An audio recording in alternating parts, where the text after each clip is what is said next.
During the 14th and 13th centuries before Christ, the Mediterranean basin experienced its most glorious epoch, the veritable zenith of the Bronze Age. A complex tapestry of interconnected civilizations had achieved unparalleled degrees of refinement, accumulated vast reservoirs of wealth, and exerted formidable territorial sway across the region. This remarkable two-century span, roughly delineating the years from 1400 to 1200 BC, truly represented the apogee of nearly 1,000 years of incremental progress and profound innovation. This sustained evolution encompassed critical advancements in the intricate craft of metallurgy, the strategic deployment of warfare, the sophisticated structures of administrative governance, and the pioneering frontiers of maritime engineering and navigation. Across this vibrant and dynamic geopolitical canvas, three preeminent powers decisively held sway. The formidable Hittite Empire asserted its dominion over a significant expanse of Anatolia and the vital territories of northern Syria. Concurrently, Mycenaean Greece, a formidable maritime entity, exercised considerable authority over the Aegean Sea and its intricate network of lucrative trade routes. Finally, the illustrious New Kingdom Egypt projected its immense power, expanding its reach from the rich lands of Nubia in the south all the way to the distant Euphrates River, thereby establishing a vast and influential imperium. Under the astute leadership of monarchs such as Suppiluliuma I and Muwatalli II, the Hittite Empire had dramatically evolved from a mere regional Anatolian kingdom into an undisputed dominant force, formidable enough to contend with and even threaten Egyptian supremacy in the strategically vital Levant. From their meticulously planned capital city of Hattusa, the Hittites ingeniously governed an intricate feudal system. This sophisticated structure seamlessly integrated a multitude of vassal states into their orbit, even as they retained unwavering direct control over key strategic territories. The sprawling metropolis of Hattusa itself encompassed an impressive 180 hectares, meticulously safeguarded by colossal stone walls, which were further buttressed by imposing towers and punctuated by ornate gate structures, magnificently adorned with detailed carvings of powerful lions and valiant warriors. Extensive archaeological digs have meticulously unearthed an exceptionally advanced urban center, featuring distinct quarters designated for the royal citadel, sacred temples, and various administrative edifices. These vital areas were seamlessly linked via meticulously paved streets and provisioned through an ingenious water management system, which notably incorporated underground channels and capacious reservoirs, a testament to their engineering prowess. The sophisticated Hittite military structure unequivocally mirrored their formidable imperial ambitions and the expansive reach of their vast domain.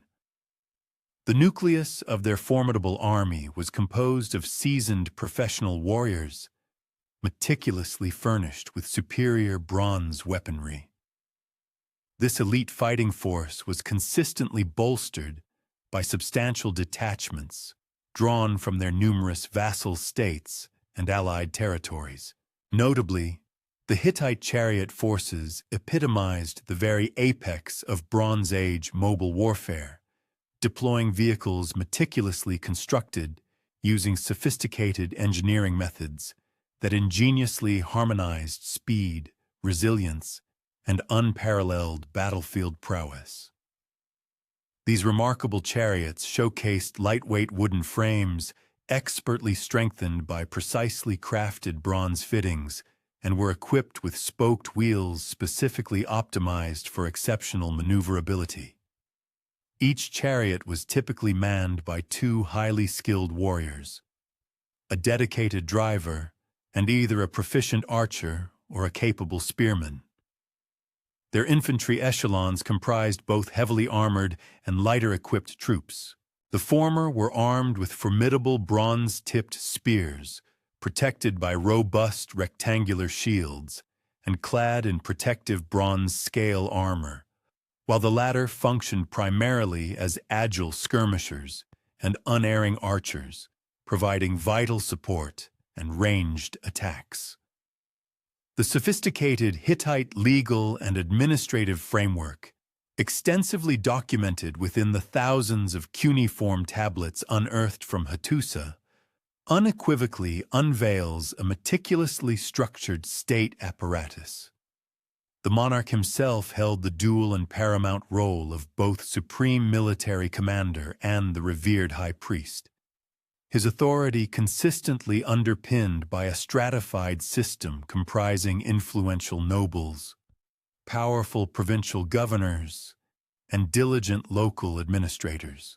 Treaties forged with their numerous vassal states adhered to rigorously standardized formats, which precisely delineated reciprocal duties, stipulated levies of tribute, and clearly articulated provisions for armed support. Furthermore, the Hittites actively engaged in official communications with other prominent empires, including the formidable Egyptians, the rising Assyrians, and the ancient Babylonians, consistently utilizing Akkadian as the universal language of international relations, facilitating crucial diplomatic exchanges. During this flourishing era, Mycenaean Greece extended its sway not merely over the Greek mainland, but also projected its considerable power across the myriad Aegean islands, along the vital coastal strip of Anatolia, and into significant portions of the eastern Mediterranean basin. The very essence of the Mycenaean political system revolved around formidable fortified palace complexes, which functioned as the undisputed administrative, sacred religious, and vital economic hubs for their adjacent regions. The prominent center of Pylos, under the esteemed Wanax Nestor, skillfully governed the southwestern Peloponnese from a magnificent palace complex. This impressive edifice safeguarded vast repositories of documents, meticulously inscribed in the enigmatic Linear B script. These comprehensive administrative records meticulously delineate the workings of an intricate administrative machinery, which painstakingly oversaw land tenure, the collection of taxation, the proper management of religious offerings, and the organized output of craft production with exceptional accuracy and meticulous exactitude. The opulent palace at Pylos spanned an impressive approximate area of 2 hectares and famously showcased a unique megaron hall, a grand central chamber featuring a prominent focal fireplace, which was encircled by 4 robust columns upholding an elevated clear-story roof that allowed light to filter in.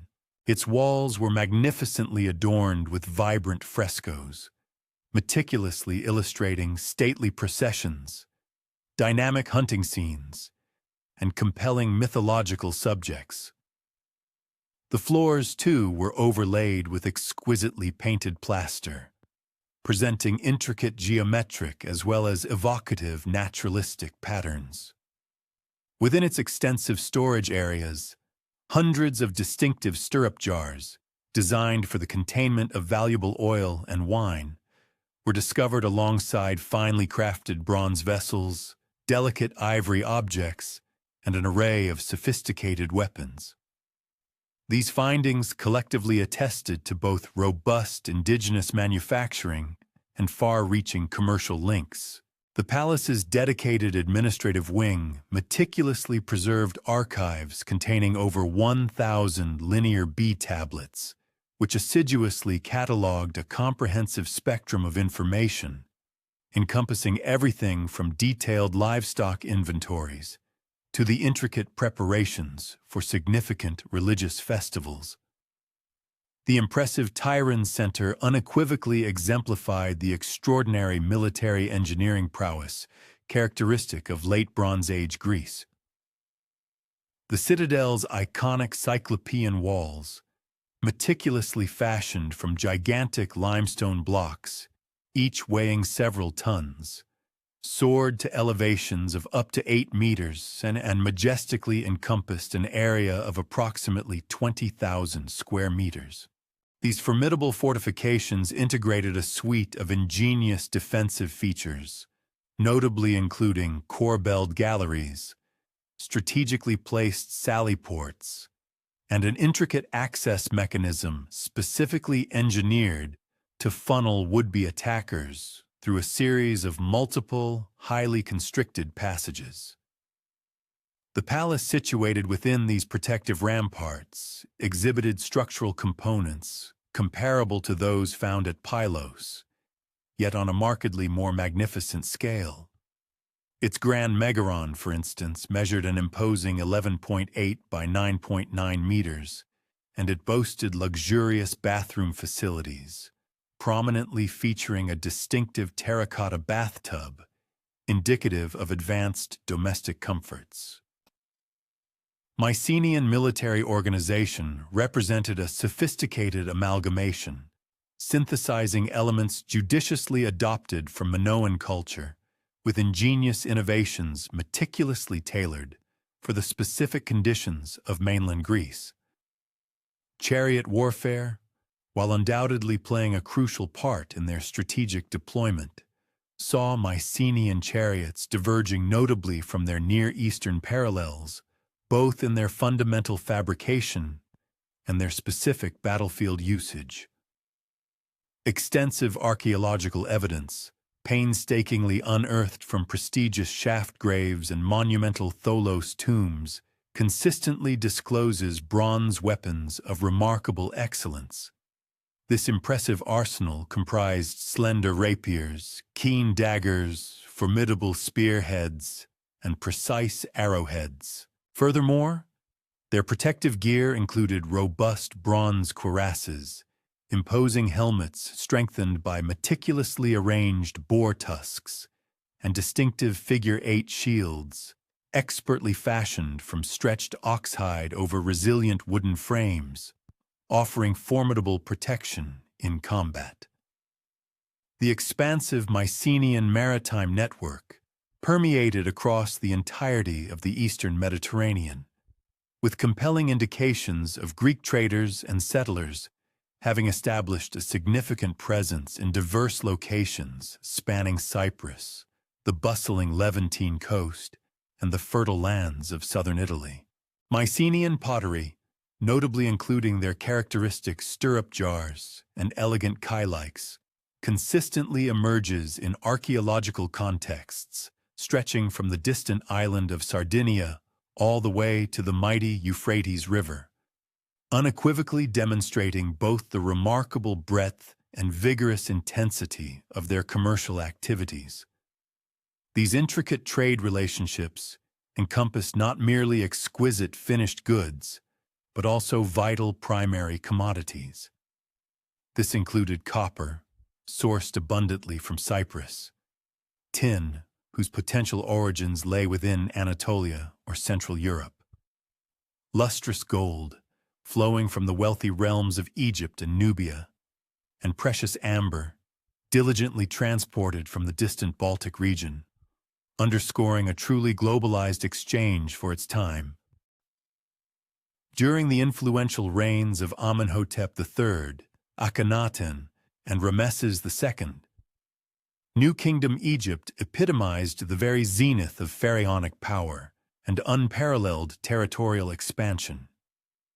The prodigious Egyptian empire extended majestically from the fourth cataract of the Nile in Nubia, far to the south, all the way to the distant Euphrates River in Syria, embracing a rich tapestry of diverse peoples, invaluable resources, and critically strategic positions. This immense and geographically expansive domain necessitated intricate administrative systems, meticulously designed to harmonize robust imperial authority with a degree of regional self-governance. It also demanded formidable military forces, adept at safeguarding these expansive borders, and sophisticated fiscal apparatus capable of efficiently procuring and disseminating essential resources across thousands of kilometers, a logistical feat of extraordinary scale. The Egyptian military during this flourishing epoch had transcended its early Middle Kingdom beginnings, developing significantly past its nascent forms to emerge as a formidable professional force, meticulously furnished with the cutting-edge technology of the Bronze Age. The highly specialized chariot corps constituted the elite vanguard, serving as the primary striking arm. These sophisticated vehicles were meticulously produced in royal workshops, employing timber procured from abroad, expertly crafted bronze fittings, and durable leather components. Egyptian chariots usually conveyed two highly trained crew members, a skilled driver and a proficient archer. They were strategically structured into squadrons, each nominally comprising 10 vehicles, all under the astute direction of experienced officers. Infantry divisions, each theoretically containing 5,000 men, were robustly drawn from both the indigenous Egyptian populations and a diverse array of foreign auxiliaries, including fierce Nubians, resilient Libyans, and various Asiatic peoples, reflecting the empire's vast reach. Egyptian bronzework had attained unparalleled heights of refinement, demonstrating a remarkable advancement in the craft. Artisans were meticulously fabricating weapons and tools that ingeniously harmonized practical utility with aesthetic brilliance. Bronze swords, discovered within royal tombs, consistently exhibit intricate metalworking processes, including sophisticated pattern welding, precise differential hardening, and exquisite decorative inlays, showcasing their mastery. The array of military equipment featured formidable composite bows, adept at piercing bronze armor at ranges surpassing an impressive 200 meters. Accompanying these were bronze-tipped arrows, equipped with purpose-designed points for various targets, alongside robust siege equipment, skillfully innovated upon and modified from Asiatic models, highlighting their adaptability and technological prowess. The very fiscal bedrock of Egyptian power was fundamentally predicated upon the unparalleled agrarian bounty of the Nile Valley, a vital resource consistently augmented by substantial homage collected from conquered territories and considerable revenues derived from vast commercial arteries. Egyptian merchants and astute diplomats actively cultivated mercantile ties throughout the entire eastern Mediterranean, with Egyptian gold universally functioning as the standard medium of exchange in critical international transactions. The renowned Amarna letters, a rich collection of diplomatic correspondence exchanged between Egyptian pharaohs and various foreign rulers, unequivocally underscore the intricate and multifaceted nature of these relationships, simultaneously illuminating the pivotal function of reciprocal offerings in sustaining interstate partnerships and ensuring geopolitical stability. During this pivotal era, Cyprus rose to prominence as a vital nexus in the intricate web of Mediterranean trade, particularly distinguishing itself in the critical domains of copper production and its widespread distribution. The island's prolific copper deposits, located primarily within the majestic Troodos Mountains, consistently furnished the essential primary commodity for bronze production across the entire region. Major civic centers such as Enkomi and Kition underwent significant evolution, transforming into advanced urban settlements. These municipalities boasted meticulously organized thoroughfares, robust and imposing edifices, and clear manifestations of dedicated artisanal output. Notably, distinctive copper ingots, configured as ox hides and possessing an approximate mass of 25 to 30 kilograms each, have been recovered from ancient shipwrecks and various archaeological sites, spanning from the western reaches of Sardinia to the distant shores of the Black Sea, thereby powerfully illustrating the immense scope of the island's mercantile sway and trade dominance.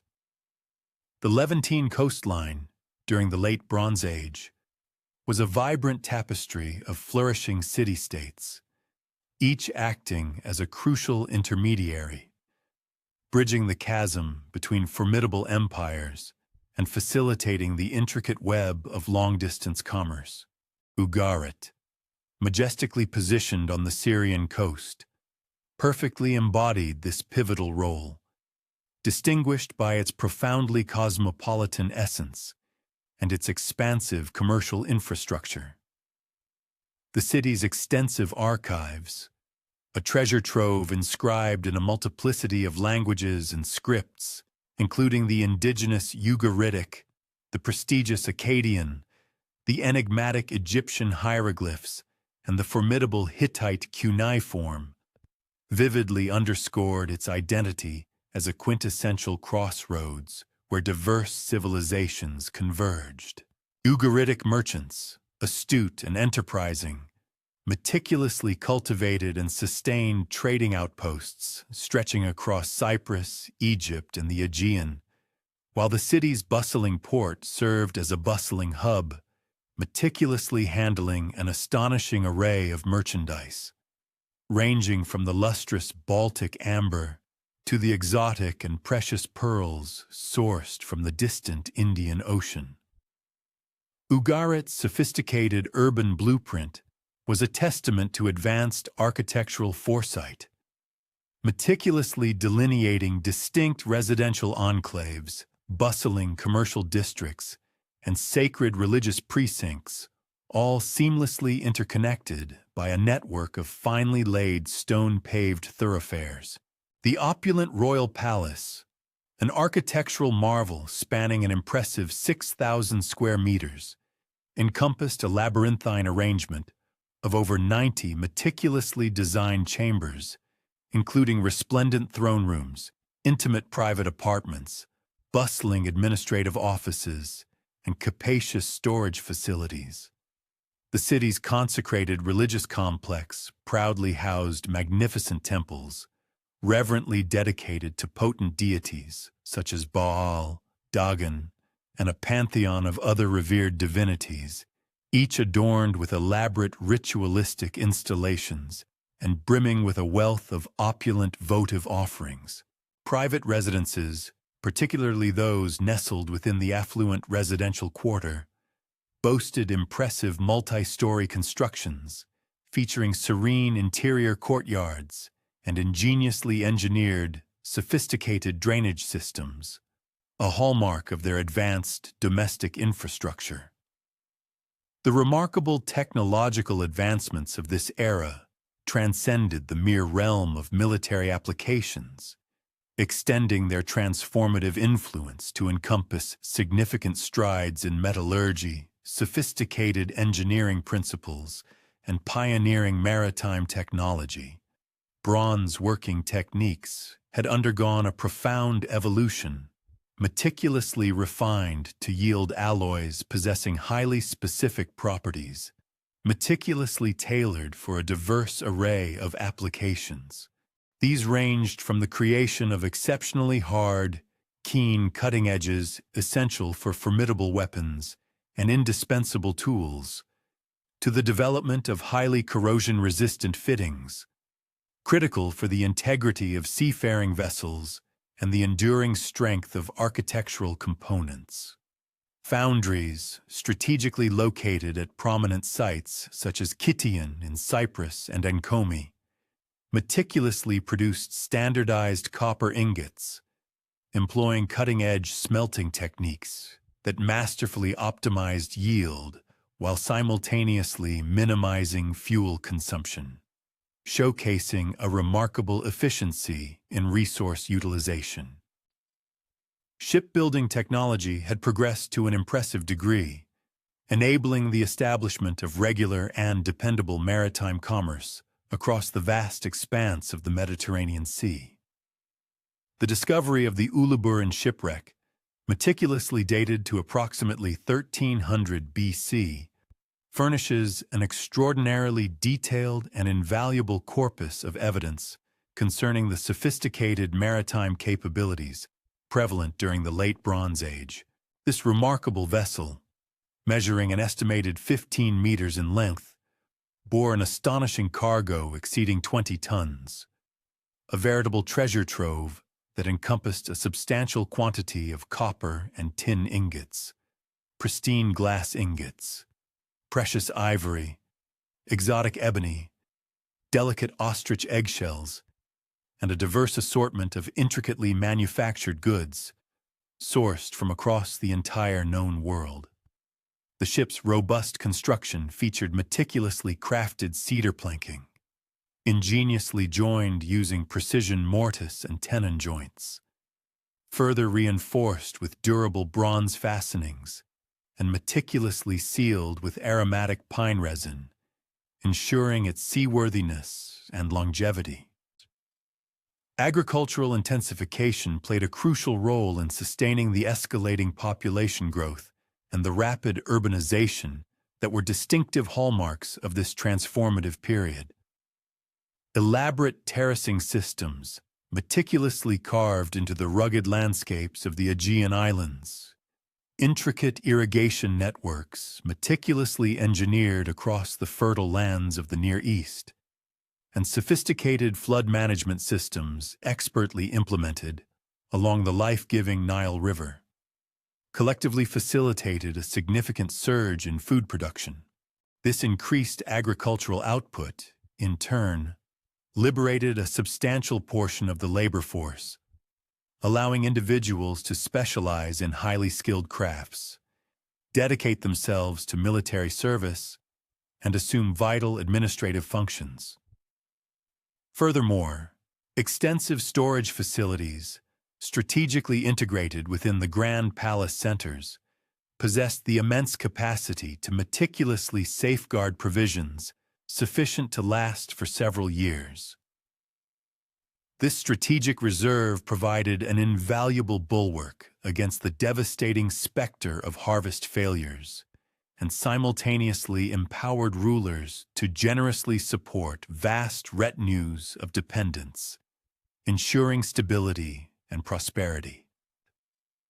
The archaeological record meticulously recovered from this pivotal period unequivocally unveils unprecedented echelons of material affluence and profound cultural sophistication.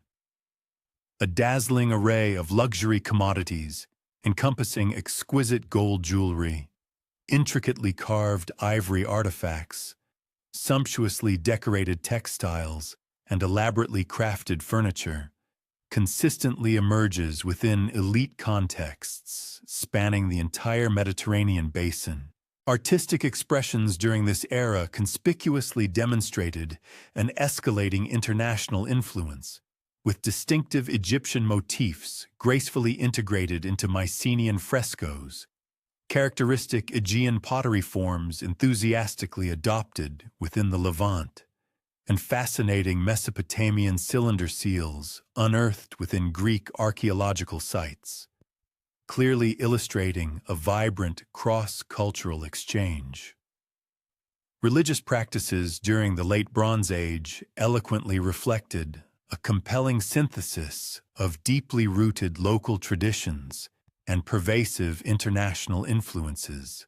Grand temple complexes, serving as the spiritual epicenters within major urban centers, were characterized by their elaborate ritualistic installations, substantial and meticulously maintained treasuries, and extensive landholdings, which collectively elevated them to the status of significant economic powerhouses, in addition to their paramount religious functions.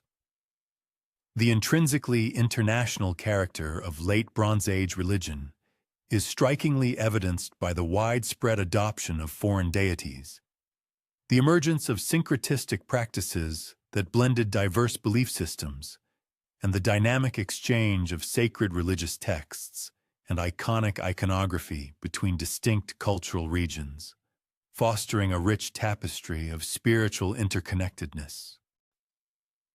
Yet, despite the alluring facade of prosperity and the seemingly harmonious international cooperation that conspicuously defined the late Bronze Age Mediterranean, subtle yet discernible indicators of burgeoning instability began to manifest themselves during the twilight decades of the 13th century BC.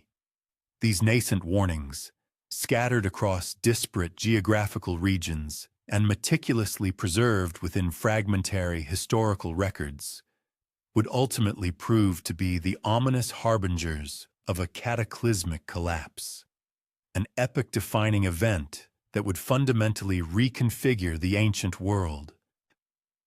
The earliest documented evidence hinting at mounting troubles emerges from the venerable Hittite royal archives, where references to escalating conflicts with various Western Anatolian peoples become progressively more frequent and imbued with a palpable sense of urgency after the year 1250 BC.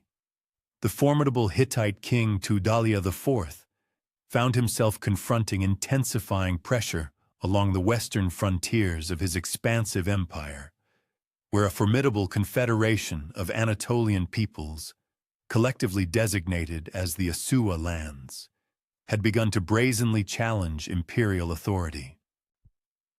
These territories, stretching along the sun-drenched Aegean coast of Anatolia, from the strategic Troad in the north to the rugged Lycia in the south-south, had historically served as steadfast and loyal vassals, dutifully providing tribute and military assistance to the mighty Hattusa.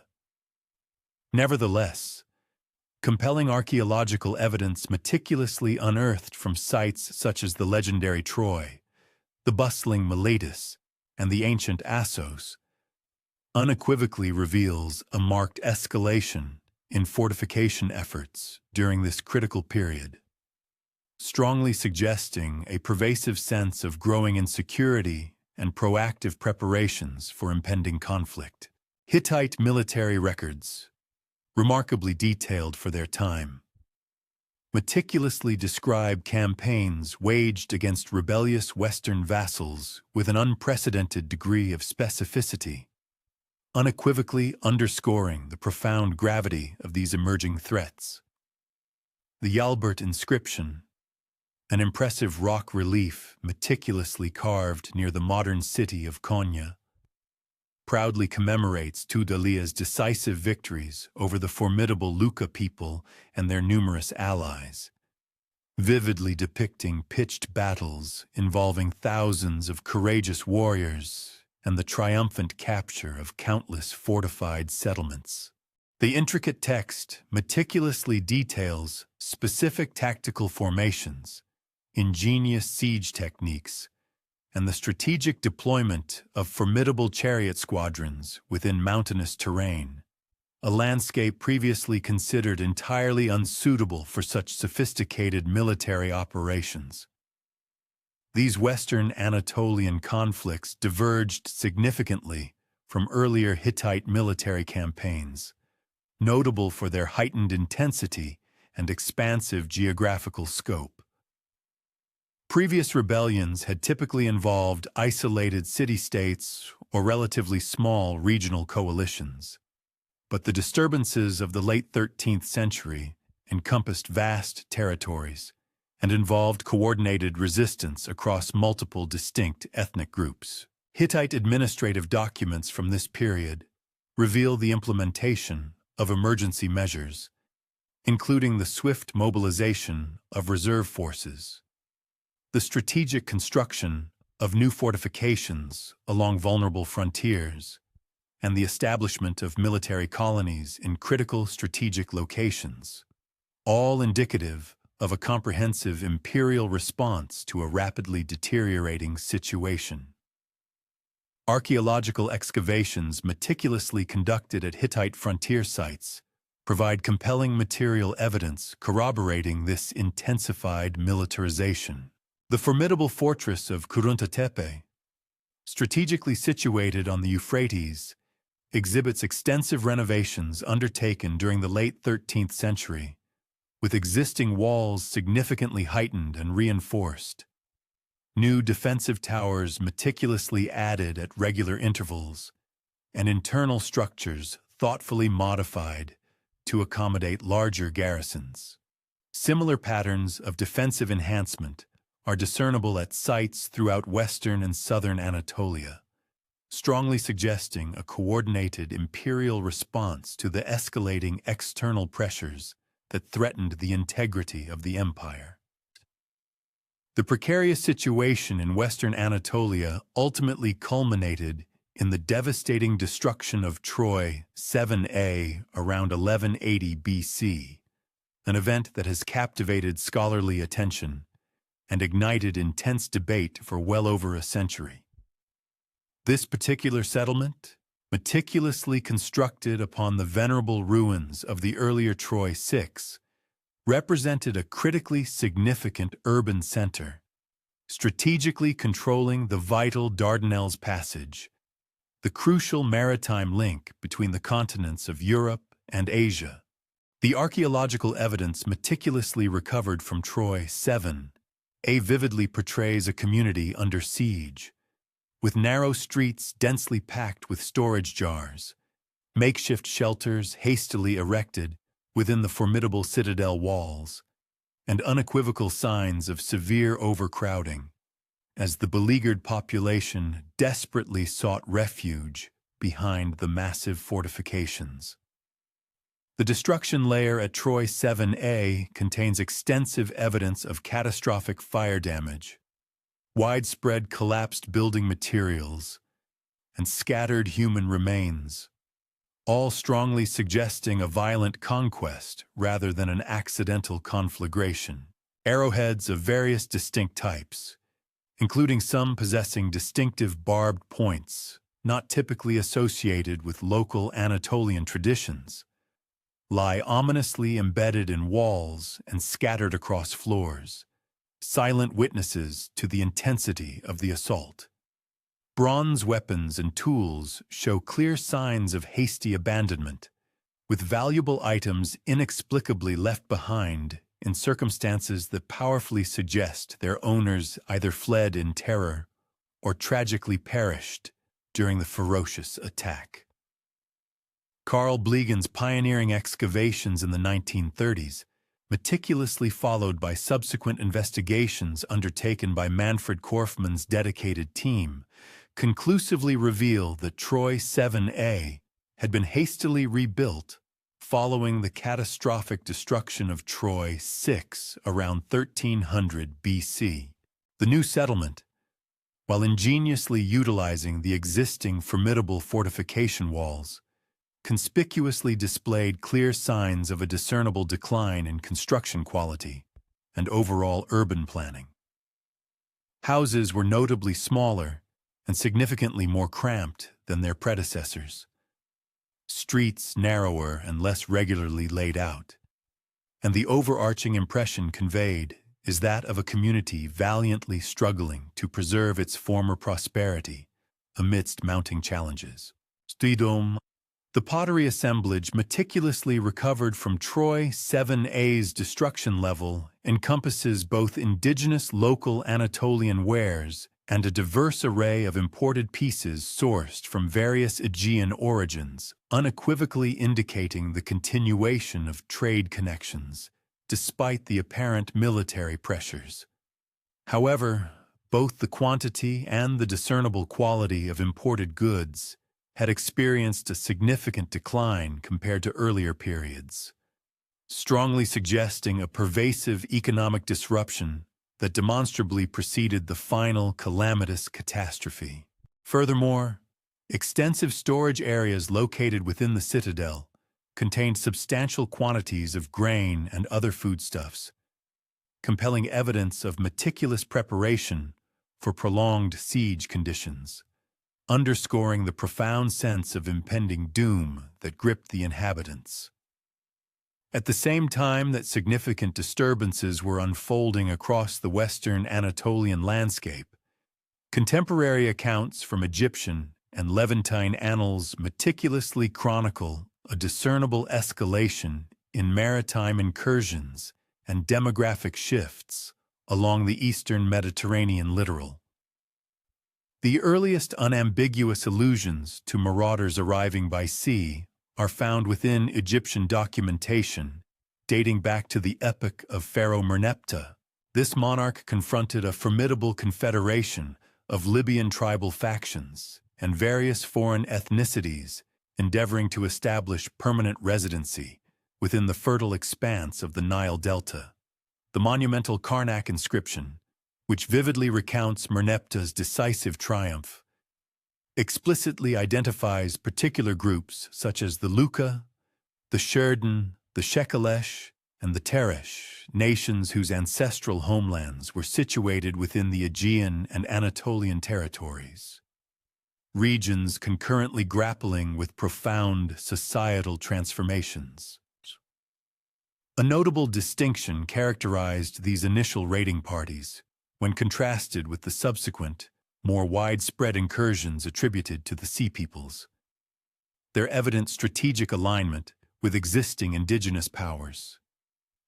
For instance, the Libyan pharaoh Merayer had meticulously forged intricate pacts and affiliations with diverse foreign detachments, thereby intimating that these nascent demographic shifts were underpinned by structured military collaboration, rather than being the spontaneous outflows of destitute refugee populations. Pictorial narratives etched into Egyptian battle reliefs adorning Merneptah's mortuary temple compellingly portray these alien combatants, readily identifiable by their unique accoutrements, distinctive round shields, elaborate feathered headdresses, and formidable bronze weaponry, engaged in combat alongside Libyan contingents, executing well-drilled, synchronized maneuvers. Excavations conducted at archaeological sites dating from this tumultuous era consistently bring to light escalating indicators of ferocious devastation and subsequent desertion. Nkomi, a pivotal hub on the island renowned as its foremost copper-producing complex, exhibits undeniable vestiges of recurrent assaults throughout the latter half of the 13th century. Within its destruction strata, excavators have uncovered charred remnants of edifices, disarrayed implements pertinent to metalworking, and caches of precious artifacts evidently interred with hurried urgency, all testifying to a period of intense upheaval and peril. The uppermost stratum of occupation at Nkomi presents a poignant tableau of last-ditch efforts, featuring hastily erected makeshift fortifications ingeniously fashioned from repurposed building stones, unequivocally indicating a society engaged in desperate endeavors to repel relentless, escalating perils. Concurrently, the once flourishing copper industry, which had for generations been the bedrock of Cypriot prosperity, began to exhibit unequivocal symptoms of profound disarray during this same time frame. Smelting facilities at prominent locations such as Kition and Kalavassos were either entirely forsaken or forced to function at severely curtailed operational levels. Furthermore, the hallmark standardized oxhide ingot production, which had for centuries defined Cypriot metallurgical prowess, became conspicuously inconsistent in both its inherent quality and overall output. Simultaneously, the intricate arteries of commerce that had historically linked Cyprus to distant markets across the vast Mediterranean expanse suffered mounting impediments, a trend substantiated by the noticeably diminished presence of Cypriot ceramic artifacts and metalwork within archaeological findings in overseas territories. The voluminous archives meticulously preserved at Ugarit furnish extraordinarily detailed first-hand narratives, chronicling the escalating predicament that gripped the Levantine coastline. Diplomatic exchanges, specifically letters exchanged between Hammurapi, the final sovereign to rule Ugarit, and his paramount suzerain, the Hittite king, unequivocally expose the intensifying duress stemming from relentless seaborne raiders coupled with pervasive internal security challenges. A singular document, particularly illuminating, recounts the strategic deployment of Ugarit's military contingents to render aid to the Hittites in Anatolia, an action that tragically left the city dangerously exposed and susceptible to seaborne assaults. Hammurapi's personal correspondence increasingly betrays a palpable sense of mounting desperation as dispatches detailing widespread raids and devastation poured in from adjacent realms. The administrative records emanating from Ugarit's terminal phase graphically illustrate profound transformations in its economic dynamism and societal arrangements. The systematic collection of taxes grew increasingly erratic, replete with countless allusions to unfulfilled financial commitments and petitions for extended payment deadlines. Commercial agreements experienced a precipitous decline in both their frequency and their overarching ambition, while legal instruments increasingly documented burgeoning contentions concerning property ownership and the fulfillment of mercantile duties.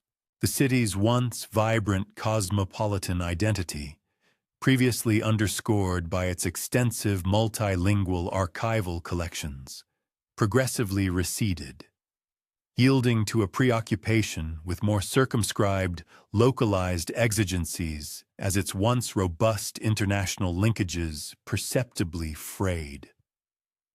Archaeological findings concerning Ugarit's calamitous demise, estimated to have occurred around 1185 BC, unequivocally point to a disaster that descended with terrifying abruptness and without prior intimation.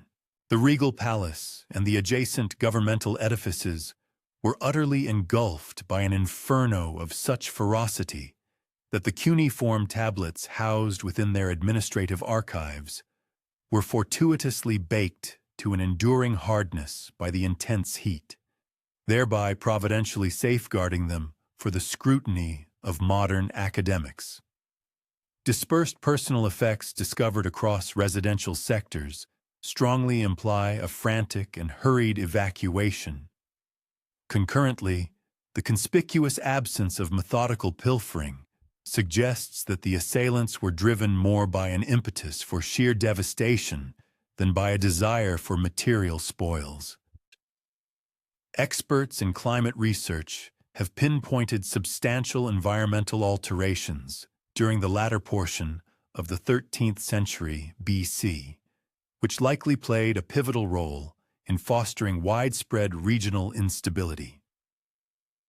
Paleoclimatic information, meticulously gathered from a diverse array of sources, including dendrochronological investigations of ancient Anatolian junipers, palynological examinations of lacustrine sediments from the eastern Mediterranean, and intricate isotopic analyses of speleothems extracted from Levantine cavern systems, collectively points to an epoch characterized by escalating aridity and pronounced thermal oscillations commencing approximately 1250 BC. Specifically, the comprehensive Anatolian tree ring chronology distinctly showcases a succession of unusually constricted growth rings, directly correlating with prevailing drought conditions throughout the late 13th century, with notably severe episodes recorded around 1230 BC and again near 1200 BC. Such protracted periods of desiccation would have inflicted catastrophic damage upon agricultural yields in those territories heavily reliant on pluvial sustenance, compelling their inhabitants to embark upon quests for novel lands or alternative provisions. The chronological alignment of these distinct climatic occurrences correlates remarkably precisely with archaeological findings that attest to an intensification of defensive constructions and widespread belligerence across the entire region. Reconstructions of ancient lake levels derived from various locations throughout the eastern Mediterranean unequivocally demonstrate substantial diminutions during this epoch, signaling both a reduction in rainfall and an acceleration of evaporation processes. Lake Tiberias, nestled within the Jordan Valley, for instance, underwent a conspicuous recession in its water levels, and analogous trends are discernible in lacustrine bodies spanning Anatolia and the northern Levant. These profound hydrological shifts would inevitably have detrimentally influenced both the efficacy of agricultural endeavors and the critical availability of potable water for burgeoning urban populations. The profound disturbance of agricultural systems, an undeniable consequence of the prevailing climatic shifts, appears to have instigated demographic shifts that, at their inception, manifested as meticulously organized raids rather than undifferentiated mass exoduses. Communities confronted with devastating crop failures and significant reductions in livestock holdings would have found themselves compelled to procure vital resources from external sources, whether through established commercial exchanges, the imposition of tribute, or outright forceful appropriation. The formidable warrior societies inhabiting the Aegean and Western Anatolian territories were uniquely endowed with both the requisite military prowess and the advanced maritime technological capacity to execute such aggressive strategies across vast geographical expanses. Concrete substantiation for widespread famine conditions prevalent during this epoch emanates from a confluence of diverse archaeological and textual records. Grain storage facilities unearthed at numerous sites across the afflicted territory conspicuously display unequivocal indications of severe depletion, with sizable storage amphorae discovered either entirely vacant or containing merely vestigial traces of their erstwhile contents. Furthermore, osteological analyses of skeletal remains exhumed from ancient necropolises reveal an augmented prevalence of nutritional stress indicators, notably including linear enamel hypoplasia and diminished stature, collectively signaling prolonged episodes of insufficient nourishment. The profound disruption of long-standing commercial arteries critically exacerbated localized food deficits by impeding the efficient reallocation of agricultural surpluses from areas that had remained untouched by the crisis.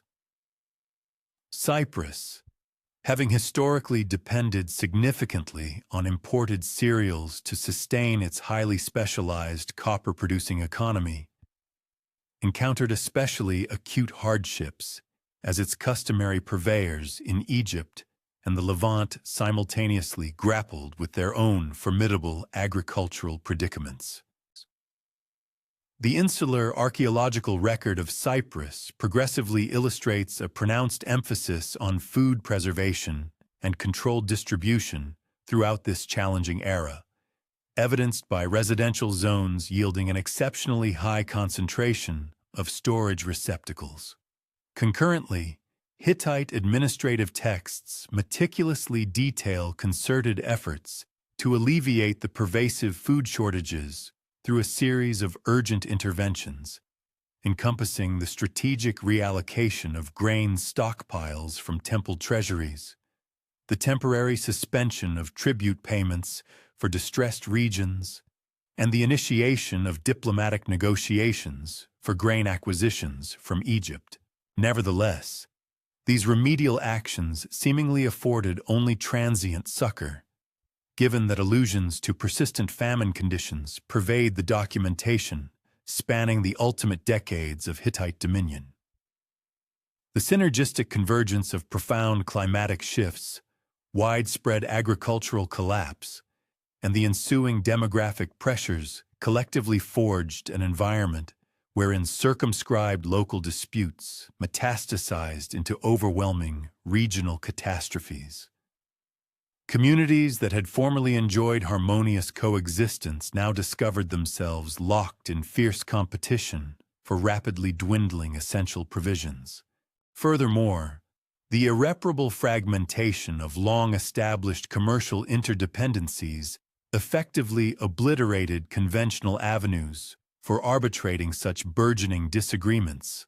Ultimately, the intricate diplomatic and robust economic frameworks that had successfully underpinned stability throughout the zenith of the Late Bronze Age proved woefully insufficient to contend with tribulations of such unprecedented scale and expansive geographical reach. The escalating strains that had steadily accumulated over the entirety of the late 13th century BC culminated in a cataclysmic zenith during the half-century spanning 1200 to 1150 BC, unleashing an unstoppable torrent of devastation that surged across the eastern Mediterranean with unparalleled rapidity and comprehensiveness. The highly developed urban agglomerations that had for millennia served as the bedrock of Bronze Age civilization succumbed sequentially, their majestic palatial complexes devoured by raging infernos, their inhabitants dispersed far and wide, and their intricate administrative structures utterly eradicated. This methodical implosion left an indelible archaeological imprint so singularly unambiguous that contemporary excavators are able to pinpoint these layers of destruction with extraordinary exactitude, thereby illuminating the profound scope and sheer ferocity of the calamity that engulfed the ancient world. Pylos, serving as the pivotal administrative nucleus of southwestern Greece under the stewardship of the revered Wanax Nestor, perhaps furnishes the most compelling and dramatic corroboration of this abrupt and sweeping disintegration.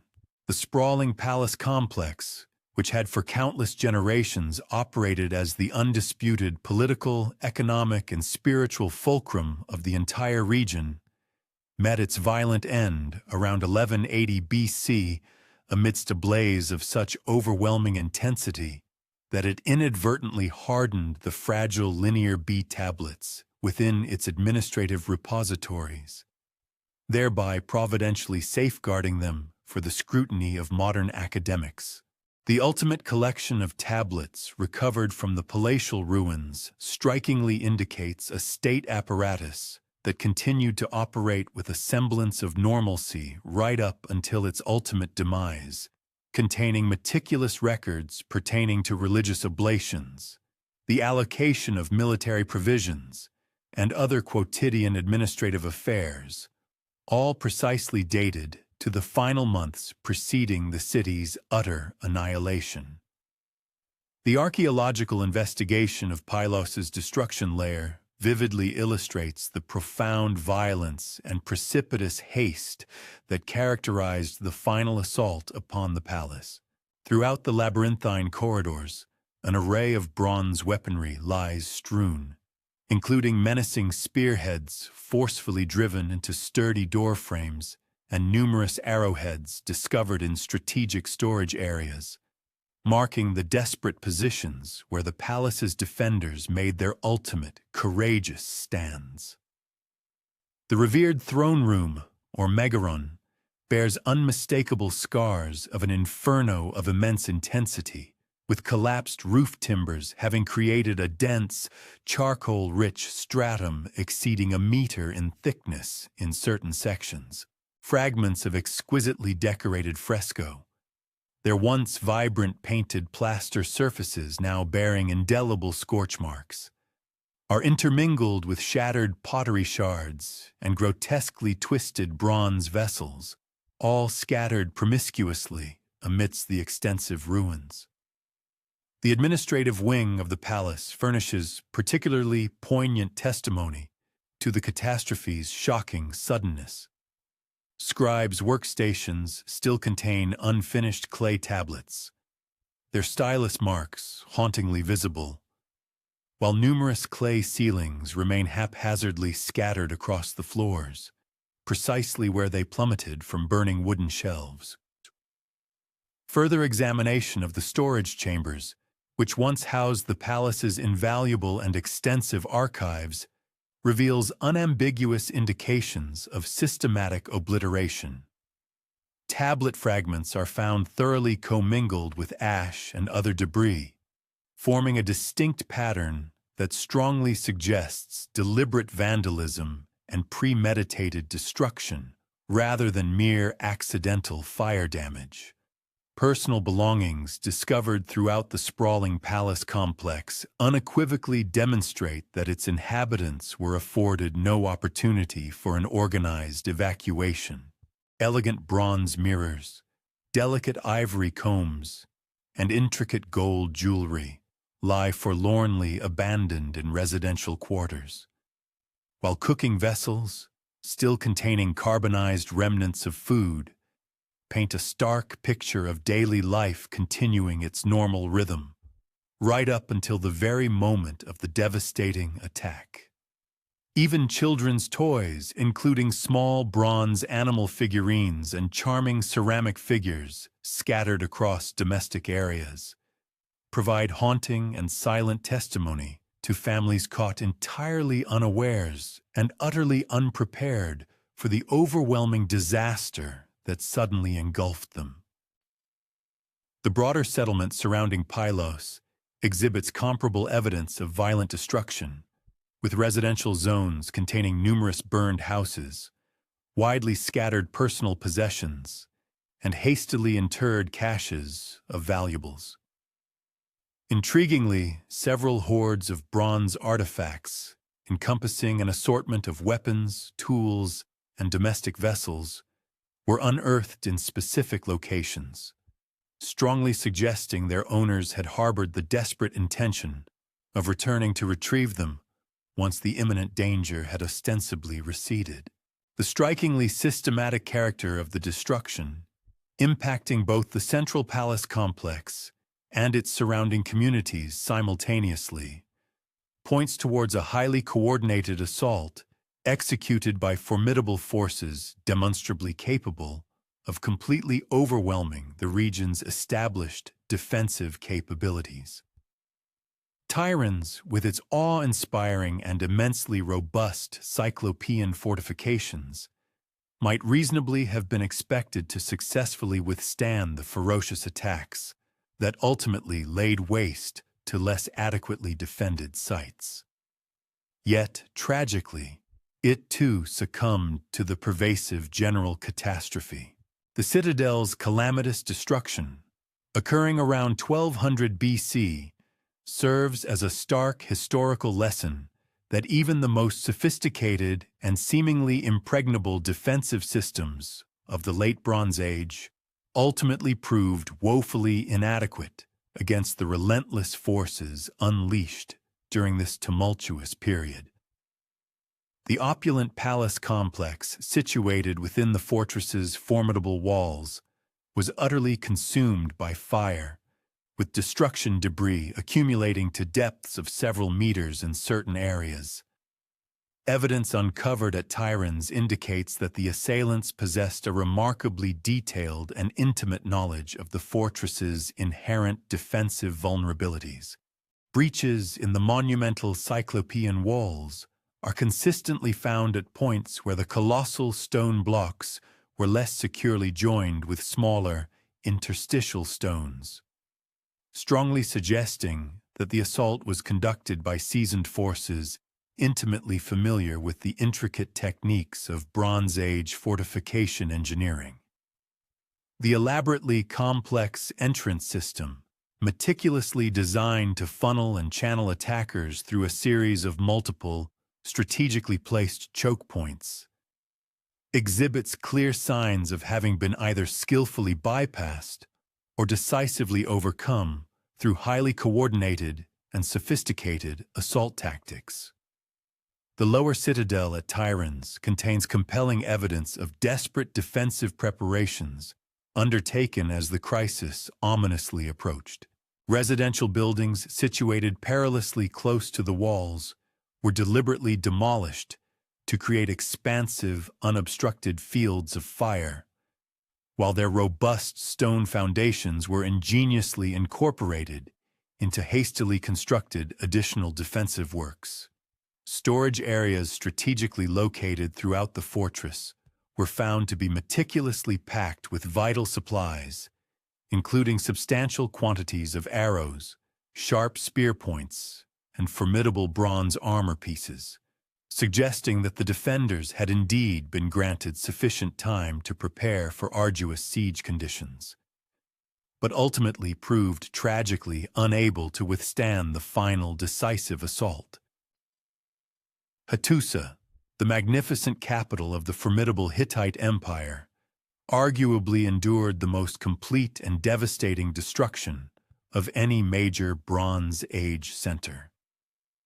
The city's definitive abandonment around 1180 BC signified not merely the fall of a single, albeit monumental, settlement, but rather the catastrophic collapse of an entire imperial system that had exerted unparalleled dominion over Anatolia and northern Syria for many centuries. Archaeological evidence meticulously reveals that Hattusa was systematically annihilated and subsequently deliberately abandoned, with its vast population seemingly executing an organized evacuation prior to the ultimate all-consuming conflagration. The royal citadel at Hattusa displays clear indications of careful and premeditated preparation for its abandonment, with valuable objects having been meticulously removed and vital archives apparently transferred to alternative locations before the final destructive events. However, the administrative edifices and sacred temples were thoroughly and systematically burned, generating deep destruction layers containing thousands of invaluable cuneiform tablets that now provide remarkably detailed insights into the empire's concluding period. These ancient documents unveil a grim narrative of escalating military pressures, severe economic difficulties, and pervasive administrative breakdown in the tumultuous years immediately preceding the capital's dramatic fall. The colossal temple complexes at Hattusa were subjected to particularly systematic and thorough destruction. Temple 1, which stood as the largest and most significant religious structure in the entire Hittite world, was meticulously stripped of its valuable fittings before being consumed by fire, with precious bronze cult objects and ornate precious metal decorations apparently removed by the departing populace. The temple's extensive storage areas, which had once housed vast quantities of grain, oil, and other ceremonial offerings, were discovered utterly empty, save for scattered pottery fragments and carbonized organic remnants. Residential areas meticulously excavated throughout Hattusa reveal a consistent pattern of organized evacuation followed by deliberate and systematic destruction. Houses contained remarkably few personal belongings, strongly suggesting that inhabitants had been afforded ample time to gather their cherished possessions before their departure. Yet the buildings themselves were thoroughly and intentionally burned. This distinctive pattern indicates that the city's abandonment was a carefully planned and executed operation by its own population, rather than being the sudden and chaotic outcome of an unforeseen conquest by external hostile forces. The intricate water supply systems that had sustained Hattusa's prodigious population were deliberately sabotaged during the abandonment. Underground channels were painstakingly blocked with strategically placed stones and debris, while surface installations were damaged beyond easy or immediate repair. These calculated actions strongly suggest that the evacuating population intended to prevent the site's reoccupation by hostile forces, thereby effectively denying any potential adversaries the crucial strategic advantages that had originally enabled Hattusa to flourish as an imperial capital. Ugarit's catastrophic destruction around 1185 BC led to the elimination of one of the most cosmopolitan and economically pivotal centers in the entire Late Bronze Age world. The city's strategic position as a vital intermediary between the great regional powers and its extensive commercial networks rendered its loss particularly significant for the broader, overarching collapse of Mediterranean civilization. Archaeological evidence unequivocally reveals that Ugarit, much like other major urban centers, was destroyed with startling suddenness and comprehensive totality, exhibiting no signs of a gradual decline or a partial phased abandonment. The royal palace at Ugarit was consumed by a conflagration so intense and ferocious that bronze objects within it melted and fused inextricably with the stone architectural elements. The palace's extensive archives, comprising thousands of invaluable tablets inscribed in multiple languages and diverse scripts, were serendipitously baked hard by the intense heat, thereby preserving an unparalleled collection of diplomatic correspondence, intricate commercial contracts, and detailed administrative records that now provide unique and invaluable insights into the international system's final, tumultuous period. The very last letters discovered within these archives paint a desperate picture, describing urgent requests for military assistance and alarming reports of seaborne raiders rapidly approaching the coast. Ugarit's destruction was tragically accompanied by the systematic dismantling of its vital commercial infrastructure. Harbor installations suffered extensive damage, with massive stone blocks from quays and warehouses scattered by what appears to have been deliberate and calculated demolition. The city's bustling metalworking quarter, which had proudly produced a vast array of bronze objects for export throughout the Mediterranean basin, shows clear evidence of a hasty and abrupt evacuation, with furnaces abandoned while still containing partially processed materials. The residential areas of Ugarit reveal the same poignant pattern of sudden catastrophe found at other devastated sites.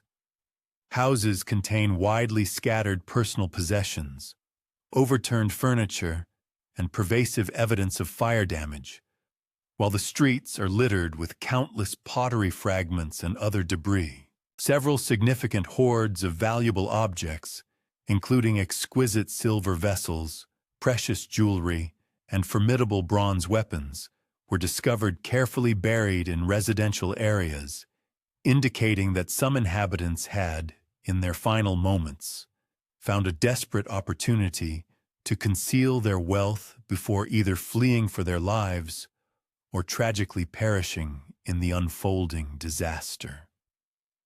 The profound destruction of Ugarit had immediate and far-reaching consequences for the intricate trade networks spanning the entire eastern Mediterranean.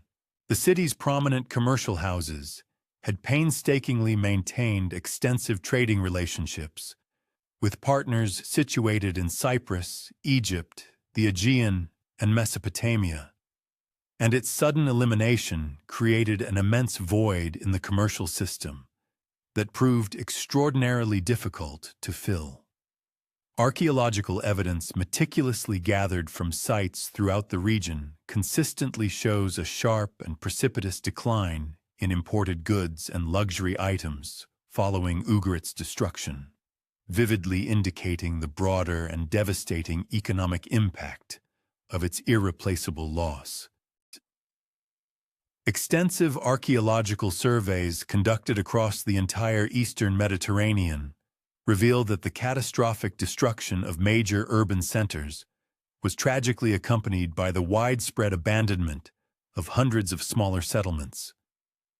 In Greece alone, over 90% of Mycenaean sites exhibit compelling evidence of destruction or complete abandonment during the tumultuous period between 1200 and 1150 BC. This pervasive pattern extends far beyond the grand palace centers to encompass a multitude of small towns, rural settlements, and specialized sites such as bustling metalwork centers and revered religious sanctuaries. The strikingly systematic nature of this widespread abandonment strongly suggests coordinated attacks by formidable forces demonstrably capable of operating across immense distances and navigating diverse, challenging terrains. Coastal sites were particularly vulnerable to these assaults, with irrefutable evidence of seaborne attacks found at numerous locations throughout the Aegean Islands, along coastal Anatolia, and across the Levantine littoral. However, inland sites also tragically suffered widespread destruction, powerfully indicating that the attackers possessed formidable military capabilities on both maritime and terrestrial fronts. Throughout the ravaged territories, archaeological findings consistently disclose indications of hurried interment practices, wherein precious artifacts were secreted away in locations that suggested their proprietors harbored expectations of recovery once the prevailing perils had abated. These clandestine caches frequently encompass bronze armaments and implements, ornaments crafted from noble metals, and occasionally unprocessed commodities such as copper ingots or silver bars. The pervasive occurrence of such hoards and their consistent material makeup across the region implies that communities universally confronted analogous perils and adopted comparable protective measures. The disintegration of governmental frameworks is strikingly discernible through the abrupt discontinuation of written records at archaeological sites across the impacted zones. Linear B-tablets unearthed from Greek locales cease without warning around 1200 BC, while cuneiform archives originating from Anatolian and Levantine centers exhibit comparable cessation points. This eradication of written communication carried far-reaching repercussions for the dissemination of erudition, the continuity of managerial methodologies, and the preservation of societal customs that had been cultivated across centuries of Bronze Age civilization. Interregional exchange routes that had seamlessly linked disparate settlements across thousands of kilometers fragmented with swiftness in the wake of the devastation of pivotal urban hubs. Subsurface investigations unequivocally reveal a precipitous reduction in the circulation of commodities that had once traversed vast distances, including Cypriot copper, Aegean pottery, Egyptian gold objects, and Mesopotamian cylinder seals. This economic unraveling compelled societies to embrace autarky, resulting in a retreat in technical advancement in areas that had previously depended upon bespoke manufacturing and transcontinental commerce. The dissolution of overarching governance structures precipitated the splintering of formerly cohesive domains into segregated enclaves. In the Hellenic world, the unified Mycenaean palace states yielded to the emergence of modest, autonomous habitations possessing restricted jurisdictional sway. Archaeological evidence vividly demonstrates a striking diminution in settlement footprints, with habitations established after the cataclysm typically occupying but a segment of their Bronze Age predecessors' areas. Demographic figures plummeted precipitously throughout the impacted territories, with population projections indicating a contraction of 3/4 or greater in numerous locales. This demographic implosion stemmed from an amalgamation of factors, including fatalities incurred through conflict, widespread epidemics, severe famine, and mass exodus as communities abandoned ancestral lands in search of refuge and sustenance. The repopulation efforts spanned several hundred years in most regions, with some areas remaining thinly inhabited well into the Iron Age. A retreat in technical prowess coincided with the collapse of specialized craft production systems. The metallurgy of bronze, which had attained unparalleled degrees of refinement during the late Bronze Age, suffered a precipitous downturn as trade networks for raw materials fractured and expert craftsmanship vanished. Ferrous metallurgy, nascent at this juncture, initially yielded artifacts of lesser refinement compared to the superior bronze techniques it progressively superseded. The strata of devastation uncovered across archaeological locales throughout the eastern Mediterranean contains strikingly uniform indications of the calamity's character and chronology.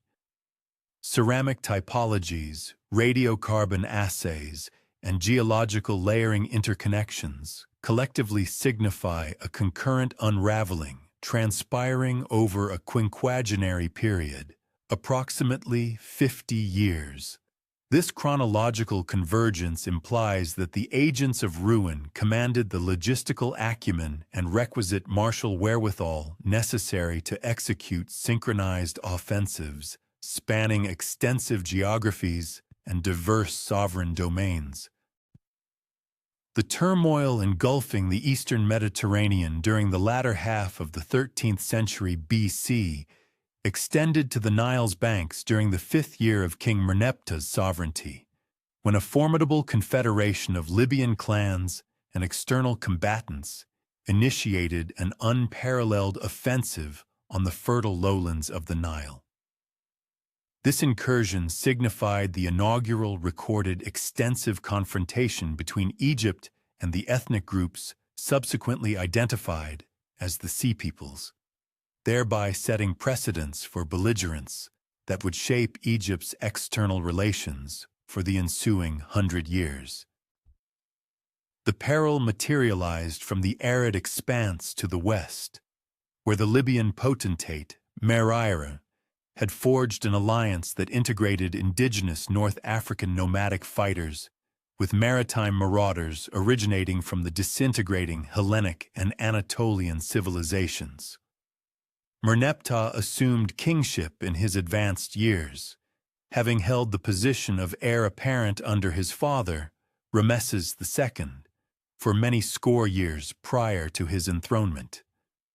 His sovereignty commenced amidst an era of comparative tranquility, with Egypt's frontiers safeguarded and the imperial governance machinery operating with efficiency after the territorial consolidations accomplished in the preceding 100 years. The freshly crowned monarch received a martial apparatus that had been restructured and modernized during the waning period of Rameses II's dominion, assimilating strategic insights garnered from engagements with the Hittites and diverse Levantine populations. However, no precedent in Egypt's martial annals had equipped the realm for the magnitude and character of the threat destined to manifest from the Occidental frontiers.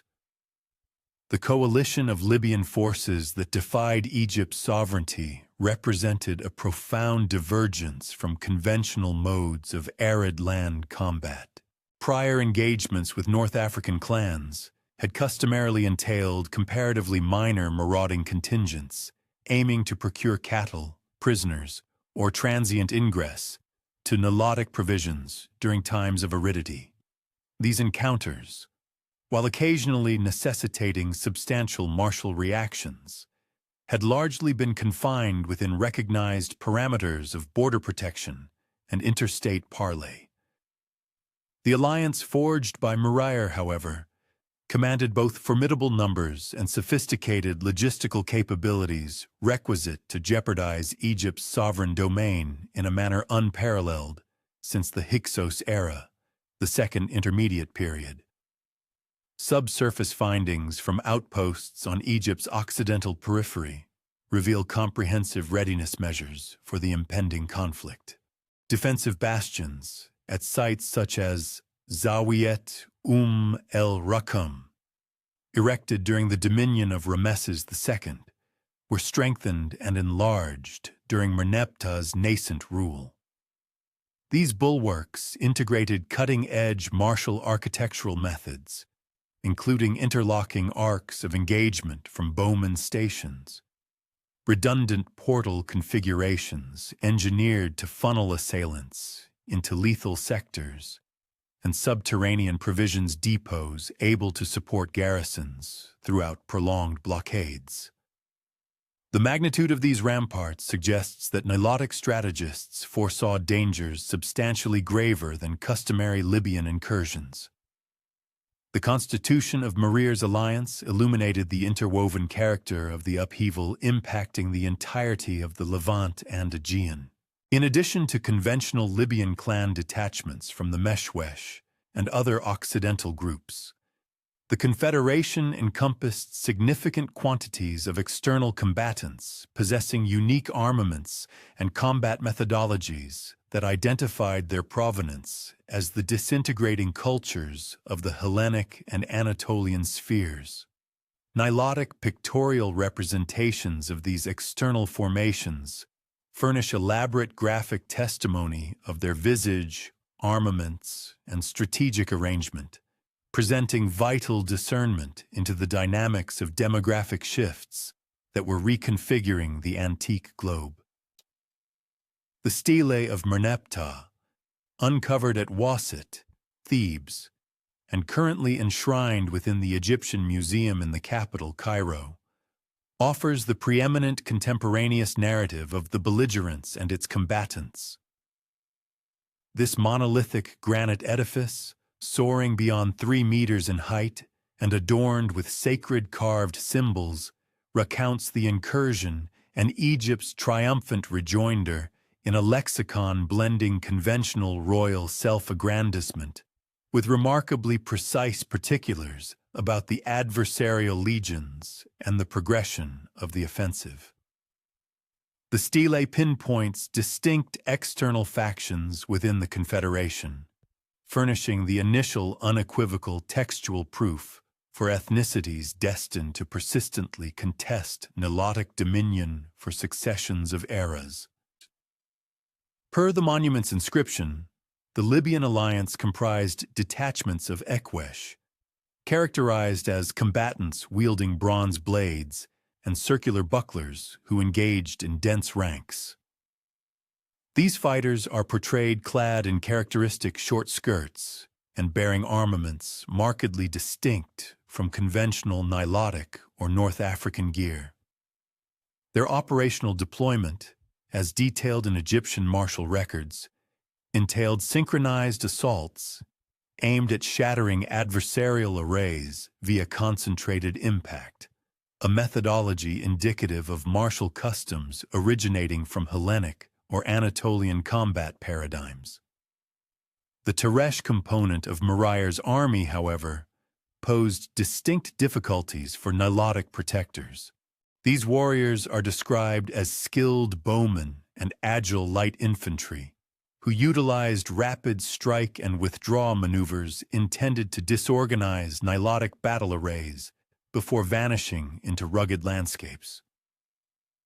Their gear featured sophisticated composite bows, missiles with bronze points, and minimal defensive plating, prioritizing swiftness over imperviousness. Nilotic martial archives reveal that neutralizing Teresh stratagems necessitated alterations to conventional Nilotic combat protocols, including the stationing of dedicated agile foot soldiers and the formulation of novel chase methodologies. The invading coalition demonstrated a sophisticated understanding of military strategy, which notably included the development of new, highly effective pursuit techniques. These innovative methods allowed their forces to maintain relentless pressure on retreating adversaries, thereby maximizing the impact of their initial assaults and preventing enemy regrouping. Such tactical refinements underscored the advanced preparation and diverse military doctrines present within the Confederation's ranks.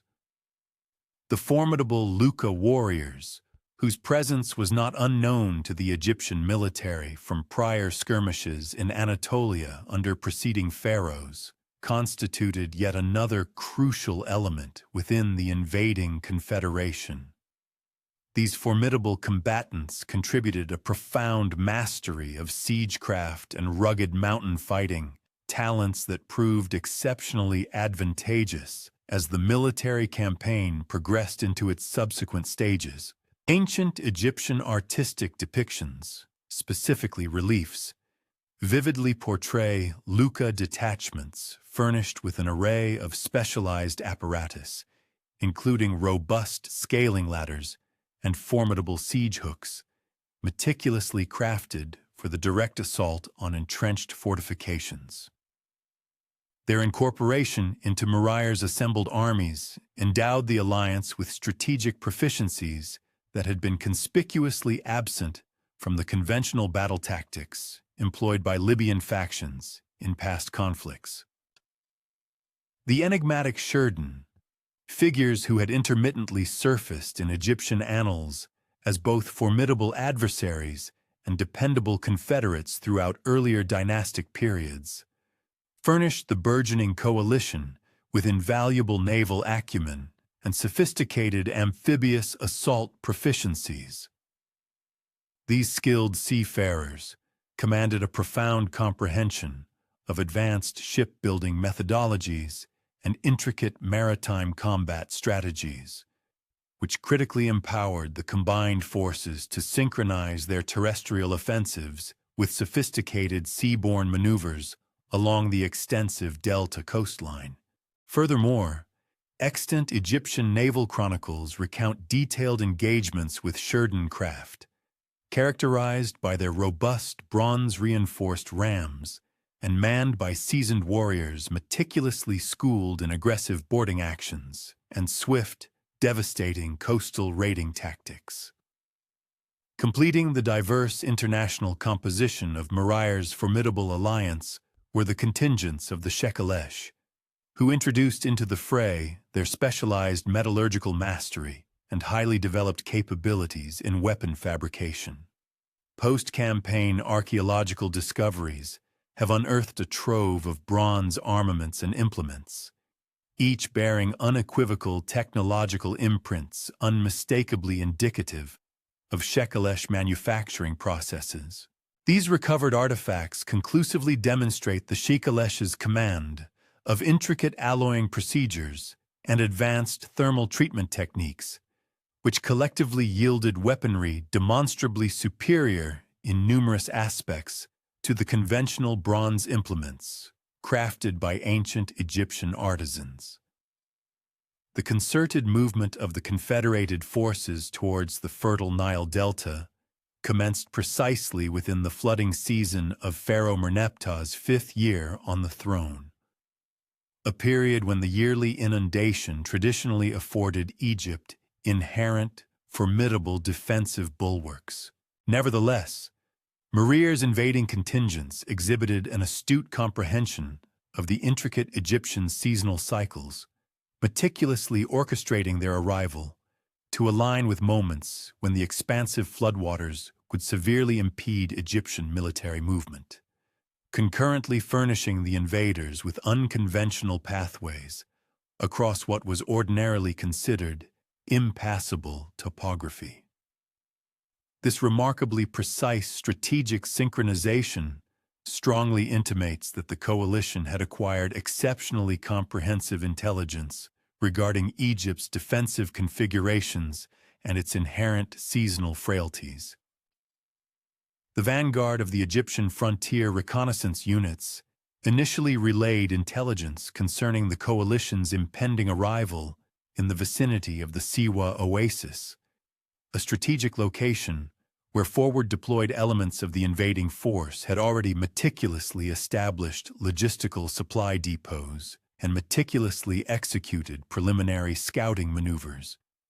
These inaugural encounters unequivocally unveiled the colossal and unparalleled magnitude of the impending peril, with conservative assessments projecting the coalition's aggregate strength to exceed 20,000 seasoned combatants, augmented by a considerable multitude of non-belligerents, encompassing entire families, vast herds of livestock, and extensive baggage convoys. The palpable presence of women, young children, and an array of domestic possessions unequivocally signified that this was far from a transient marauding excursion, but rather an authentic, large-scale transmigration intent on securing enduring habitation within the sovereign domains of Egypt. Pharaoh Merneptah's decisive reaction to the escalating crisis served to illuminate both the inherent robustness and the discernible constraints of the new kingdom's sophisticated military infrastructure. The sovereign issued a royal decree for the comprehensive activation of Egypt's highly trained professional armed forces, a vast assembly that encompassed elite chariot squadrons dispatched from the venerable cities of Memphis and Thebes, formidable infantry divisions systematically conscripted from both Upper and Lower Egypt, and diverse auxiliary contingents drawn from the loyal Nubian territories and other allied populace. This monumental mobilization effort necessitated a period of several months for its full completion, during which the encroaching coalition persistently maintained its westward trajectory towards the strategic entry points of the Delta.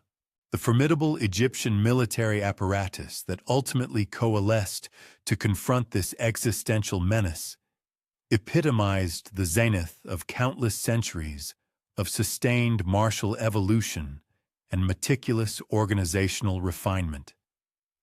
The formidable chariot forces constituted the preeminent offensive spearhead of the Egyptian military, their magnificent vehicles meticulously fabricated within royal ateliers utilizing only the most exquisite and superior materials procurable. Each individual chariot was manned by a highly specialized two-person crew, a skilled driver whose primary duty encompassed precise vehicle control and adept tactical navigation across the battlefield, and a formidable warrior, comprehensively armed with a powerful composite bow, an ample quiver of bronze-tipped arrows, and supplementary armaments for the exigencies of close-quarters engagement. The chariots themselves were ingeniously constructed with remarkably lightweight wooden frameworks, strategically fortified with gleaming bronze fittings, while their spoked wheels were expertly engineered for unparalleled velocity and agile maneuverability. Furthermore, integral leather components afforded crucial flexibility, simultaneously ensuring robust structural resilience. The diverse infantry formations comprised both heavily armored and more agile light troops, systematically structured into divisions, each hypothetically encompassing approximately 5,000 combatants. Though the practical numerical strengths fluctuated substantially contingent upon recruitment efficacy and the specific operational demands of the campaign. The heavy infantry, the bulwark of the ground forces, were typically armed with formidable bronze-tipped spears and protected by robust rectangular shields, expertly fashioned from resilient wood and toughened leather. They were further clad in intricate bronze scale armor, which afforded substantial defensive coverage without unduly compromising their essential battlefield mobility. In contrast, the light infantry fulfilled crucial roles as agile skirmishers and proficient archers, furnished with potent composite bows, keen bronze daggers, and deliberately minimal armor, a choice that prioritized swiftness and tactical adaptability above extensive defensive capacity. The pivotal and ultimate confrontation transpired within the expansive Western Delta region, in close proximity to the contemporary archaeological site of Komar, where the inherent topographical contours ingeniously funneled the advancing coalition into a landscape eminently suited for Egyptian strategic military positioning. Pharaoh Merneptah's forces had meticulously constructed formidable defensive emplacements, skillfully leveraging extant natural impediments, while simultaneously ensuring unimpeded lines of sight for their formidable archer contingents and unobstructed avenues for the thunderous charges of their chariotry. The very locale of this momentous engagement, situated approximately 150 kilometers distant from the ancient capital of Memphis, served as a stark testament to the coalition's alarming success in deeply infiltrating Egyptian sovereign territory prior to encountering any substantial, organized opposition. Ancient Egyptian military chronicles vividly delineate a protracted, multi-day engagement that commenced with preliminary skirmishes between the forward elements of both armies, progressively intensifying into a full-scale, generalized confrontation involving the entire formidable might of each belligerent force. The coalition's initial, fervent offensives were primarily directed against the elite Egyptian chariot squadrons, an explicit endeavor to negate Egypt's paramount tactical superiority through a relentless barrage of concentrated missile fire and meticulously orchestrated infantry charges. Nevertheless, the intrinsic tactical adaptability and exemplary coordination inherent within the Egyptian ranks ultimately triumphed, as their swift chariot forces executed decisive flanking maneuvers that effectively fractured the coalition's formations and forged opportune openings for subsequent infantry advances.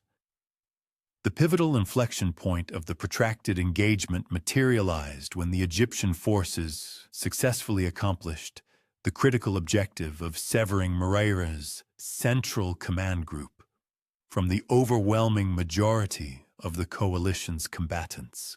Egyptian chariots, executing their maneuvers in impeccably coordinated squadrons, effectively breached the enemy's defensive lines, subsequently apprehending or neutralizing pivotal leadership figures, a group that tragically included direct members of Mercilessly's own immediate family.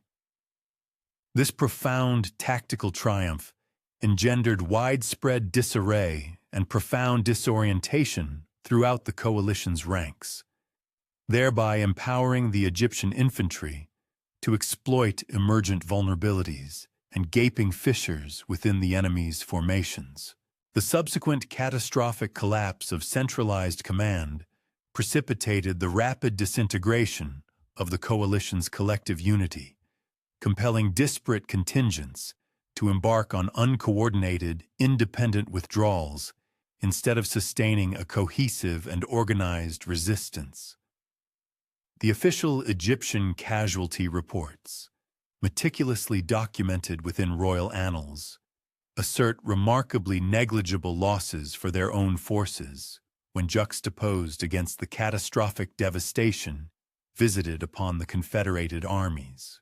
While these numerical declarations are unquestionably indicative of the pervasive propaganda imperatives intrinsic to royal inscriptions, rather than precise battlefield metrics, the compelling archaeological findings unearthed from the actual site of the engagement lend substantial credence to the assertion that Egyptian forces indeed secured an unequivocal and decisive triumph. The extensive array of weaponry and military accoutrements strewn across the former battleground encompasses a plethora of artifacts of foreign provenance, serving as irrefutable corroboration of the heterogeneous makeup of Mercilessly's coalition and, by extension, the expansive international dimension of the conflict itself.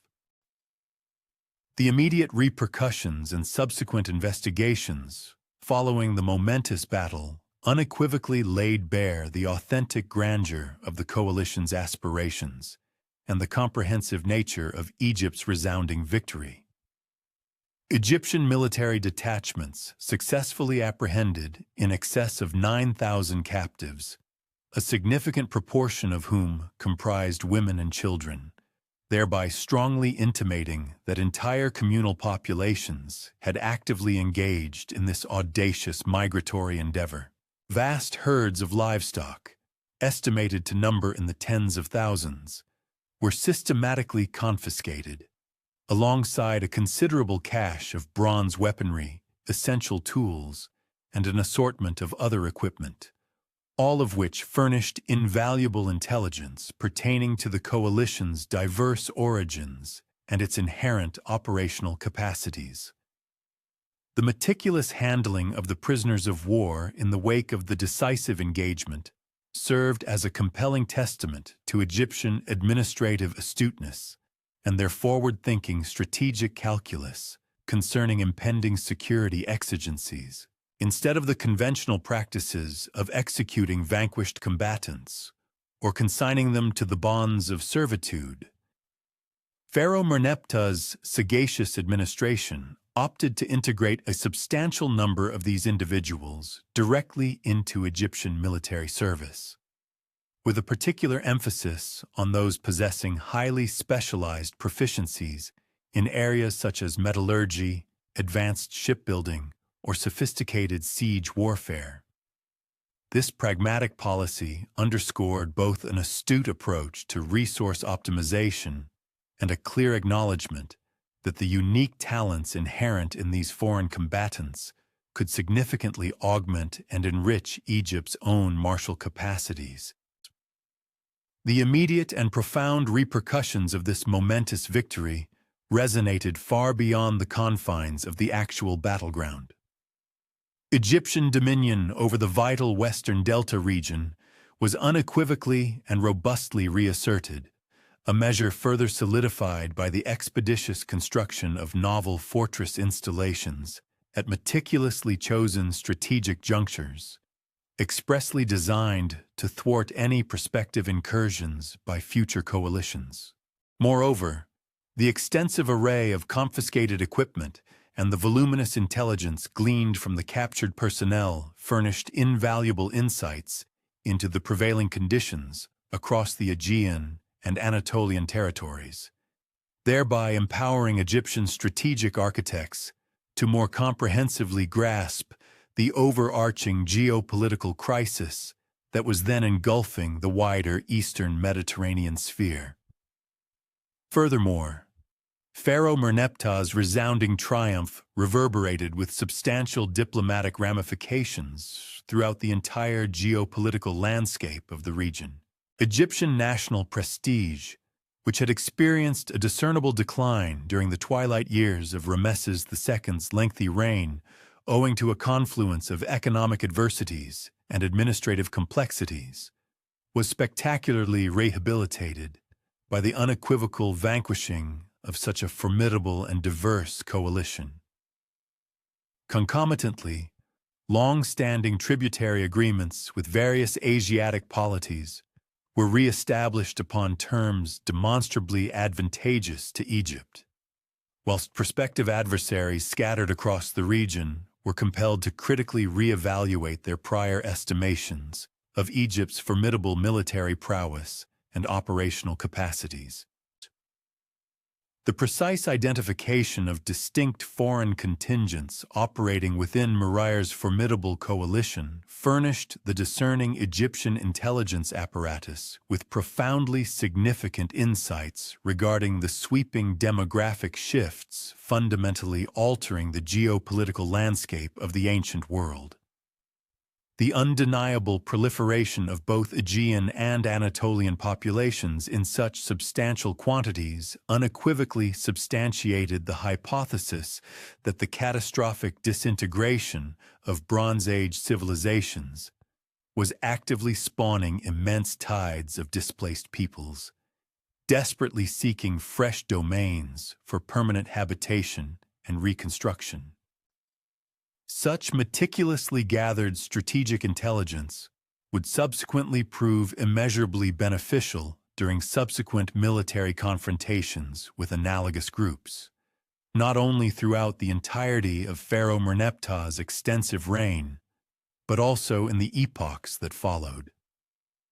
The crucial strategic insights gleaned from Pharaoh Merneptah's intense engagements with the formidable Libyan coalition and their diverse foreign confederates would ultimately prove indispensable for his illustrious successor, Ramesses III, who assumed the regal mantle around 1186 BC, destined to confront an even more menacing and unprecedented existential threat. This new sovereign found himself presiding over an Egypt that, remarkably, had managed to successfully navigate and endure the tempestuous initial waves of demographic upheaval emanating from the rapidly disintegrating Bronze Age world. Though not without significant strain, yet this period of relative calm, a fleeting interlude, ultimately proved to be tragically ephemeral. Indeed, in the 5th and 8th regnal years of Ramesses III, meticulously orchestrated and synchronized incursions by expansive Sea Peoples coalitions would push the venerable Egyptian military capabilities to their very breaking point, culminating in a series of colossal naval confrontations that stand historically as the most extensive and technologically advanced maritime battles ever witnessed in the annals of antiquity. Pharaoh Ramesses III's ascension to the exalted throne transpired amidst a deceptive epoch of apparent tranquility, a fragile calm that artfully concealed the relentless and profound decay of socio-political and economic conditions reverberating across the entire eastern Mediterranean basin. However, the sophisticated Egyptian intelligence apparatus, significantly augmented and refined in the wake of Merneptah's strategic triumphs, furnished exhaustive and granular dispatches chronicling the ceaseless devastation unfolding across vast swathes of Anatolia, the fertile Levant, and the scattered Aegean islands. The pervasive, systematic disintegration of established urban centers, intricate trans-regional trade arteries, and foundational political authorities within these afflicted territories consequently unleashed immense and uncontrollable population movements, a phenomenon that astute Egyptian strategic planners acutely perceived would, with unyielding certainty, ultimately impinge upon the sanctity and prosperity of the Nile Valley itself. In stark contrast to his esteemed predecessor, who had predominantly contended with terrestrial incursions originating from the desolate western desert frontiers, Pharaoh Ramesses III was destined to engage adversaries endowed with remarkably sophisticated naval proficiencies and extensive maritime combat acumen, honed over countless decades of relentless seaborne raiding, plunder, and territorial subjugation. The emergent Sea Peoples coalition, manifesting its formidable presence during Ramesses III's dominion, signified a profound and transformative evolution from the disparate forces that Merneptah had previously confronted and vanquished. Whereas antecedent groups had largely functioned as subordinate auxiliary detachments integrated within larger Libyan tribal confederations, this novel and menacing threat coalesced into highly organized, autonomous maritime powers, demonstrably capable of orchestrating and executing independent strategic maneuvers across immense geographical expanses of ocean and coastline.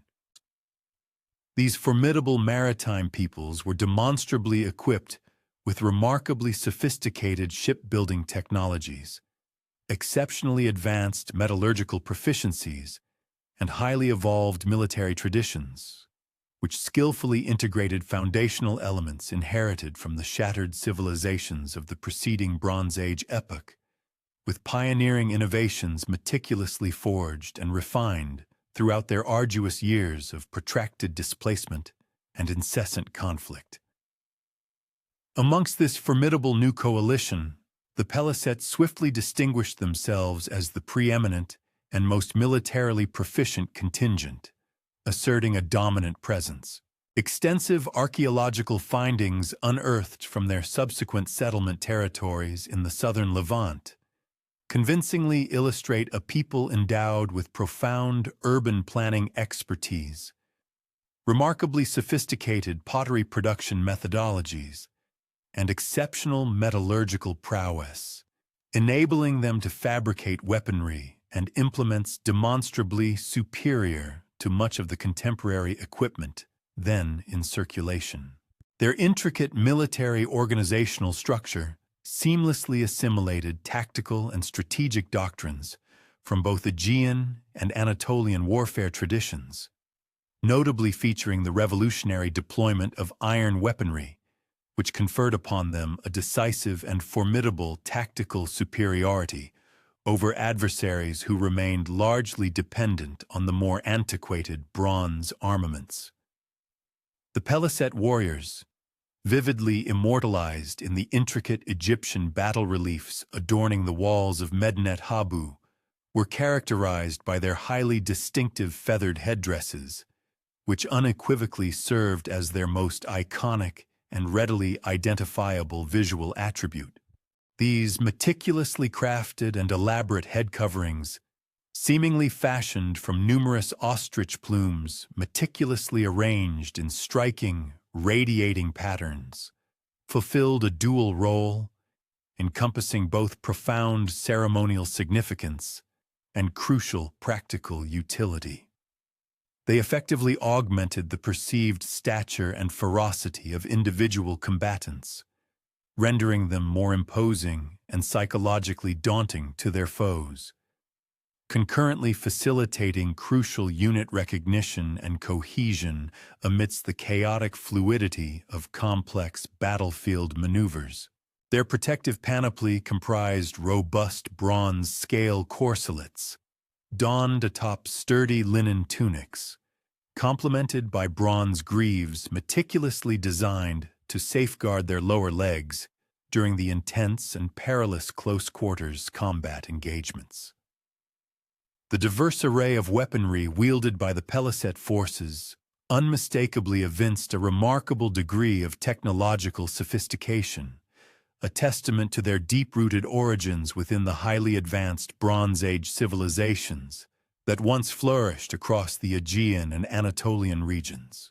Their principal armaments encompassed elongated bronze swords, expertly forged for both potent thrusting and devastating slashing attacks, alongside bronze-tipped spears featuring robust, reinforced wooden shafts and formidable round shields meticulously constructed from bronze-reinforced leather, tautly stretched over resilient wooden frames.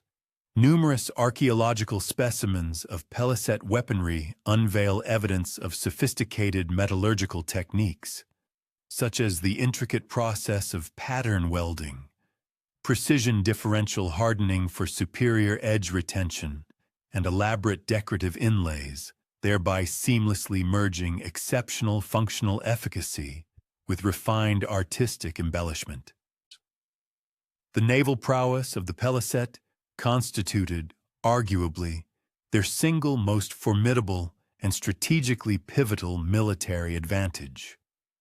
Their impressive vessels, meticulously reconstructed through the careful analysis of Egyptian artistic portrayals and compelling archaeological vestiges recovered from subsequent settlement locations, showcased highly advanced design characteristics specifically engineered to facilitate extensive long-distance voyaging across open seas and to enable highly effective combat operations at sea.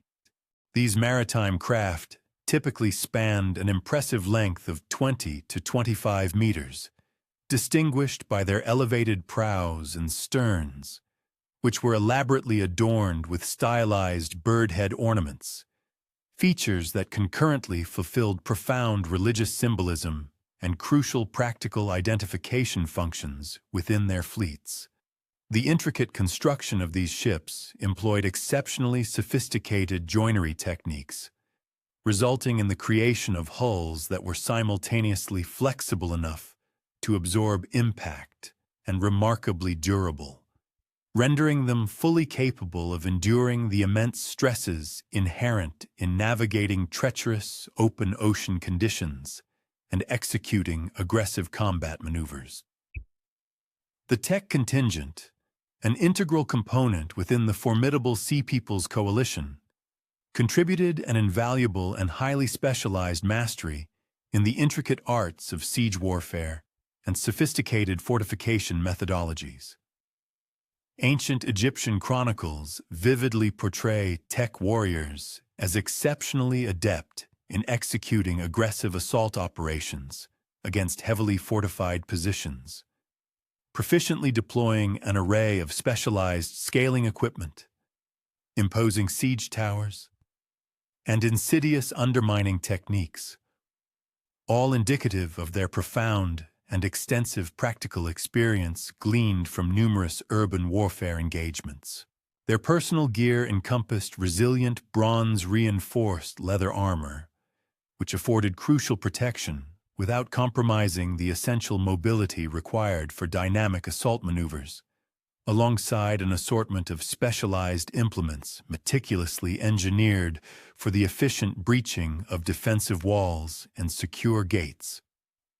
The tech military organizational structure placed significant emphasis on agile small unit tactics and autonomous operational execution, a philosophy that empowered their forces to operate with remarkable efficacy across vastly diverse terrains and in myriad tactical scenarios. Their combatants typically functioned in cohesive groups, numbering between 10 and 20 individuals, led by seasoned commanders who were vested with the crucial authority to spontaneously adapt tactical approaches based on immediate local conditions, obviating the need for time-consuming approvals from superior command echelons.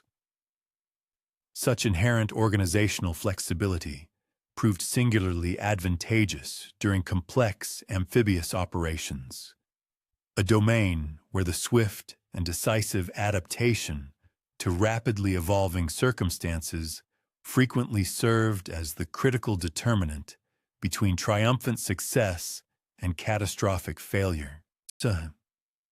The Denian, another pivotal component of the coalition, contributed an exceptional and advanced understanding of metallurgy and sophisticated weapon manufacturing processes, thereby significantly augmenting the collective military capabilities of the entire Sea Peoples' formidable forces. Compelling archaeological findings from sites directly linked to Denian settlement patterns expose the existence of highly sophisticated bronze working facilities, demonstrably capable of mass-producing an extensive arsenal of weapons and essential tools in quantities ample enough to outfit vast military formations. Their refined metallurgical techniques encompassed cutting-edge alloying practices, which yielded bronze of unparalleled hardness and superior durability when juxtaposed against many contemporary examples from other cultures.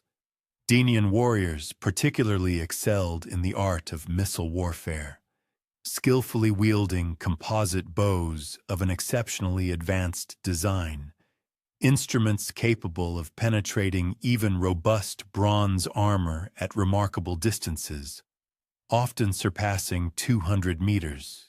Their meticulously crafted arrows were tipped with bronze points, each featuring specialized designs tailored for distinct tactical applications.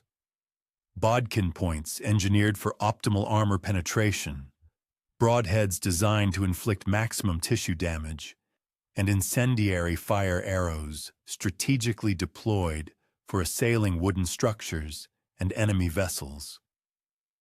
The exceptional precision and extended range afforded by the Denian archery units furnished the coalition with profound tactical superiorities during both intense land-based confrontations and critical naval engagements, influencing the outcomes decisively. Washesh contingents furnished invaluable specialized expertise in amphibious warfare and intricate coastal raiding operations, skills that proved absolutely pivotal during the coalition's devastating assault upon the highly strategic Nile Delta region. These adept warriors demonstrated a profound and granular understanding of complex tidal patterns, nuanced coastal geography, and sophisticated beach assault techniques, capabilities that facilitated meticulously coordinated attacks, seamlessly integrating both naval and land-based forces. Their distinctive ships were characterized by shallow drafts and robust, reinforced construction, design attributes that specifically enabled them to operate with unparalleled efficacy within treacherous coastal waters and narrow river mouths, areas where bulkier, larger vessels would be entirely unable to navigate safely. The military accoutrements of the Washesh conspicuously prioritized mobility and versatility, with their warriors typically bearing lighter armor and weaponry meticulously crafted for swift deployment and highly adaptable tactical utilization across various scenarios. Their principal armaments consisted of bronze-tipped javelins, ingeniously designed for both effective thrown projectiles and direct thrusting attacks, alongside curved swords, specifically optimized for the intense demands of close-quarters combat, and compact round shields that offered essential protection while simultaneously preserving maximum operational mobility. This carefully considered equipment configuration consequently empowered Washesh units to perform with remarkable versatility, serving effectively as both formidable naval boarding parties during maritime engagements and agile light infantry during land-based operations.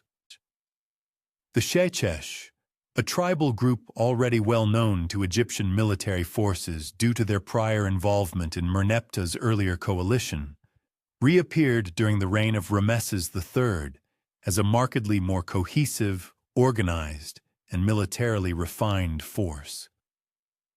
Their sustained and recurrent participation within subsequent Sea Peoples coalitions vividly underscored the relentless and enduring character of the vast population migrations impacting the Eastern Mediterranean, concurrently illustrating the dynamic evolution and enhancement of these diverse groups' military capabilities across successive generations.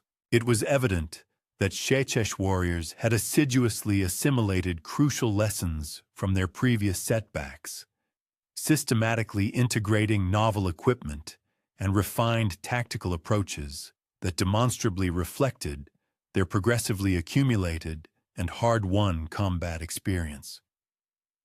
The naval contingents of the Shechesh dedicated themselves to specialized commerce raiding and strategic blockade operations, meticulously targeting vital Egyptian supply lines and essential trade arteries. Their purpose-built ships were distinguished by robust, reinforced hull construction and formidable bronze-reinforced rams, design elements that empowered them to execute highly effective and devastating attacks against enemy merchant vessels and crucial transport ships. The sophisticated economic warfare tactics orchestrated by Shechesh units strategically augmented the direct military engagements undertaken by other coalition members, achieving this by severely disrupting Egyptian logistical networks and significantly diminishing the kingdom's inherent capacity to sustain protracted and demanding military campaigns. During Ramesses III's fifth regnal year, the Confederation of Sea Peoples exhibited an elaborate strategic foresight and intricate logistical arrangements that surpassed all prior Egyptian military intelligence assessments. Rather than executing a singular, concentrated assault, these maritime invaders deployed a concerted, simultaneous offensive from various directions, posing concurrent dangers to vital Egyptian zones along the Mediterranean coast, within the Nile Delta, and across the kingdom's Asiatic frontiers. This unprecedented level of synchronicity severely strained Egypt's capacity for defense, compelling a dispersal of its military assets and denying the strategic advantage of unified command that had facilitated Merneptah's earlier triumphs.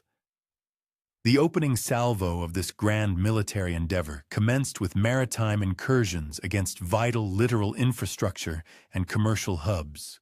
These aggressive seaborne assaults, conducted by combined Peliset and Washesh naval forces, specifically aimed at crucial harbor facilities, logistical depots, and naval construction yards that underpinned the very fabric of Egypt's seaborne trade and its naval prowess. The raids were characterized by their meticulous accuracy and synchronized execution, with attackers demonstrating an intimate understanding of Egypt's shoreline fortifications and the precise locations of valuable targets. Egyptian coastal fortifications, primarily engineered to repel conventional land-based threats, proved utterly unprepared for the novel strategies of seaborne aggression employed by the Sea People's forces. The strongholds that had previously repelled desert incursions by Libyans were devoid of the necessary maritime backing and bespoke gear to effectively counter amphibious attacks. Furthermore, coastal watchtowers, initially designed to provide early warning of approaching enemies, found their utility severely curtailed by the swiftness and maneuverability of the Sea People's naval forces. The Sea People's relentless progression toward the Nile Delta represented the campaign's pivotal juncture, as a successful penetration would grant them entry into the fertile core of Egypt's food production and its governmental nerve centers. Intelligence reports reaching Ramesses III described an immense confederated army moving south along the Levantine coast, methodically laying waste to or seizing control of Egyptian client states and friendly domains. The rapidity of their progression, combined with concurrent maritime maneuvers reported in the eastern Mediterranean, revealed a level of concerted action far surpassing what Egyptian strategists had anticipated regarding the Sea People's organizational acumen. Ramesses III's response to this unparalleled danger necessitated calling to arms the full spectrum of Egypt's armed forces while simultaneously conceiving novel methods of engagement specifically tailor-made to neutralize the unique strengths of the Sea Peoples. The pharaoh ordered the construction of bespoke maritime craft, equipped for combat operations in the constricted waterways of the Nile Delta, where conventional Egyptian fluvial vessels would be demonstrably insufficient against purpose-built warships. These new vessels featured robust structural integrity, prow-mounted bronze battering rams, and raised combat decks, which afforded Egyptian combatants the capacity to contend with the Sea People's fleet on a level playing field. The monumental maritime confrontation, destined to decide the fate of the entire military endeavor, occurred in the eastern delta, where the Pelusiac arm of the great river offered the Sea People's armies a pathway into the heartland of Egypt, while simultaneously limiting their maneuverability and strategic choices within the more restricted channels. The architects of Egyptian military strategy understood that compelling the naval clash within these confined aquatic environments would effectively negate numerous benefits that Sea People's naval forces had exhibited in the vast expanse of the open sea.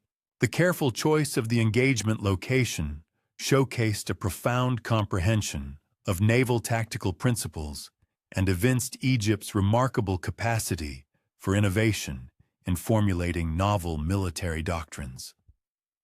The engagement began when Sea People's naval forces, progressing in meticulously arranged naval arrays, met with the pre-established Egyptian defensive positions established at strategic points along the waterway.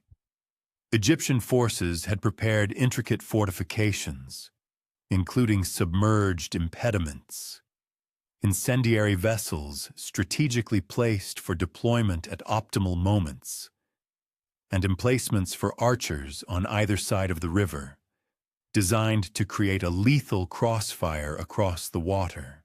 These preparations were the culmination of several months of meticulous forethought and underscored Egypt's considerable aptitude in engineering, successfully modifying established methods of besieging strongholds for the exigencies of maritime conflict.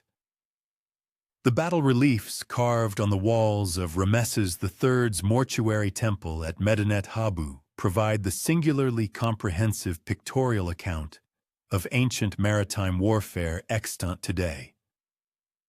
These elaborate artistic representations show Egyptian and Sea People's vessels locked in fierce close combat, with warriors battling from raised decks while ships navigated strategically for tactical advantage.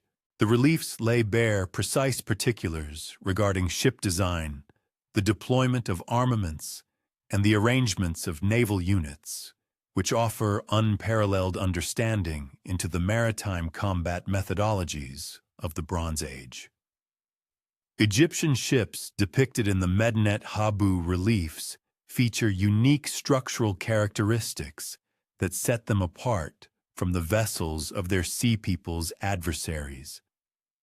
Egyptian vessels exhibited greater height above the waterline and more complex upper-deck constructions that afforded elevated vantage points for ranged combatants like archers and spearmen. Their construction prioritized steadiness and protective strength above swiftness and agility. Indicative of strategic doctrines designed to amplify Egyptian supremacy in projectile weaponry, while simultaneously mitigating the effectiveness of the Sea People's demonstrable prowess in hand-to-hand fighting techniques. Sea People's vessels, conversely, displayed a more reduced silhouette and a hydrodynamic design that underscored swiftness and nimbleness. Their ships were equipped with conspicuous battering rams positioned at the water level, alongside raised fore and aft sections adorned with avian-headed embellishments. The vessel's construction appears seemingly perfected for kinetic impact assaults and ship-to-ship incursions, with a deliberately sparse upper-deck arrangement which would have contributed to a lighter overall mass, while simultaneously furnishing unencumbered deck areas conducive to the free movement of combatants during engagements. The armaments and gear depicted in the Medinet Habu battle scenes offer comprehensive testimony to the engineering and manufacturing prowess of both factions. Egyptian combatants are shown utilizing sophisticated composite bows, arrows tipped with bronze, and elongated spears specifically crafted for piercing assaults launched from raised vantage points. Their equipment highlights a reliance on projectile combat and aggressive engagements initiated from fortified stances, reflecting tactical approaches that capitalized on Egypt's superior logistical and command structures, while simultaneously reducing vulnerability to the Sea People's demonstrated proficiency in close combat expertise. Sea People's warriors depicted in the reliefs carry the unique armaments and gear emblematic of their martial heritage.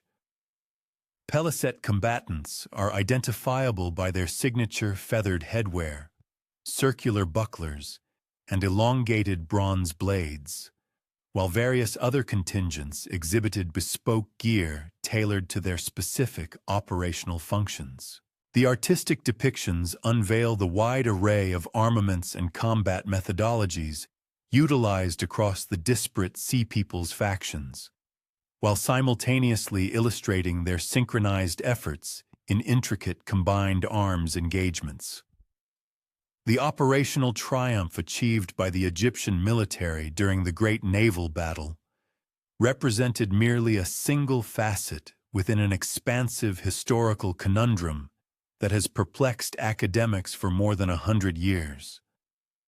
While Ramesses III's victory safeguarded Egypt's sovereignty and evinced the realm's capacity for martial innovation, the true nature and genesis of the Sea Peoples themselves continued to be mysterious even in the eyes of their own contemporaries.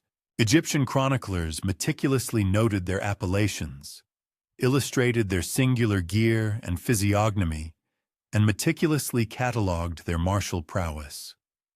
Yet, the core inquiries regarding their geographical genesis and their connections to established historical entities persist in fueling academic discourse and extensive archaeological exploration.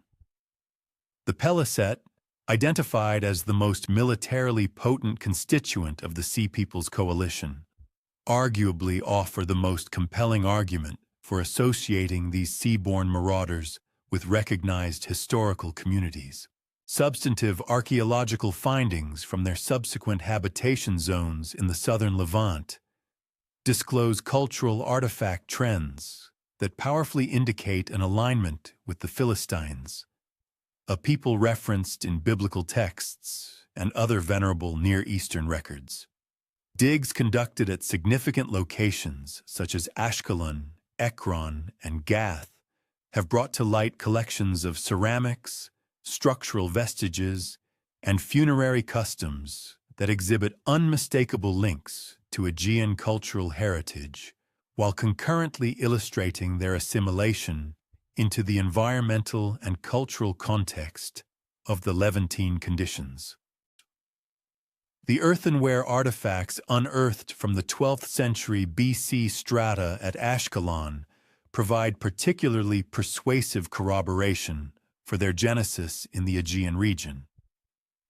Ceramic vessels found there comprise culinary receptacles, large storage containers, and drinking implements that display intrinsic technological and aesthetic characteristics directly attributable to the ceramic conventions of late Helladic 2C3 pottery traditions from mainland Greece and the Aegean islands. These vessels show distinctive tempering techniques, surface treatments, and decorative motifs that were utterly unparalleled within the indigenous Canaanite pottery heritage, but unequivocally illustrate an unbroken lineage with Mycenaean artisanal methods of pottery creation.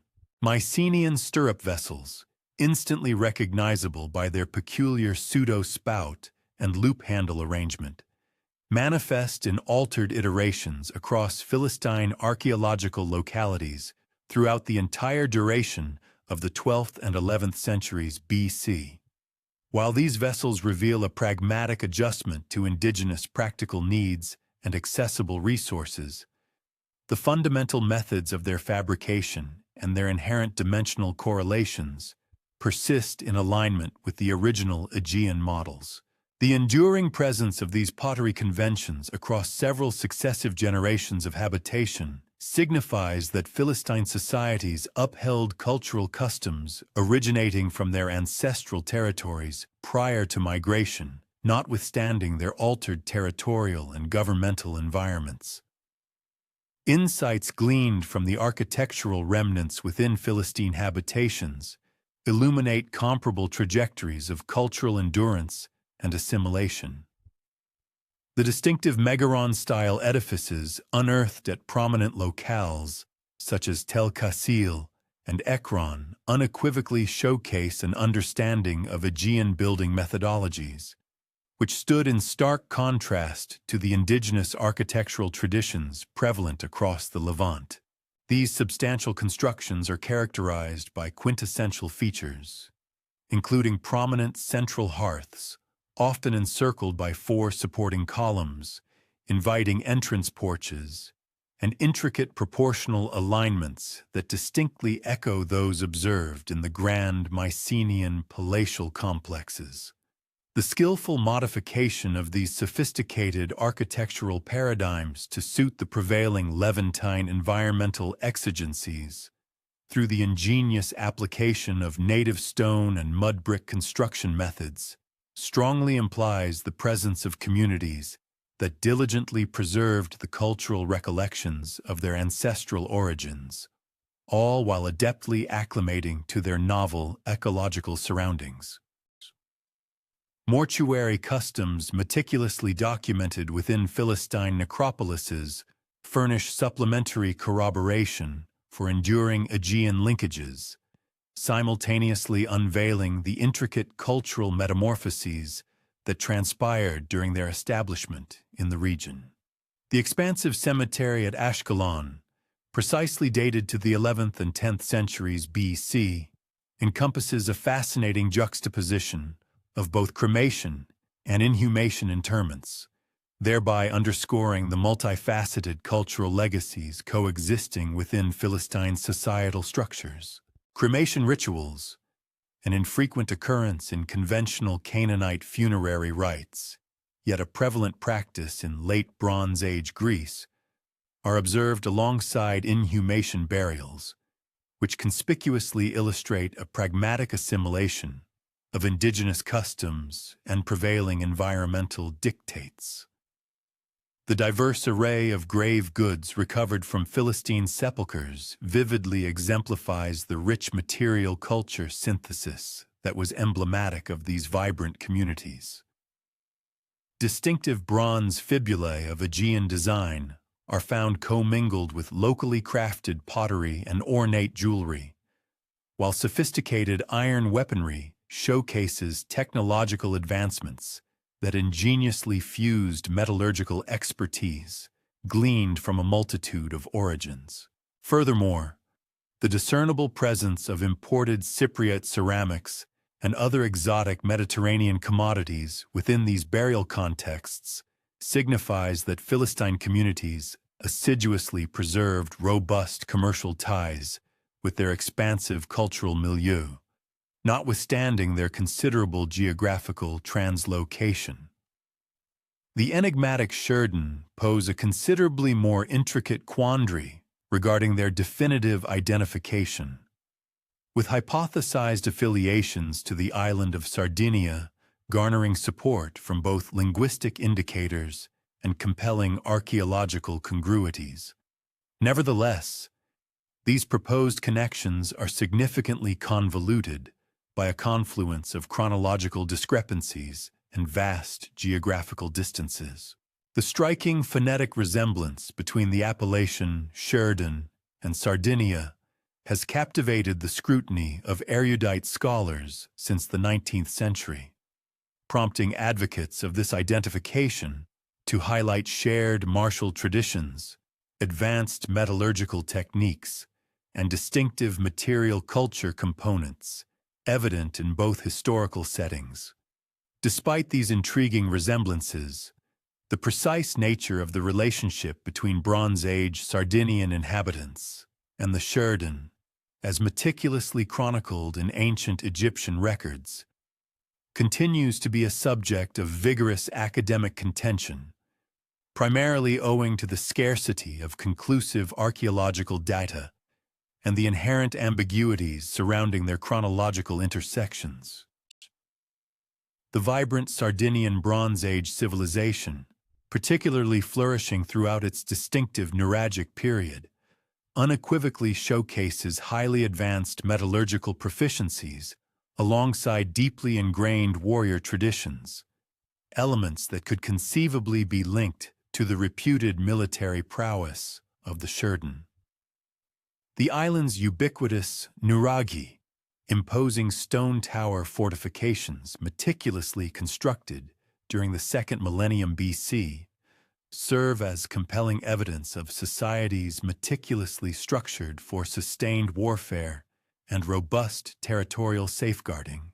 These formidable edifices, masterfully erected using sophisticated dry stone construction techniques, necessitated the deployment of highly organized labor contingents and specialized engineering acumen, thereby strongly implying the presence of intricate social hierarchies and long-standing martial customs.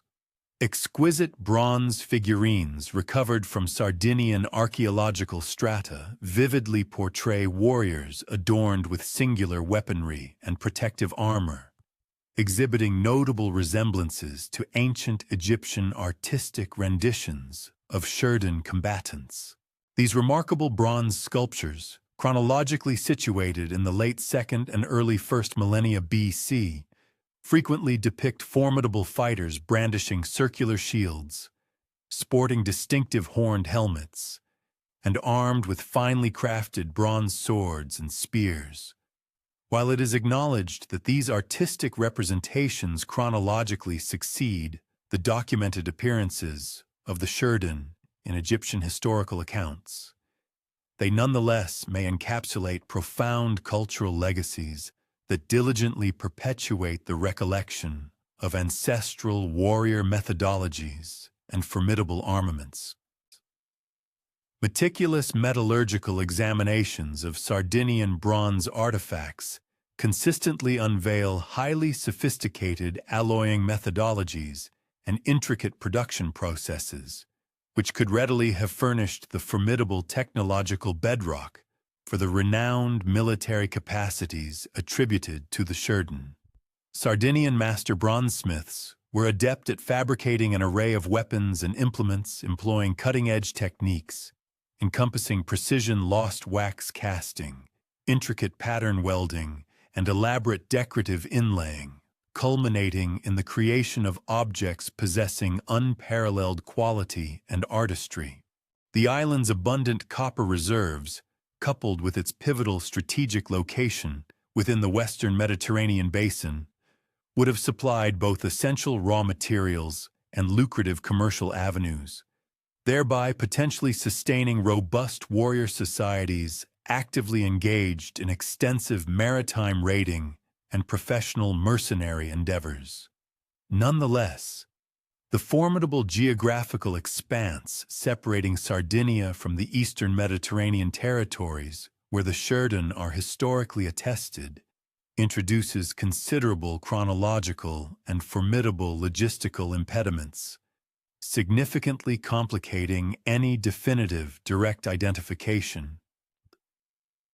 The monumental undertaking of transporting considerable contingents of formidable warriors from the distant shores of Sardinia to the Levantine coast would have necessitated exceptional maritime proficiencies and organizational infrastructures, which may well have surpassed the inherent capabilities of typical Bronze Age societies. Consequently, a range of compelling alternative hypotheses has emerged, positing that Sherdun might have functioned as a generalized Egyptian appellation for various Western Mediterranean populations, rather than serving as a precise ethnic classification. Another compelling viewpoint suggests that the striking similarity in nomenclature could simply represent a fortuitous linguistic coincidence, rather than indicating a direct and verifiable historical affiliation. Among the various Sea Peoples groups, the Luca present arguably the most compelling and robust argument for an unequivocal direct identification with a historically recognized population, primarily owing to the remarkable philological congruence between their name and that of ancient Lycia, situated in the rugged southwestern region of Anatolia. Both Egyptian and Hittite archival sources meticulously chronicle the presence of Luca peoples within distinct Anatolian settings throughout the entire Late Bronze Age, thereby firmly establishing their precise geographical provenance and salient cultural attributes many decades prior to their documented emergence as active participants in the formidable Sea Peoples movements.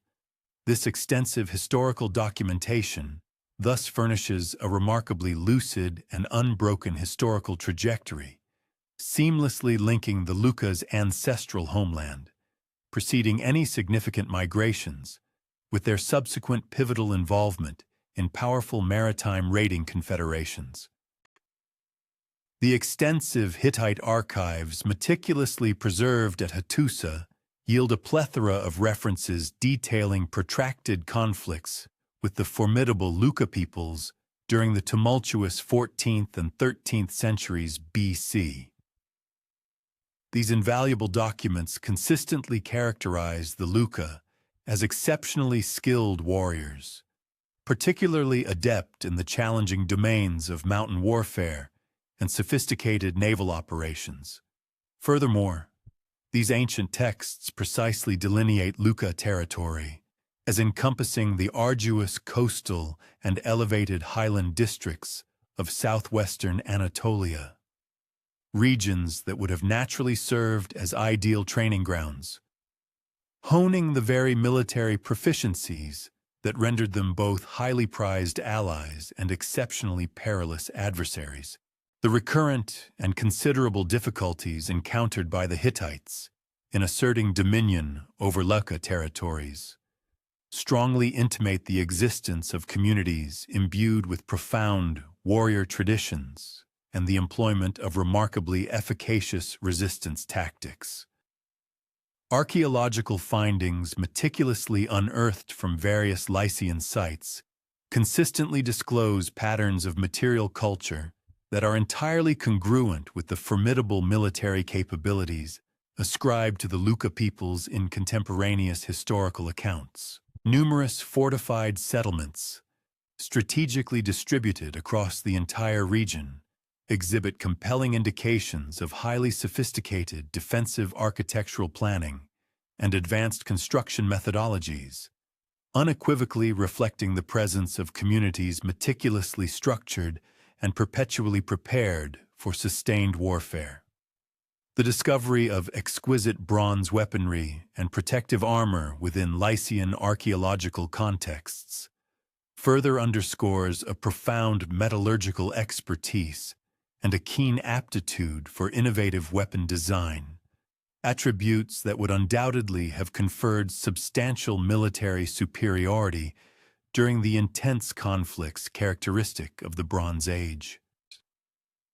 The distinctive Lycian rock-cut tombs and other impressive mortuary monuments unequivocally unveil deeply ingrained cultural traditions that placed a paramount emphasis on warrior identity and exceptional martial accomplishment.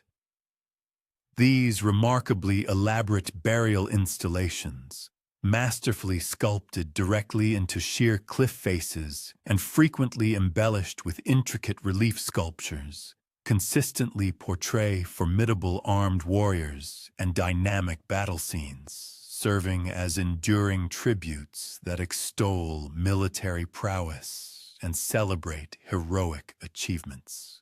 The prodigious investment of both precious resources and considerable human labor demanded for the creation of these monumental structures powerfully indicates the existence of societies that profoundly esteemed warrior status and assiduously perpetuated cultural recollections of their martial heritage across numerous successive generations.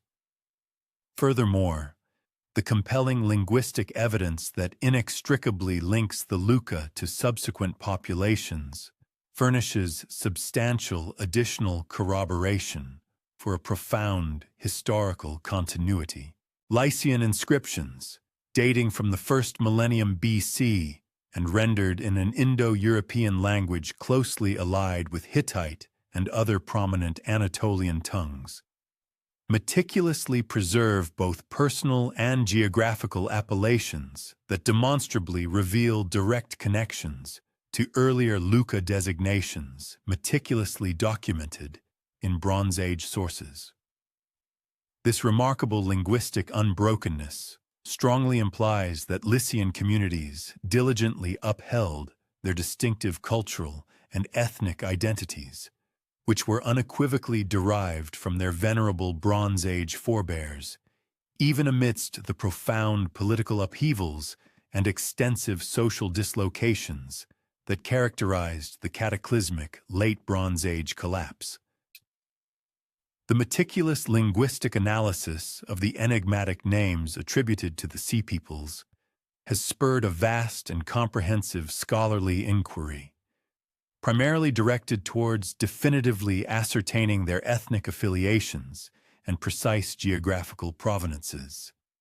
The invaluable preservation of these appellations within ancient Egyptian hieroglyphic transcriptions offers crucial insights into their probable original pronunciation and intrinsic linguistic characteristics, while acknowledging the inherent constraints of hieroglyphic writing systems, which inevitably introduce ambiguities into precise phonetic reconstruction.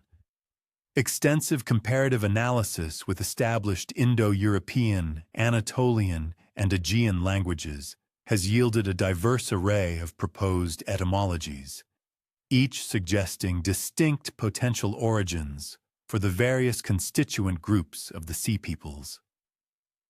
Compelling Indo-European linguistic correlations emerge with remarkable clarity for several of the names associated with the Sea Peoples. Specifically, the Danaian exhibit plausible etymological ties to the Greek term Danaoi, an appellation frequently employed by Homer to denote the Greeks, which may well encapsulate ancient Bronze Age ethnic designations. Such an identification would strategically position the Danaians squarely within the expansive framework of significant Aegean population displacements that ensued in the wake of the catastrophic collapse of the Mycenaean civilization. In a similar vein, the Ekwesh have been linguistically linked to the Homeric Achaeans, another prominent Greek ethnic descriptor, a connection that could credibly signify the active involvement of mainland Greek populations in the tumultuous movements of the Sea Peoples. Linguistic analyses from Anatolia present compelling alternative interpretations regarding the genesis of several names associated with the Sea Peoples. For instance, the Teresh exhibit conceivable etymological links to Tarouissa, an appellation for ancient Troy, attested in venerable Hittite archives from the Bronze Age. Such a connection inherently situates the Teresh amidst the broader narrative of northwestern Anatolian demographic shifts subsequent to the cataclysmic fall of Troy and other significant regional urban centers. The Weshesh, on a similar note, likewise reveal plausible correlations to specific Anatolian topographical nomenclature and ethnonymic classifications, thereby pinpointing their genesis within the expansive geopolitical dominion of the Hittite Empire and its surrounding territories. The scholarly discourse surrounding the political and social organization of the Sea Peoples primarily revolves around pivotal inquiries into their essential character as historical entities. A segment of academics posits the existence of cohesive confederations, asserting that these groups possessed synchronized command hierarchies and pursued shared strategic imperatives spanning numerous military expeditions and diverse geographical territories. This particular viewpoint underscores the perceptible synchronicity of the Sea Peoples' assaults, their unwavering martial prowess, and their evident capacity to execute intricate maneuvers that necessitated considerable logistical frameworks and meticulous forethought. Corroboration for these confederation hypotheses encompasses the recurrent manifestation of various Sea Peoples contingents within ancient Egyptian chronicles, thereby hinting at enduring alliances and sustained cooperative engagements. Furthermore, the sophisticated tactical synergy exhibited during confrontations with Egyptian forces points to command architectures adept at harmonizing disparate martial customs and proficiencies into potent, synchronized military actions. The prolonged duration of the Sea Peoples' undertakings extending over numerous decades, implies an inherent organizational resilience that would undoubtedly have necessitated robust leadership institutions and mutually embraced strategic aims to maintain such enduring momentum. Conversely, divergent scholarly viewpoints portray the Sea Peoples as desperate, displaced multitudes, propelled by sheer exigency rather than being coalesced by shared political aspirations. This particular lens highlights the extensive upheaval and devastation that epitomized the cataclysmic Late Bronze Age collapse, contending that these demographic shifts primarily represented populations in flight from calamities, rather than engaged in synchronized campaigns of territorial acquisition. The pronounced heterogeneity evident in the Sea Peoples' material artifacts, martial accoutrements, and residential configurations further lends credence to interpretations stressing their diverse composition, as opposed to a homogeneous, consolidated structure. An examination of the archaeological record gleaned from the Sea Peoples' settlement zones uncovers distinct patterns which tend to corroborate both aforementioned interpretations, contingent upon particular contexts and specific chronological epochs. Initial phases of their establishment frequently manifest indications of synchronized urban planning and deliberate resource distribution, thereby implying the presence of structured leadership and commonly held objectives. Subsequent eras, however, often disclose an escalating cultural differentiation and regional specificity, signifying a gradual dissolution of more extensive cooperative bonds as individual communities progressively acclimated to their novel environmental and social conditions. A third analytical framework, the opportunistic raider interpretation, offers an additional lens that portrays the Sea Peoples as formidable maritime warrior collectives who adroitly capitalized on the disintegration of established Bronze Age political frameworks to secure both material wealth and geographical dominion. This particular methodology underscores the formidable martial prowess and profound naval acumen which empowered these Sea Peoples' contingents to execute lucrative predatory incursions while simultaneously circumventing the inherent perils linked to overt territorial subjugation. The remarkable pliancy and capacity for adjustment exhibited by these Sea Peoples' communities further buttresses perspectives that highlight their practical, adaptive reactions to evolving conditions, rather than ideologically propelled expansionist agendas. The discernible regional disparities in the Sea Peoples' operational scope and residential configurations furnish corroboration for each of the three aforementioned interpretational methodologies. Certain locales exhibit clear indications of synchronized military endeavors and meticulously planned establishment initiatives, thereby implying a sophisticated confederation-level organizational structure and foresightful strategic deliberation. Conversely, other territories disclose patterns consistent with distressed refugee encampments and the establishment of defensive communal structures, which inherently reflect pressures of dislocation rather than overarching expansionist aims. Yet other specific situations demonstrate instances of expedient capitalization on indigenous vulnerabilities and burgeoning commercial prospects, thereby signaling a practical, responsive adaptation to prevailing conditions. The decisive military reversals suffered at the hands of Rameses, the Third's formidable forces, signified the cessation of extensive Sea Peoples' incursions, though by no means heralded their complete vanishing from the annals of history. Instead of withdrawing back to their enigmatic places of origin or dissipating into utter anonymity, these uprooted communities forged enduring settlements across the expansive eastern Mediterranean basin, thereby profoundly reshaping the demographic composition and cultural tapestry of the entire area. The most efficacious and archaeologically discernible of these colonization endeavors transpired within the southern Levant, where the Peliset contingent notably transmuted into the Philistines, thereby forging a singular urban civilization destined to exert paramount influence over the coastal plain for successive centuries. The foundational genesis of Philistine city-states within the southern Levant stands as one of the most extraordinary illustrations of felicitous cultural assimilation and sophisticated political structuring observed in the ancient world.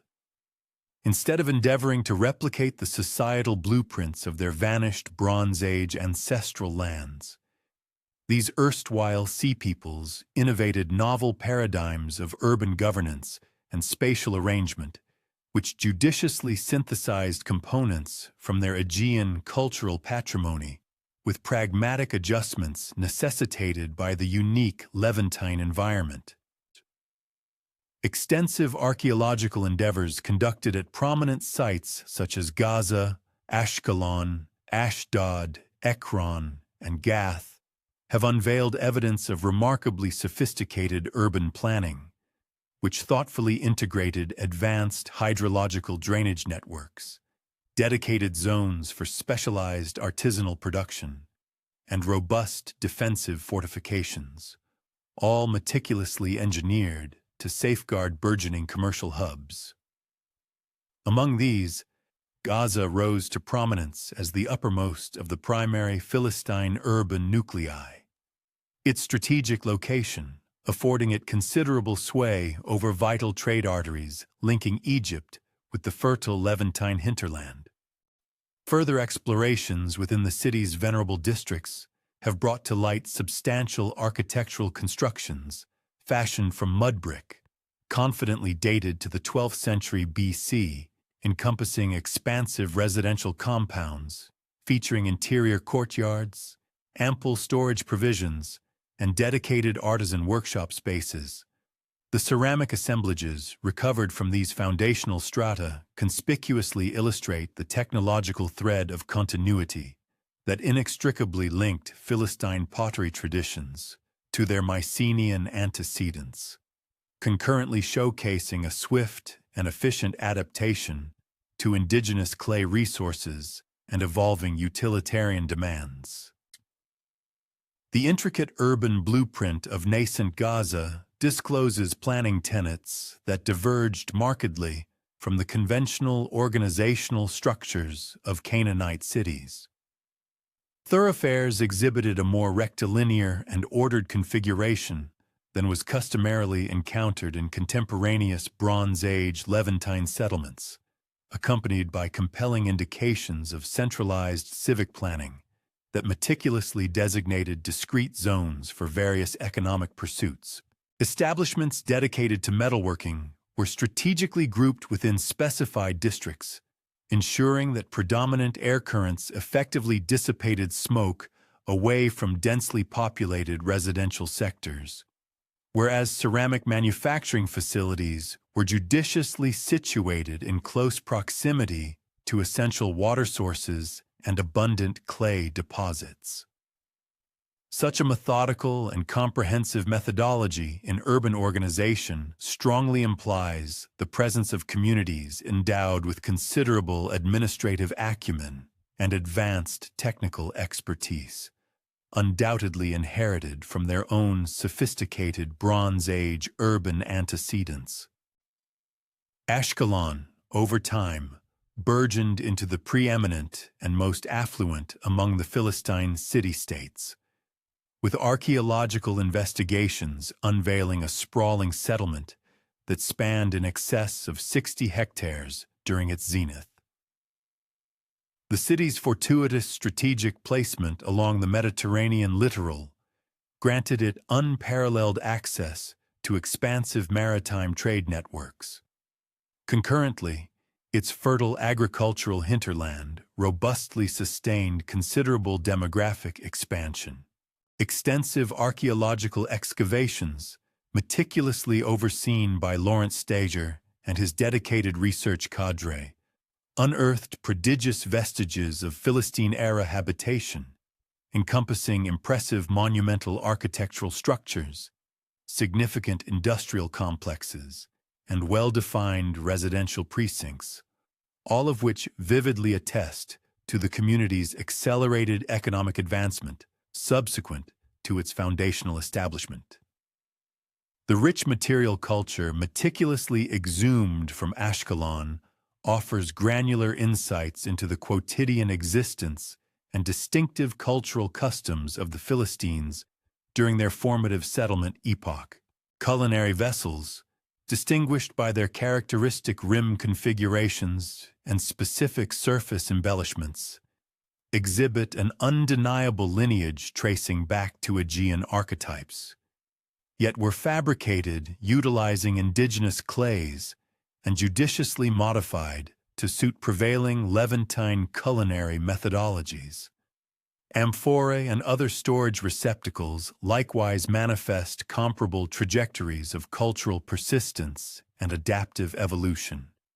Their vessel morphologies, preserving proportional relationships, emblematic of Mycenaean ceramic traditions, while simultaneously integrating practical alterations tailored to specific local storage exigencies.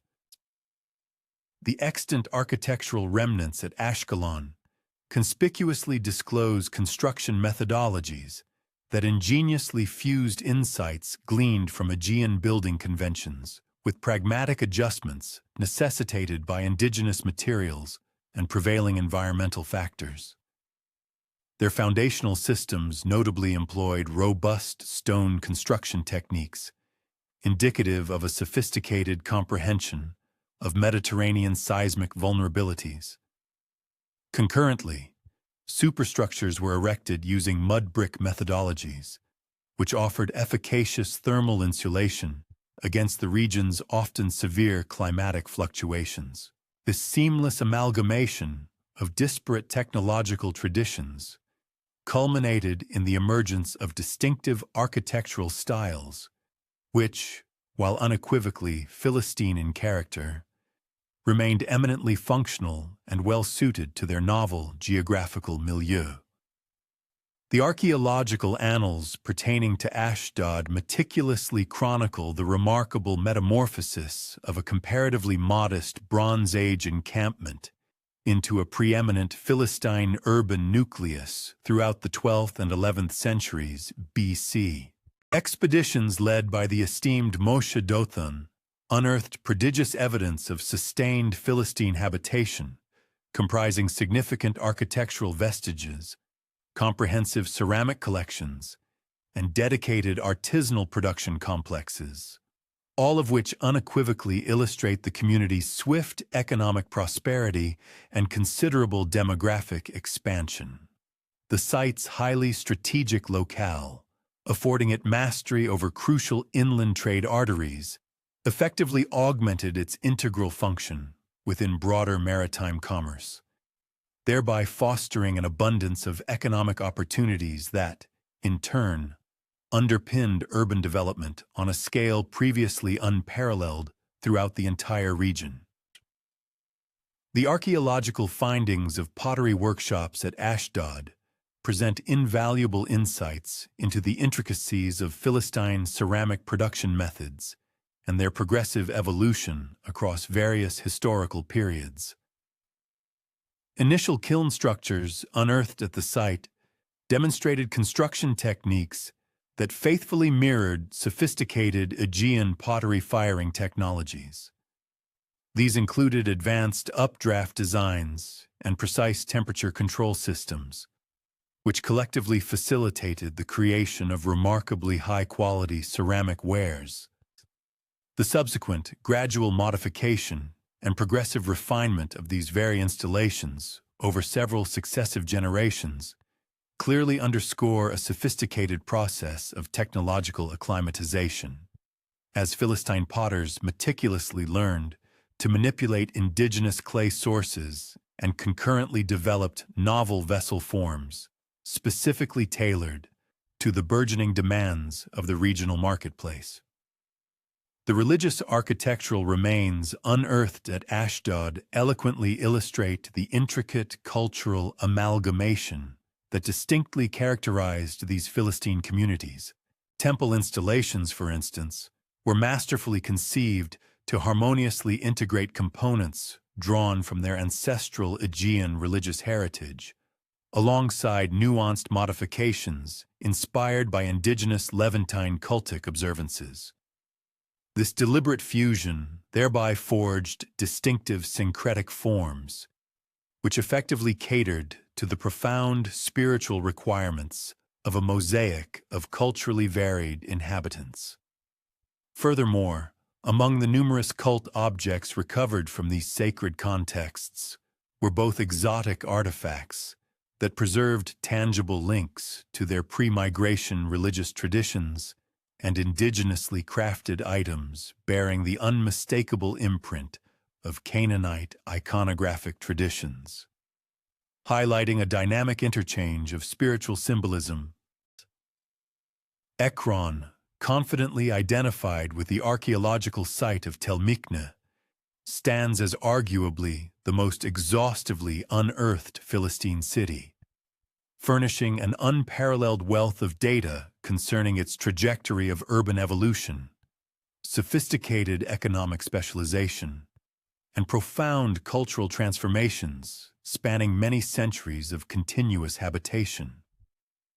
The meticulous excavations conducted by the esteemed archaeologists Trude Dothan and Seymour Gitton brought to light a vast array of remnants from the Philistine period settlement. These extensive findings encompassed meticulously planned residential quarters, bustling industrial areas, and impressive public edifices, all of which meticulously chronicle the community's developmental journey from its nascent establishment to its eventual integral absorption into broader regional political systems and alliances.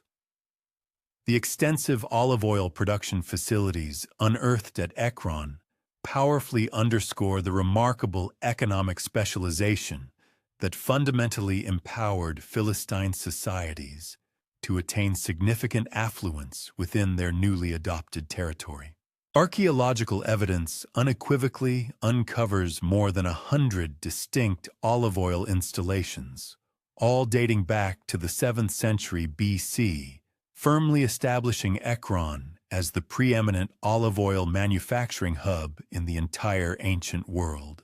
These state-of-the-art facilities employed sophisticated pressing methodologies that masterfully blended time-honored Mediterranean olive processing methods with ingenious technological advancements, a synergistic approach designed to optimize both the output volume and the superior quality of the resultant product. The immense volume of olive oil output at Ekron strongly suggests commercial enterprises operating on a scope vastly transcending mere local consumption requirements, thereby pointing to sophisticated and far-reaching trade networks that were interlinking Philistine settlements with diverse markets across the entire Levant. The impressive storage facilities at the site possessed the capacity to store many thousands of liters of processed oil, a testament to their large-scale operations.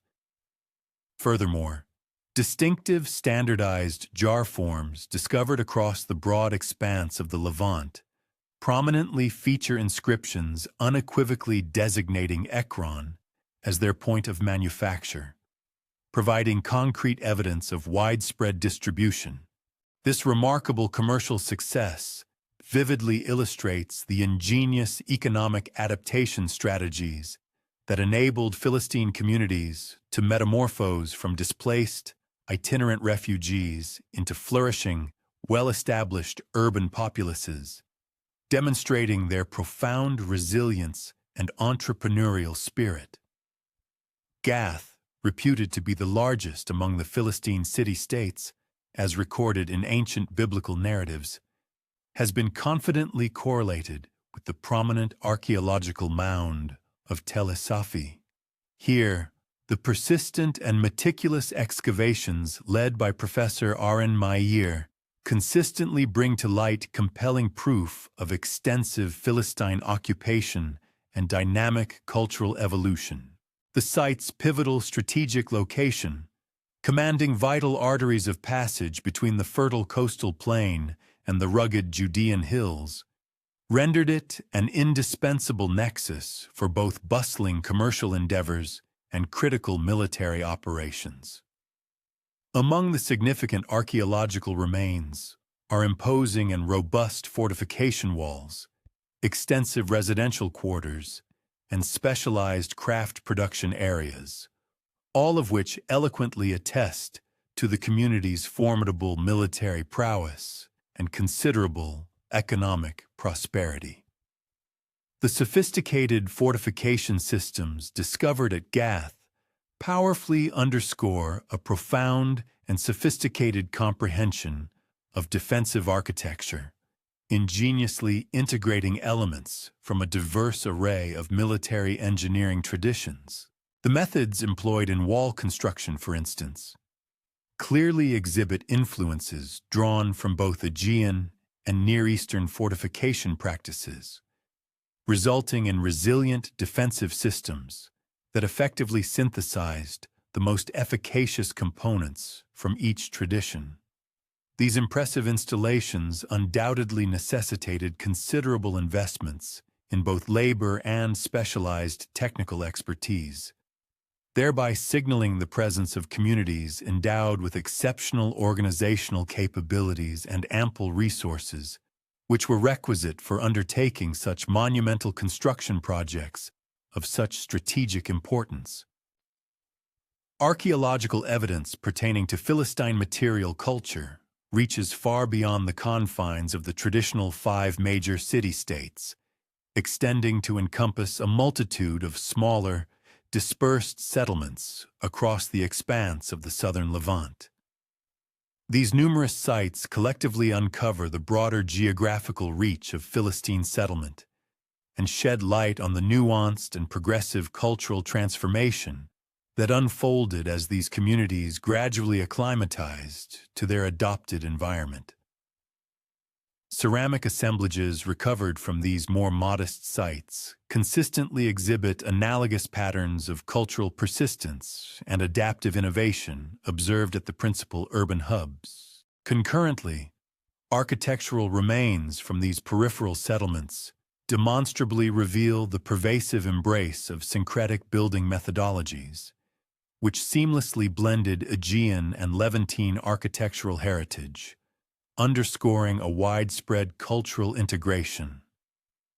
The distinctive Mycenaean IIC pottery traditions undoubtedly provide the most definitive archaeological indicator for meticulously charting the cultural genesis and subsequent evolution of the Philistines. These particular ceramic styles, distinctly characterized by their unique decorative motifs, specific vessel forms, and specialized production techniques, emerged ubiquitously across Philistine settlement zones throughout the 12th century BC. Over time, they underwent a progressive metamorphosis into distinct, localized variants that judiciously integrated indigenous regional influences. Nevertheless, the enduring prevalence of particular decorative elements, notably bird motifs, intricate geometric patterns, and vibrant painted designs, eloquently testifies to a profound cultural continuity, which meticulously linked Philistine communities to their ancestral Aegean heritage over the span of numerous generations. The distinctive cooking pot traditions that emerged within Philistine settlements represent yet another compelling testament to both cultural persistence and practical adaptation. These utilitarian vessels, notably distinguished by their unique rim forms, specific handle attachments, and characteristic surface treatments, exhibit an unequivocal lineage traceable to Aegean prototypes. Yet, They simultaneously showcase a pragmatic adaptation to indigenous cooking practices and the utilization of readily available local raw materials. The progressive evolution of these vessel forms across temporal spans lucidly reveals the incremental cultural synthesis that profoundly defined Philistine communities, as they seamlessly interwove components from their rich ancestral heritage with compelling influences drawn from their new environmental context. Architectural features uncovered at Philistine sites mirror analogous patterns of cultural enduringness and practical modification.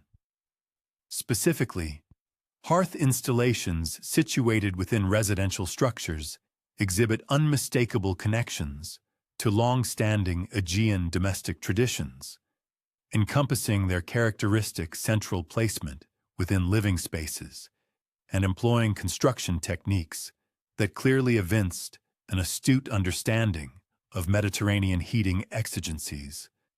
However, these essential installations nonetheless underwent significant modifications to effectively accommodate indigenous fuel sources and were thoughtfully adapted to the construction materials readily obtainable within the Levantine landscape. This process of creative adaptation thereby gave rise to distinctive hybrid forms that proficiently addressed immediate practical necessities while assiduously preserving profound cultural ties to their ancestral traditions. Extending beyond the extensively documented Philistine settlements, the archaeological record further unveils the establishment of distinct communities by other formidable sea peoples groups across the broader expanse of the eastern Mediterranean basin, indicating a widespread migratory phenomenon. The Checker, identified within ancient Egyptian sources as active participants in the formidable Sea Peoples coalitions, are believed to have founded settlements strategically positioned along the Levantine coastline, with their most substantial concentration notably situated at the ancient city of Dor. This critically positioned port city, located on the Mediterranean coast just south of modern Haifa, flourished into a preeminent commercial hub under Checker suzerainty. Under their astute management, it cultivated expansive and intricate trade networks, which effectively linked the Levant with distant markets in Cyprus, Anatolia, and the Aegean world, establishing its prominence as a regional economic power. The meticulous archaeological excavations conducted at Dor by the distinguished Ephraim Stern brought to light significant remains of Iron Age occupation, which unequivocally demonstrate profound connections to the distinctive material culture traditions associated with the Sea Peoples, thereby solidifying the Checker presence at this key coastal site. Ceramic assemblages recovered from the site encompass a variety of vessels that clearly demonstrate both technological and stylistic affinities with Aegean ceramic traditions, reflecting a cultural heritage.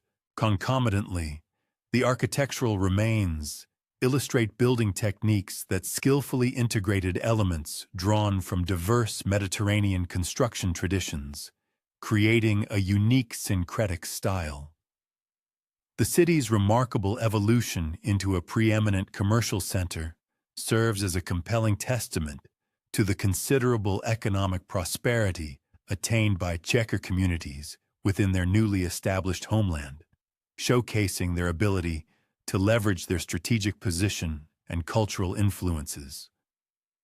The sophisticated harbor installations discovered at Dor unequivocally reveal an advanced and profound understanding of maritime engineering principles, which critically empowered the community to cultivate expansive and thriving commercial operations.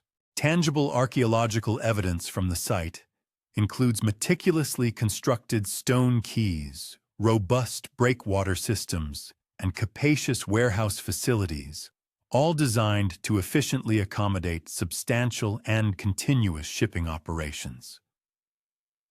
The sheer scale and complexity of these installations undeniably necessitated considerable technical expertise and substantial labor investments, thereby signifying the presence of communities possessing both the sophisticated organizational capabilities and the requisite resources for undertaking such large-scale infrastructure projects, indicative of a well-organized and prosperous society. The material culture associated with the checker at door exhibits striking parallels to the patterns previously observed within Philistine settlements, presenting unequivocal evidence of cultural continuity stemming from Aegean traditions, harmoniously combined with pragmatic adaptation to indigenous local conditions. Specifically, pottery production techniques preserved crucial technological elements inherited from their Bronze Age traditions, concurrently adapting to the characteristics of local clay sources and the specific requirements of regional markets, demonstrating both heritage and innovation. Similarly, metalwork production displays analogous patterns, employing techniques that ingeniously combined expertise drawn from multiple technological traditions to forge products meticulously tailored to satisfy prevailing regional needs and aesthetic preferences, reflecting a sophisticated and adaptable industrial base. The compelling yet unresolved question surrounding the potential connection between the enigmatic Sheridan and the ancient Sardinian populations persists as one of the most profoundly intriguing and actively debated aspects within the ongoing research concerning the broader phenomenon of the Sea Peoples, captivating scholars and fueling further archaeological inquiry. Archaeological insights from Sardinia during the Late Bronze Age unearthed communities possessing highly developed metallurgical proficiencies, formidable warrior traditions, and profound maritime expertise, attributes that could reasonably suggest an affiliation with the Sheridan, a people explicitly documented in ancient Egyptian records. However, the considerable spatial separation between the island of Sardinia and the eastern Mediterranean, coupled with the scarcity of archaeological evidence for direct interregional connections, renders a conclusive attribution challenging and problematic. Sardinian Nuragic culture, flourishing throughout the second millennium BC, exhibits a range of technological and societal attributes that show compelling resonances with the capabilities ascribed to Sheridan warriors. The island's ubiquitous and impressive stone tower fortifications, known as nuraga, powerfully underscore the presence of communities meticulously organized for both sustained warfare and comprehensive territorial defense. Bronze figurines, meticulously crafted and recovered from various archaeological contexts, vividly portray warriors equipped with peculiar weapons and distinctive armor. These tangible cultural elements may well have fostered the emergence of formidable warrior populations, ideally suited for engaging in the naval incursions and mercenary engagements typically typified by Sea Peoples groups. Further metallurgical evidence from Sardinian Bronze Age settings uncovers highly refined production techniques that could have furnished the essential technological underpinning for Sheridan military prowess. Bronze weapons and implements unearthed from the island showcase cutting-edge alloying techniques, intricate ornamental incrustation, and pioneering utilitarian design innovations, culminating in products of unrivaled excellence. The island's copious copper deposits and its pivotal geographical placement in the western Mediterranean would have provided both indispensable raw materials and lucrative trade prospects, thereby sustaining warrior communities actively involved in long-distance military activities. The Danaan constitute yet another intricate enigma concerning the identification of the Sea Peoples, with suggested affiliations to the Danuna people, who are attested within late Bronze Age sources originating from Cilicia in southeastern Anatolia. This identification would effectively situate the Danaan within the wider panorama of Anatolian population movements that occurred in the wake of the dissolution of Hittite imperial control, thereby linking them with historically recognized communities possessing attested territorial provenance and distinctive cultural traits. Archaeological investigations at Cilician sites unearthed communities that exhibited highly developed metallurgical proficiencies, significant seafaring acumen, and extensive mercantile networks, all of which could have furnished the bedrock for their active engagement in Sea Peoples' activities. The region's pivotal geographical placement, commanding thoroughfares between Anatolia and the Levant, rendered it a critical nexus for both commercial enterprise and military endeavors. Its numerous ports afforded ingress into vital Mediterranean commercial arteries and facilitated complex maritime maneuvers. The progressive integration of Sea Peoples communities into indigenous populations stands as a paramount long-range repercussion of their establishment within the Eastern Mediterranean. Archaeological evidence vividly uncovers dynamics of cultural synthesis that unfolded across successive epochs, spanning multiple generations, as these migratory communities acclimatized themselves within their new homelands, while concurrently imparting their unique novel advancements in technology and culture to territorial evolution. This assimilation process, however, differed markedly, contingent upon indigenous circumstances, the demographic scale of the community, and the precise character of their engagements with established populations. Philistine polities furnish the most perspicuous testimony to assimilation processes, with stratigraphic records that chronicle progressive cultural metamorphosis over numerous generations of habitation. Early phases demonstrate a pronounced adherence to Aegean tangible cultural legacies, while later periods reveal a growing assimilation of elements from local Canaanite and sundry other regional cultures. This profound cultural synthesis, in turn, engendered unique syncretic customs that interwove components from a plurality of origins while preserving discernible linkages to their disparate backgrounds. Religious practices exhibit especially vivid manifestations of cultural synthesis and adaptation. Philistine cult installations meticulously integrate structural components drawn from Aegean religious traditions with symbolic and ceremonial constituents originating in Canaanite religious practices. Sacred artifacts unearthed from these settings include both foreign-sourced articles that upheld ties to their inherited customs and indigenously fabricated artifacts reflecting the impress of local symbolic frameworks. This religious synthesis effectively facilitated the Philistine populace's preservation of their communal distinctiveness, while accommodating themselves to the numinous topography of their adopted territory.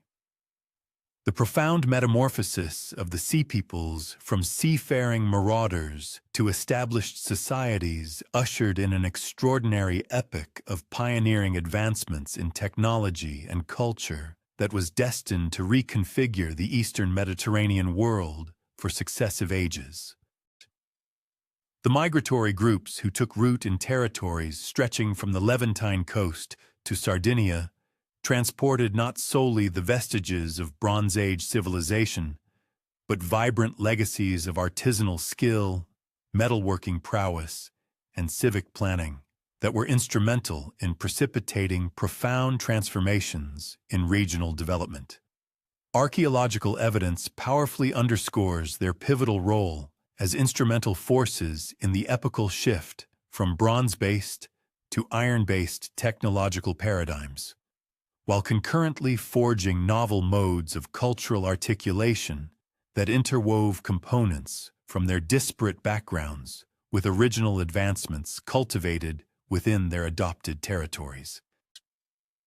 The ferrous metallurgy proficiencies imported by Sea Peoples communities constituted arguably their most profound technological legacy to the territories they inhabited. While iron technology was present in nascent manifestations during the Late Bronze Age, the disruption of entrenched copper and tin mercantile routes rendered bronze fabrication progressively arduous in the volumes requisite for implements and armaments. Sea Peoples groups, especially those hailing from Anatolian territories, where pioneering methods for iron reduction were refined, were conversant with mineral extraction and metallurgic procedures that empowered them to leverage indigenous iron reserves with greater efficacy than established populations. Archaeological evidence from Philistine sites uncovers highly developed iron manufacturing complexes that attest to a profound comprehension of metallurgical reduction processes and thermal regulation protocols. Excavations at Tel Mikne Ekron brought to light furnace complexes from the 11th century BC that exhibit structural designs expressly conceived for ironworking. These facilities comprised hearths lined with stone, incorporating meticulously engineered aeration mechanisms that could attain the thermal conditions requisite for efficacious iron reduction. The furnaces integrated bellows mechanisms employing leather sacks actuated by foot levers, allowing metallurgists to sustain uniform thermal gradients throughout protracted reduction cycles. The iron objects produced in these Philistine workshops demonstrated a degree of technological refinement surpassing the capacities of their regional contemporaries.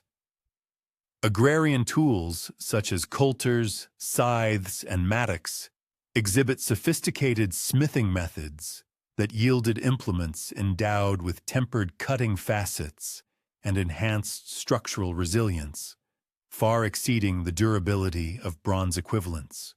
The preeminent efficacy of these ferrous implements enabled more streamlined cultivation methodologies, conducive to an augmentation in comestible yields that sustained burgeoning metropolitan demographics in Philistine territories. Martial implementations of ferrous metallurgy endowed Philistine polities with substantial strategic superiority amidst confrontations with contiguous communities. Neighboring populations, persisting in their predominant reliance upon bronze armaments, found themselves in a position of marked inferiority. Iron sword blades discovered at Philistine sites showcased sophisticated metallurgic methodologies encompassing selective tempering, wherein the perimeters of the blades were rendered more rigid than their central matrices to conjoin keenness with pliancy. Lance tips exhibit analogous technological refinement, featuring a socketed configuration that afforded more robust attachment than conventional bronze armaments while preserving a reduced mass for enhanced maneuverability. The manufacturing methodologies utilized within Philistine metalworking facilities uncover expertise originating from a plurality of technological legacies. Furnace construction methods exhibit the impress of both Aegean and Anatolian metallurgic conventions, while implement configurations integrated utilitarian components from distinct territorial customs. This confluence of technologies empowered Philistine artisans to devise groundbreaking remedies that refined their inherited methodologies while accommodating themselves to indigenous resources and prevailing commercial imperatives. Ceramic fabrication within the enclaves of the Sea Peoples manifests analogous trajectories of technical advancement and cultural amalgamation. The pottery legacies instituted by Philistine polities integrated sophisticated rotary shaping methodologies originating from Mycenaean ceramic conventions with ornamental aesthetics that assimilated features from Canaanite, Cretan, and sundry other territorial pottery frameworks. This amalgamation engendered unique ceramic aesthetics that fulfilled both utilitarian and symbolic roles, facilitating the populace's preservation of ties to their patrimony, while conforming to indigenous predilections and exigencies. The technical dimensions of Philistine pottery manufacture unveil an intricate grasp of ceramic engineering, a proficiency that often surpassed the capabilities observed in many contemporary regional societies. Excavations at Ashkelon and other prominent Philistine settlements have brought to light kilns showcasing sophisticated construction methodologies. These advanced structures facilitated meticulous temperature regulation and remarkably efficient fuel utilization, characterized by ingenious updraft designs. These installations incorporated distinct chambers for combustion and firing. Such a configuration empowered potters to achieve consistently optimal firing conditions, thereby yielding high-grade ceramic artifacts distinguished by their uniform pigmentation and enduring resilience. The decorative methodologies employed by Philistine ceramists exemplify a truly remarkable artistic inventiveness, seamlessly blending motifs drawn from a multitude of cultural lineages. Avian depictions, undoubtedly inspired by Mycenaean artistic canons, frequently appear alongside intricate geometric patterns, which in turn bear the unmistakable imprint of Cretan and Levantine ornamental systems. This masterful amalgamation of disparate artistic components culminated in the creation of distinctive decorative styles. These styles were not only immediately recognizable as quintessentially Philistine, but also possessed a broad aesthetic appeal, resonating with regional populations from diverse cultural backgrounds. The forms of vessels meticulously crafted in Philistine workshops similarly illustrate intricate patterns of cultural amalgamation and pragmatic adaptation.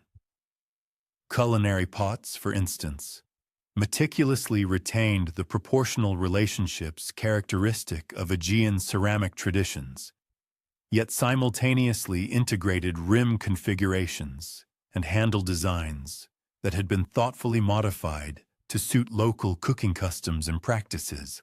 Storage jars, on the other hand, judiciously married Mycenaean volumetric standards with construction techniques that expertly harnessed indigenous clay sources and firing methods. This synergistic approach resulted in containers that adeptly fulfilled both essential, practical storage requirements and significant functions related to cultural identity. The widespread dissemination of Philistine pottery across the southern Levant vividly attests to the existence of extensive commercial networks, which effectively interconnected the communities of the Sea Peoples with various regional marketplaces. Archaeological surveys have systematically documented Philistine ceramic products at numerous sites spanning the coastal plain and extending into the inland valleys. This geographical reach unequivocally signifies robust commercial relationships that stretched considerably beyond the immediate environs of their primary settlements. Such impressive commercial triumph underscores the tangible economic advantages conferred by their superior production techniques and the undeniable market allure generated by their innovative decorative aesthetics. Architectural innovations pioneered within the communities of the Sea Peoples echo analogous trends of technological transmission and cultural assimilation. Building techniques meticulously applied in Philistine settlements skillfully combined construction methods fundamentally rooted in Aegean traditions with pragmatic adaptations to locally available materials and prevailing environmental conditions. The ultimate outcome of this judicious synthesis was the emergence of distinctive architectural styles that not only delivered enhanced functionality, but also assiduously preserved profound cultural linkages to their ancestral building heritage. The foundation systems meticulously implemented in Philistine construction unequivocally demonstrate an advanced comprehension of structural engineering, knowledge likely honed through extensive experience building in the seismically active terrains of the Mediterranean region. These robust stone foundations often extended to depths considerably greater than those typically observed in Canaanite construction, accompanied by scrupulous attention to sophisticated drainage systems. These measures were critically designed to avert water damage to the vulnerable mud brick superstructures. Such profound technical enhancements permitted the erection of substantially larger and more durable edifices, capable of comfortably accommodating burgeoning urban populations and supporting rapidly expanding commercial endeavors. The internal spatial organization within Philistine buildings unmistakably reflects influences from Aegean domestic architecture, while simultaneously undergoing thoughtful adaptation to the unique climatic conditions and prevailing social customs of the Levantine region. Central hearth installations, for instance, diligently maintained their connection to ancestral traditions, yet were pragmatically modified to efficiently accommodate indigenous fuel sources and local culinary practices. The careful arrangement of rooms provided markedly improved ventilation and superior temperature regulation when contrasted with traditional Canaanite domestic architecture. This resulted in the creation of more comfortable and salubrious living environments, which in turn significantly contributed to overall community health and productivity. Public architectural endeavors in Philistine settlements disclose sophisticated urban planning capabilities, ingeniously integrating elements drawn from diverse Mediterranean urban traditions. Temple complexes, for example, conspicuously display architectural features derived from both Aegean and Near Eastern religious building traditions, culminating in the creation of hybrid forms. These innovative structures adeptly served the spiritual exigencies of their culturally variegated populations. Administrative buildings, moreover, exhibit a profound understanding of palace architecture, a knowledge that facilitated the effective governance of intricate urban communities while simultaneously adapting to specific local political and social imperatives. The profound religious and cultural syncretism that blossomed within the settlements of the Sea Peoples constitutes one of the most captivating facets of their enduring cultural legacy. Extensive archaeological evidence unveils complex and dynamic processes of religious adaptation. These processes empower displaced populations to steadfastly maintain spiritual connections to their ancestral traditions, even as they deftly integrated elements from indigenous religious systems.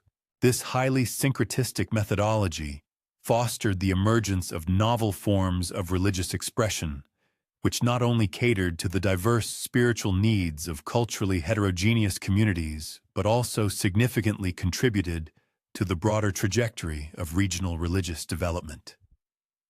Cult installations unearthed at Philistine sites strikingly illustrate architectural synthesis, skillfully combining specific elements from Aegean religious building traditions with distinctive features derived from Canaanite temple architecture.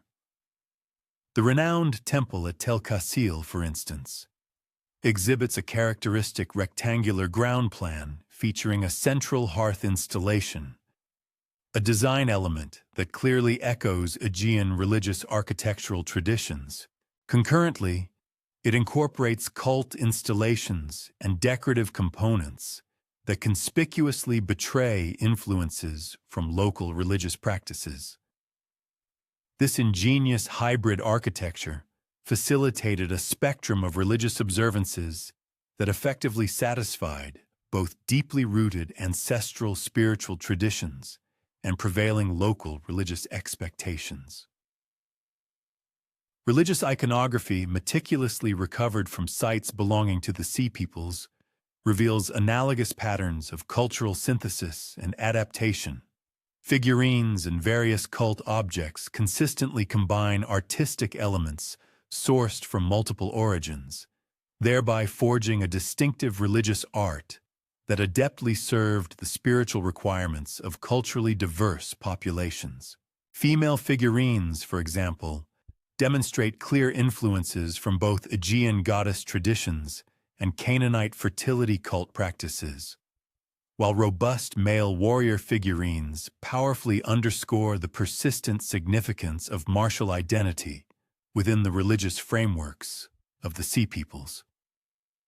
Burial practices meticulously documented within the cemeteries of the Sea Peoples furnish exceptionally detailed evidence of the intricate processes of religious syncretism and cultural adaptation. The extensive cemetery at Ashkelon, notably, contains both cremation and inhumation burials, a poignant reflection of the successful accommodation of divergent cultural traditions within single, cohesive communities. Grave goods accompanying these interments often comprise objects that steadfastly maintain connections to ancestral traditions, juxtaposed with locally produced items that clearly demonstrate adaptation to regional customs and the prudent utilization of readily available materials.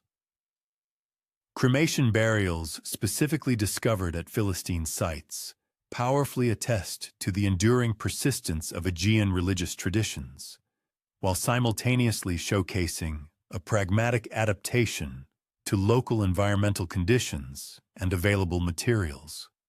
Ceramic urns, specifically designed for housing cremated remains, exhibit distinctive forms that are clearly derived from Mycenaean pottery traditions, yet were meticulously manufactured using indigenous clays and local firing techniques.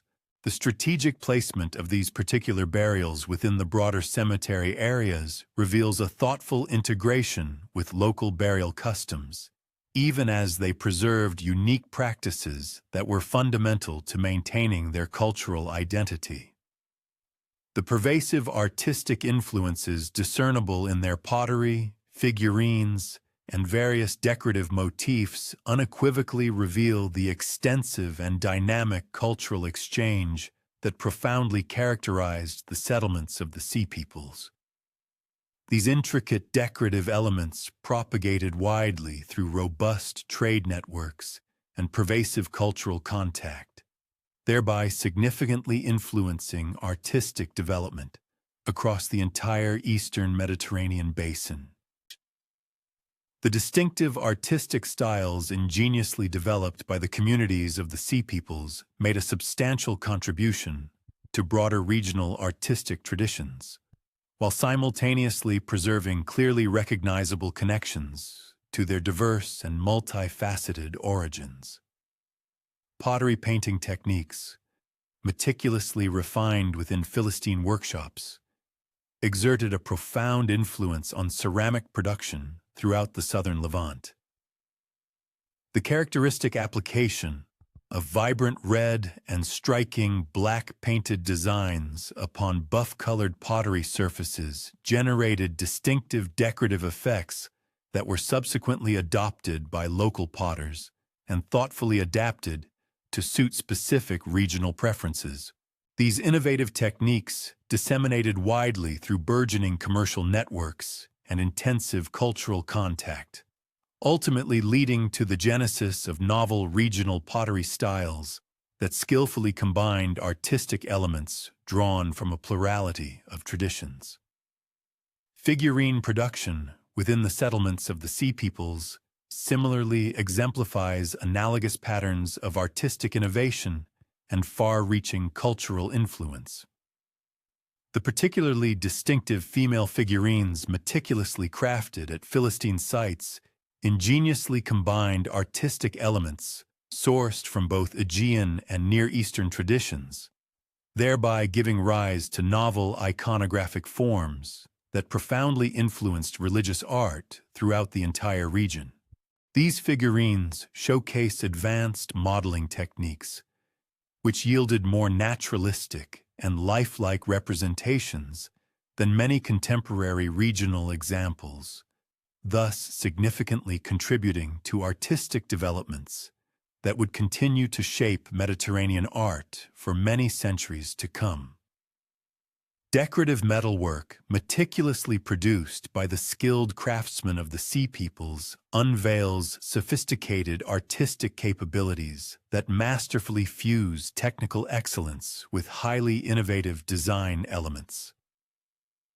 Intricate bronze vessels and formidable weapons frequently display elaborate decorative inlays, sophisticated pattern welding, and nuanced surface treatments, all of which unequivocally demonstrate advanced metallurgical artistry.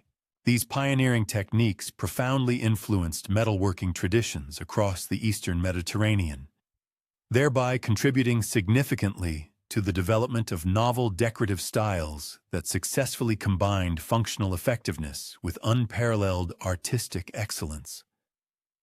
The distinctive contributions of the Sea Peoples were often characterized by a remarkable synthesis of functional effectiveness and artistic excellence. Their profound involvement in ushering in the epochal shift from the established Bronze Age to the nascent Iron Age societal frameworks transcended mere advancements in material technology. Their significant impact also enveloped and fundamentally reshaped the very foundations of political governance, the intricate tapestry of economic operations, and the nuanced dynamics of social interconnections among the various communities they encountered or established. The settlements erected by these uprooted populations were characterized by the emergence of novel paradigms in urban planning and civic administration. These innovative organizational models skillfully integrated the sophisticated institutional wisdom inherited from the Bronze Age with the starkly altered circumstances prevalent in the nascent Iron Age global landscape.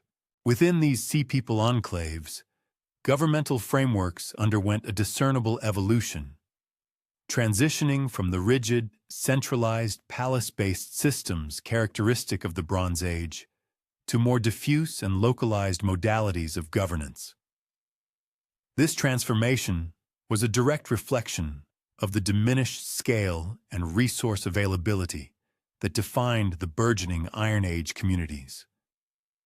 Concrete archaeological findings, particularly from the Philistine city-states, indicate a nuanced approach, wherein vestiges of centralized sovereign power were meticulously preserved, even as highly adaptable administrative mechanisms were concurrently forged.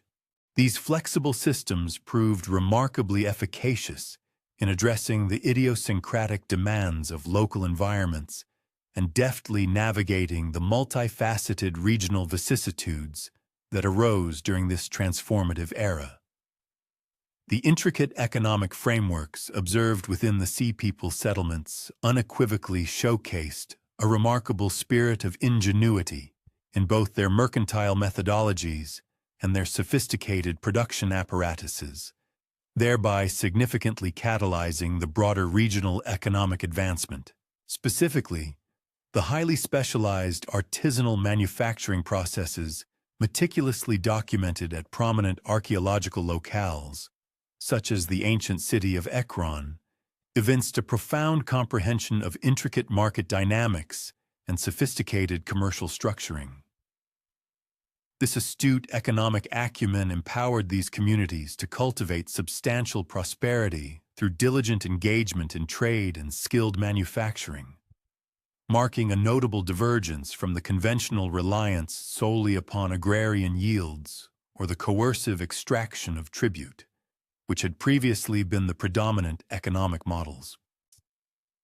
The intricate fabric of social organization prevalent within the communities established by the Sea Peoples seemingly preserved certain fundamental tenets of the hierarchical stratification characteristic of the Bronze Age. yet simultaneously underwent a judicious adaptation to accommodate the inherent demographic limitations and resource scarcities imposed by their novel environmental conditions. Compelling archaeological findings corroborate the enduring presence of formidable warrior elites, whose martial prowess undoubtedly played a crucial role in shaping the course of history role in defense and expansion. Concurrently, these societies witnessed the burgeoning emergence of distinct merchant classes and highly skilled specialized artisans, whose collective endeavors were instrumental in fostering both the material affluence and the vibrant cultural flourishing of their respective communities. The confluence of groundbreaking technological advancements, profound cultural syncretism, and astute institutional modifications meticulously cultivated by the communities of the Sea Peoples bequeathed an indelible heritage that profoundly shaped the trajectory of Mediterranean civilization for numerous centuries. Their pivotal contributions, particularly in the sophisticated realm of ironwork metallurgy, the intricate artistry of pottery fabrication, the ingenious principles of architectural conception, and the nuanced expressions of artistic endeavor, collectively laid robust foundational strata for subsequent cultural evolutions. These developments were destined to redefine the very essence of the ancient world, not merely throughout the entirety of the Iron Age, but extending far into subsequent historical epochs.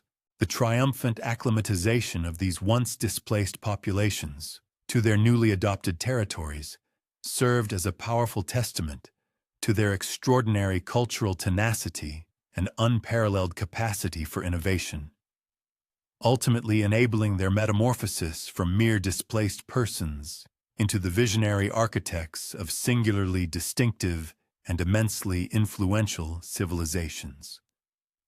The cataclysmic implosion of the venerable Bronze Age civilization, coupled with the subsequent widespread dispersal and establishment of the Sea Peoples across the eastern Mediterranean basin, precipitated an immense geopolitical void.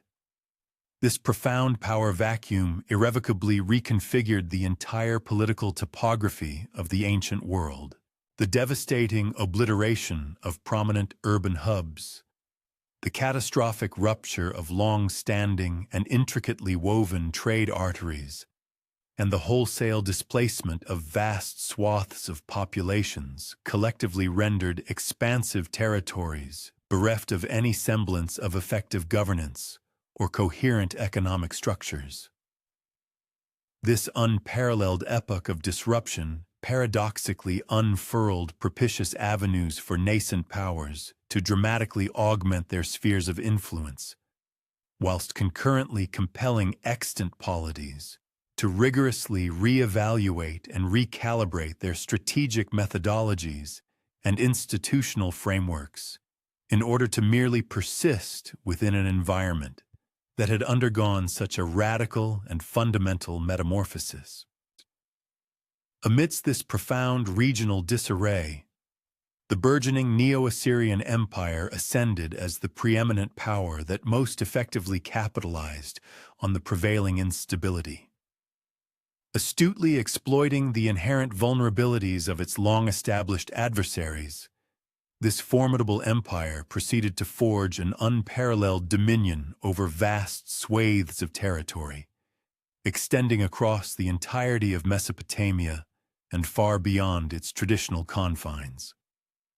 Throughout the consequential reigns of Tiglath-Pileser I and his subsequent imperial heirs, Assyrian military contingents methodically subjugated and occupied lands that had formerly been under the suzerainty of the once mighty Hittite Empire, the influential Mitanni Kingdom, and a multitude of disparate Aramean principalities.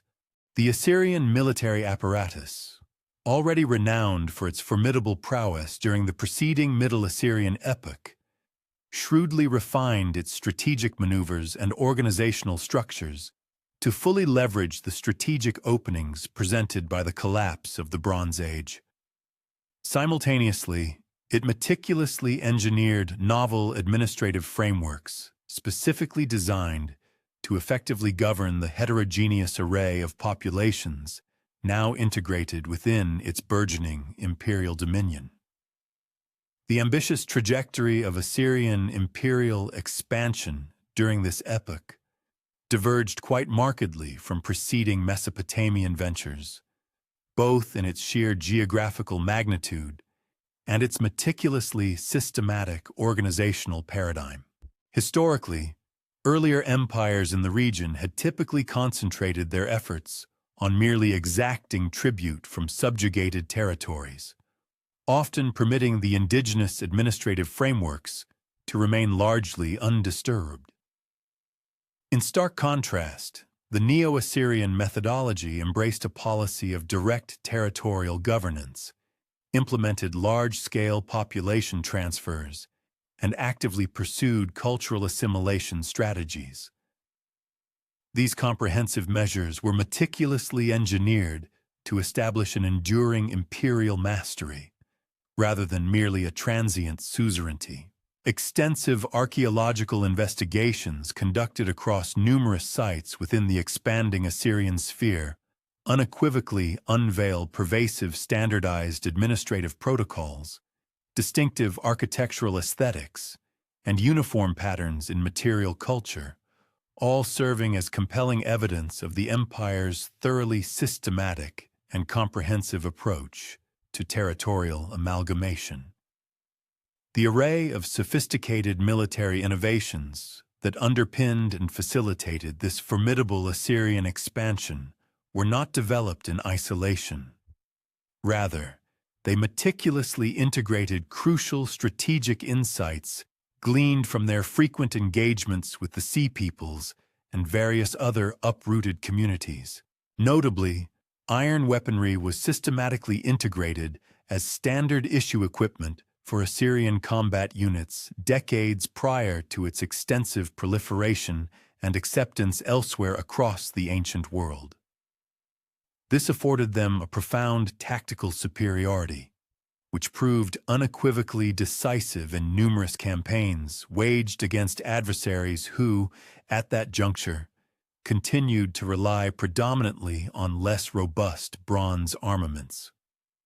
Furthermore, Assyrian methodologies in siege warfare underwent a significant evolution, specifically adapted to counteract the increasingly refined and robust fortification techniques concurrently developed by communities desperately seeking enhanced protection during the turbulent post-collapse era.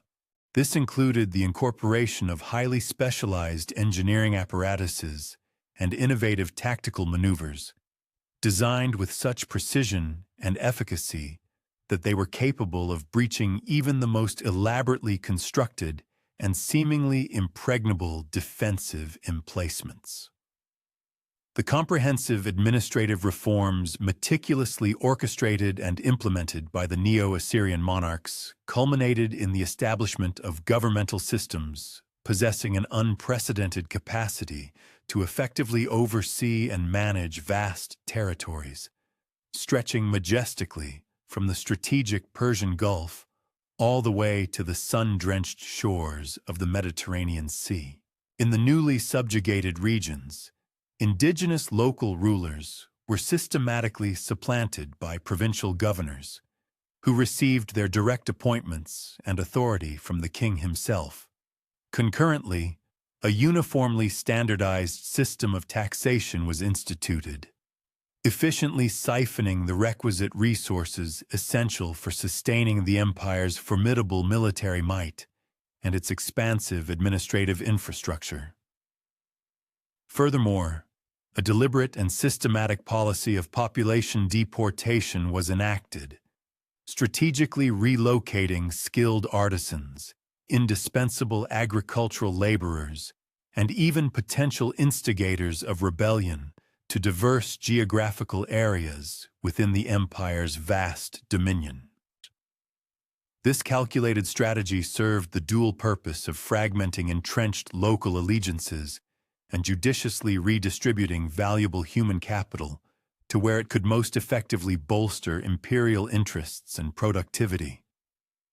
The profound cultural reverberations emanating from Neo-Assyrian expansion transcended the mere imposition of political hegemony, permeating deeply to instigate fundamental transformations in religious observances, artistic conventions, and technological advancements across the entire region. Central to this transformation was the formidable Assyrian royal ideology, which meticulously depicted the reigning monarch as the terrestrial embodiment and direct representative of the supreme deity Ashur. This divine mandate conferred upon the king an ostensibly unquestionable right to govern all known territories, thereby furnishing a potent theological justification for boundless territorial aggrandizement.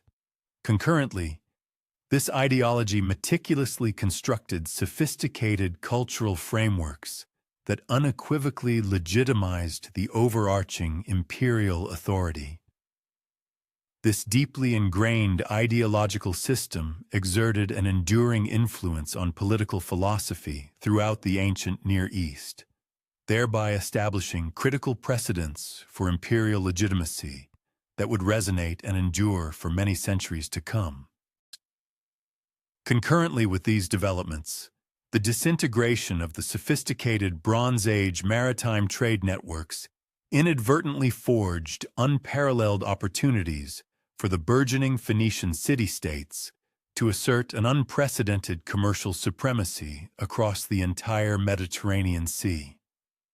The calamitous destruction of pivotal trading emporiums, such as the renowned city of Ugarit, effectively eliminated formidable and long-established mercantile rivals. Furthermore, the pervasive erosion of centralized political authority throughout numerous regions generated an urgent and widespread demand for the specialized commercial services that Phoenician merchants were uniquely positioned to supply.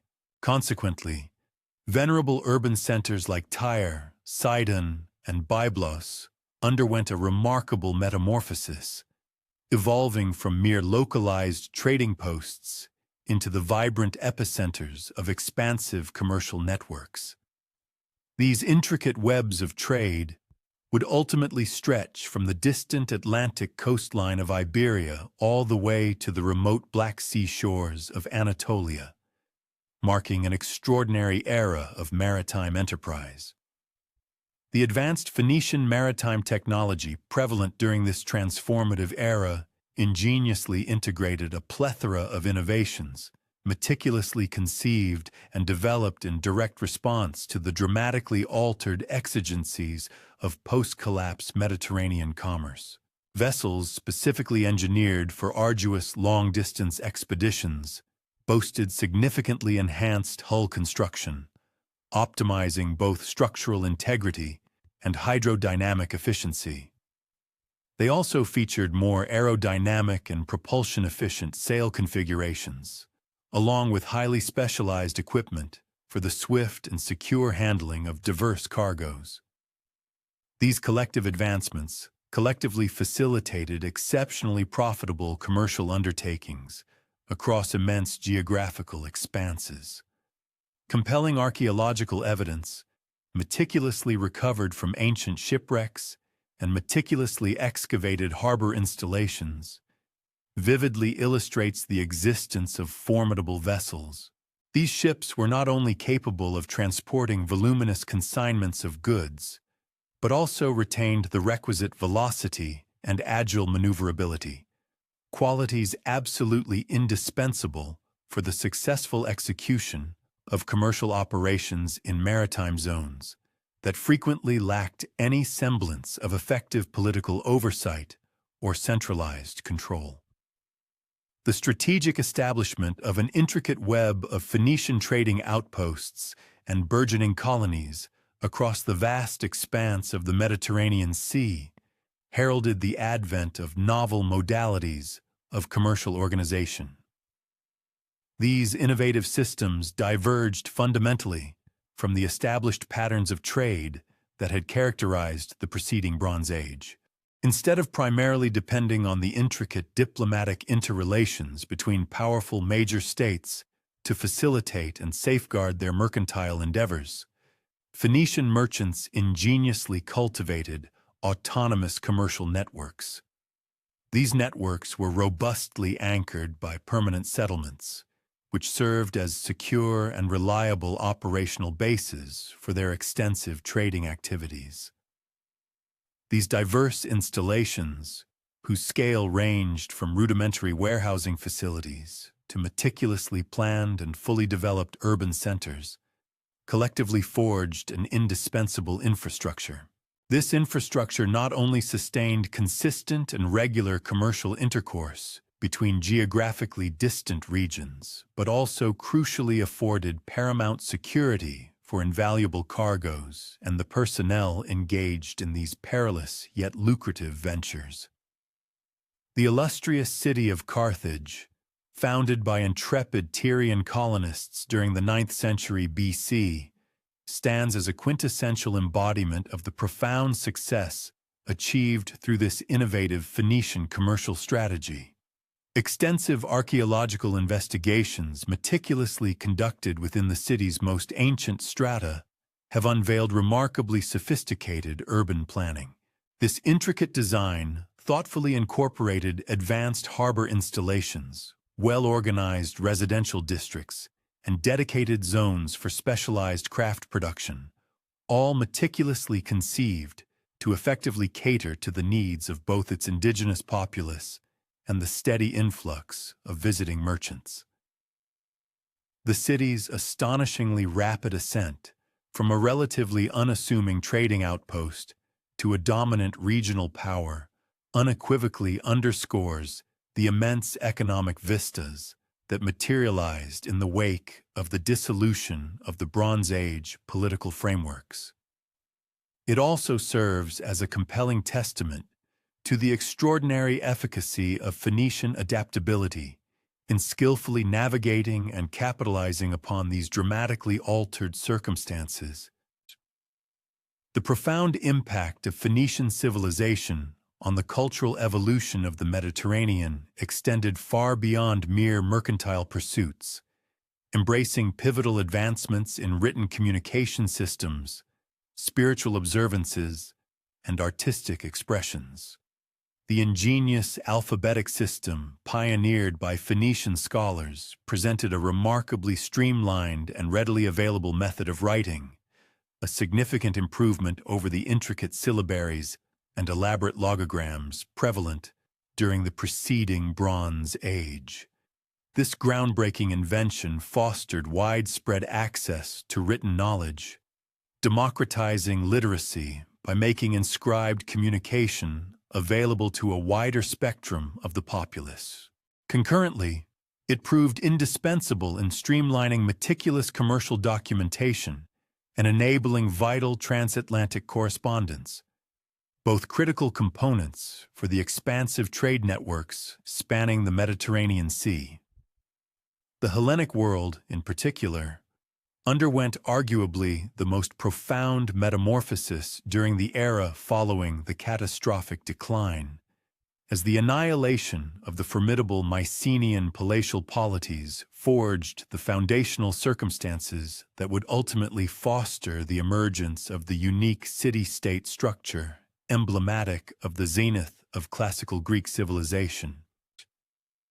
The dissolution of overarching governance, the widespread disintegration of established bureaucratic frameworks, and the precipitous demographic contraction that followed the monumental Bronze Age cataclysm collectively compelled the remaining settlements to forge novel modalities of political and social organization.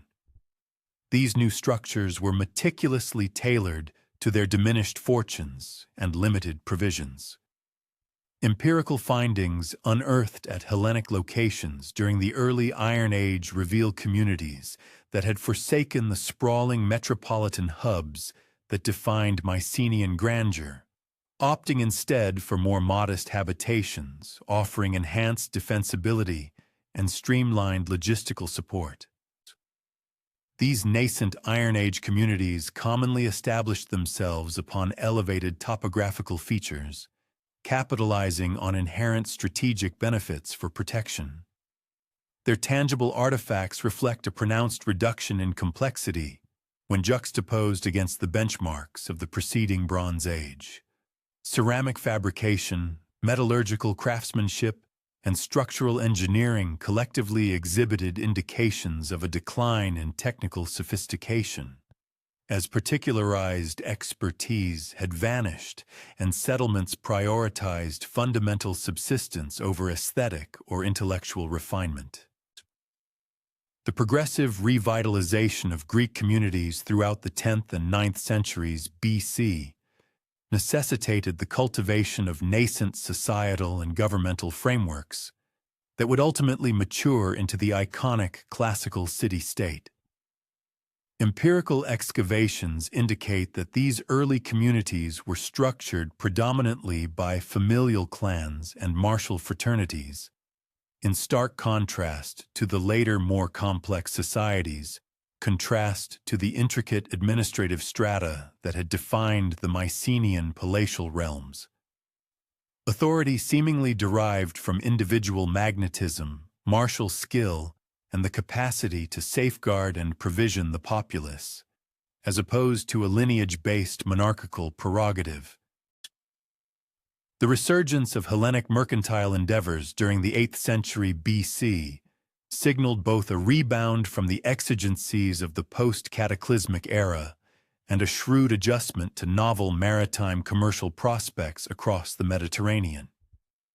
Greek merchants actively forged mercantile alliances with the established Phoenician trade infrastructure, while simultaneously pioneering autonomous maritime pathways linking the Aegean Sea with vibrant marketplaces across Anatolia, the strategic Black Sea littoral, and ultimately the expansive Western Mediterranean.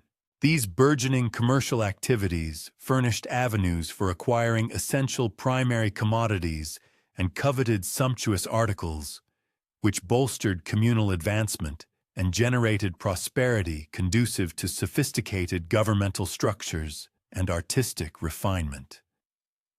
The Hellenic wave of colonial expansion, commencing in the 8th century BC, constituted methodical reactions to burgeoning demographic burdens and finite natural provisions within the Hellenic heartland, concurrently capitalizing on newfound mercantile avenues arising from the altered post-cataclysmic landscape throughout the Mediterranean. In contradistinction to the purely commercial outposts of the Phoenicians, Hellenic foundations characteristically entailed the inauguration of self-governing political entities. These new settlements preserved their ancestral cultural ties with their founding metropolis, while simultaneously cultivating independent administrative frameworks. Such a dispersal model fostered interconnected, yet sovereign communities, destined to serve as the bedrock of quintessential Hellenic civilization. The seminal cultural advancements emanating from Hellenic settlements during the era of nascent Iron Age resurgence encompassed pivotal progressions in creative articulation, spiritual observances, and philosophical paradigms, which were poised to profoundly shape the broader Mediterranean cultural sphere for countless generations. The monumental epic verses ascribed to Homer stand as a literary triumph, masterfully interweaving the collective recollections of the Bronze Age epoch with prevailing societal ethics and nascent governmental aspirations. These canonical compositions safeguarded insights into the antecedent Bronze Age culture, while ingeniously reconfiguring it to address the evolving cultural imperatives of the Iron Age populace, thus establishing a literary heritage that would ignite the creative spirit of successive cohorts of Hellenic creatives and intellectuals. Spiritual observances that blossomed within the Hellenic communities following the collapse exhibited analogous trajectories of cultural amalgamation and pioneering adaptation. The revered Hellenic divine assembly assimilated numinous figures and mythical narratives originating from Bronze Age antecedents, simultaneously reshaping them to cater to the evolving spiritual requirements of the Iron Age populace. Hallowed precincts such as Olympia and Delphi emerged as pivotal hubs for pan-Hellenic spiritual engagement, instrumental in sustaining cultural bonds among geographically disparate Hellenic habitations, while simultaneously furnishing vital arenas for political discourse and mercantile exchange. The profound population shifts and cultural reconfigurations witnessed across Cyprus, the Levantine coast, and Anatolia, consequent to the direct establishment of Sea Peoples enclaves, engendered enduring metamorphoses that were poised to shape the trajectory of regional evolution for successive ages. On the island of Cyprus, the integration of Sea Peoples communities alongside the indigenous inhabitants fostered richly variegated cultural milieus, synthesizing components drawn from Aegean, Anatolian, and autochthonous Cypriot heritage. Excavated findings from significant locales such as Salamis and Kition unequivocally uncover artifactual collections illustrating intricate cross-cultural dialogues and substantive technological transfers among disparate demographic contingents. The production of Cypriot copper, previously dislocated amidst the Bronze Age cataclysm, experienced a progressive resurgence under novel administrative paradigms, integrating technical advancements championed by Sea Peoples artisans. Sophisticated ironworking methodologies facilitated a more streamlined acquisition and refinement of copper-bearing minerals. Concomitantly, innovative pyrometallurgical processes elevated both the intrinsic excellence and volumetric output of metallic goods. Such advancements in craftsmanship, synergized with Cyprus's pivotal geographical placement within the eastern Mediterranean commercial arteries, empowered the island nation to reclaim its preeminent status as a primary purveyor of metallurgical resources for the broader regional economies. The profound cultural amalgamation witnessed on Cyprus gave rise to singular artistic and structural heritage, harmonizing components drawn from a multiplicity of origins, while simultaneously accommodating indigenous circumstances and aesthetic predilections. Ceramic fabrication evinced stylistic imprints from Aegean, Anatolian, and Levantine pottery practices, yet retaining unmistakable Cypriot hallmarks indicative of native argillaceous deposits and specialized kiln methodologies. Vestiges of ancient structures disclose building paradigms that integrated engineering approaches from diverse Mediterranean building cultures, while thoughtfully conforming to available local resources and prevailing ecological factors. Spiritual rites observed in post-settlement Cypriot society demonstrated comparable trajectories of cultural integration, featuring sacred edifices that merged structural motifs from various heritages while concurrently ministering to the devotional requirements of ethnically heterogeneous communities. The venerated precinct at Kition presents tangible proof of liturgical customs which integrated components from Phoenician, Hellenic, and indigenous Cypriot spiritual legacies, thereby fostering hybrid devotional forms that permitted populations of disparate cultural origins to engage in communal sacred rituals. Oh, the profound restructuring of mercantile conduits subsequent to the incursions of the Sea Peoples and the ensuing Bronze Age cataclysm necessitated radical alterations in both commercial administration and logistical frameworks across the entire eastern Mediterranean basin. The obliteration of principal commercial hubs and the rupture of the diplomatic accords that had underpinned Bronze Age trade compelled traders and settlements alike to devise innovative methodologies for extended-range commerce, capable of operating effectively amidst the void of centralized governmental authority.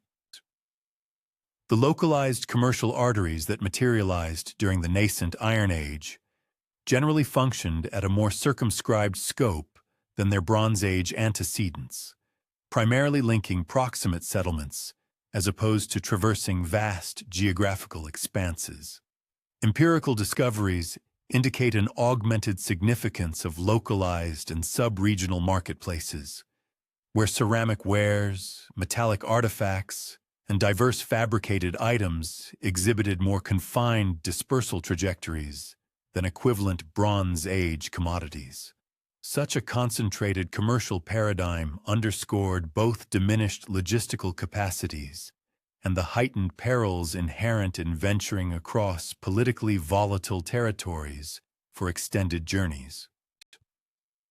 The progressive revitalization of maritime trade across the Mediterranean, spanning the 9th and 8th centuries BC, involved the cultivation of novel mercantile methodologies and organizational structures designed to operate proficiently within the transformed geopolitical landscape.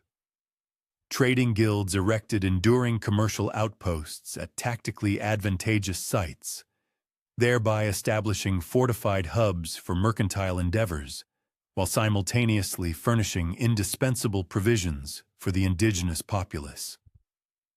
These nascent establishments frequently burgeoned into prominent metropolitan areas, functioning as epicenters for localized economic proliferation and cross-cultural interaction.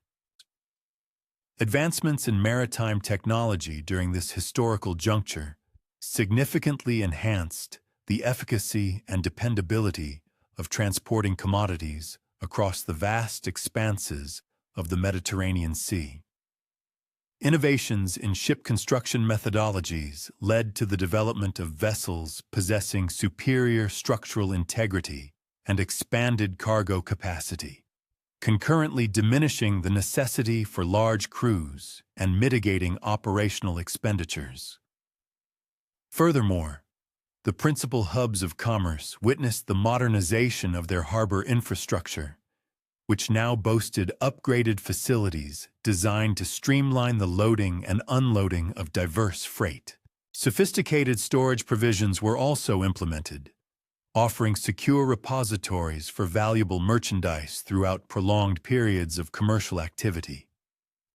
The systematic establishment of uniform systems for weights, measures, and monetary exchange proved instrumental in facilitating intricate commercial dealings among diverse communities, each possessing distinct cultural traditions and varied governmental frameworks.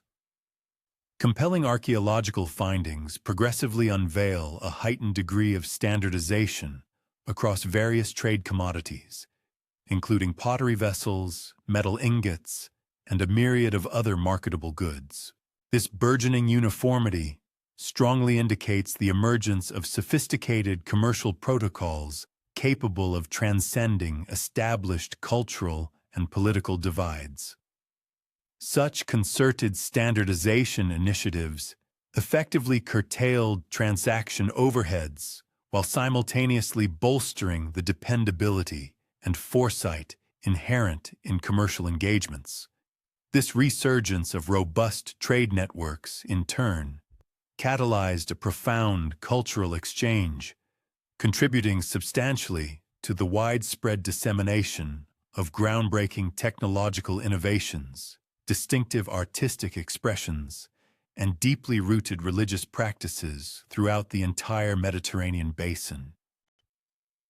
The dynamic circulation of skilled artisans, astute merchants, and other specialized professionals between disparate communities generated abundant avenues for the transfer of invaluable knowledge, thereby accelerating both technological advancement and the intricate elaboration of cultural forms. Advanced pottery manufacturing techniques, refined metalworking methodologies, and novel architectural concepts propagated extensively through these interconnected networks. This vital exchange significantly fostered regional cultural development, all the while carefully preserving the unique and distinguishing characteristics inherent to local traditions. Among the most profound cultural transformations fostered by the revitalized post-collapse trade networks was the genesis of alphabetic writing systems. The Phoenician alphabet, ingeniously derived from earlier, more complex scripts, but streamlined specifically for commercial expediency, diffused widely across the extensive Mediterranean trading routes. In each new locale, it was skillfully adapted to accommodate indigenous languages and specific cultural requisites. This singular innovation not only democratized the accessibility of literacy, but also fundamentally streamlined the meticulous record-keeping and efficient communication indispensable for managing intricate commercial operations. Religious doctrines and spiritual customs similarly traversed these vibrant commercial arteries, cultivating fertile ground for cultural synthesis and innovative expression that would profoundly shape Mediterranean civilization for many centuries to come.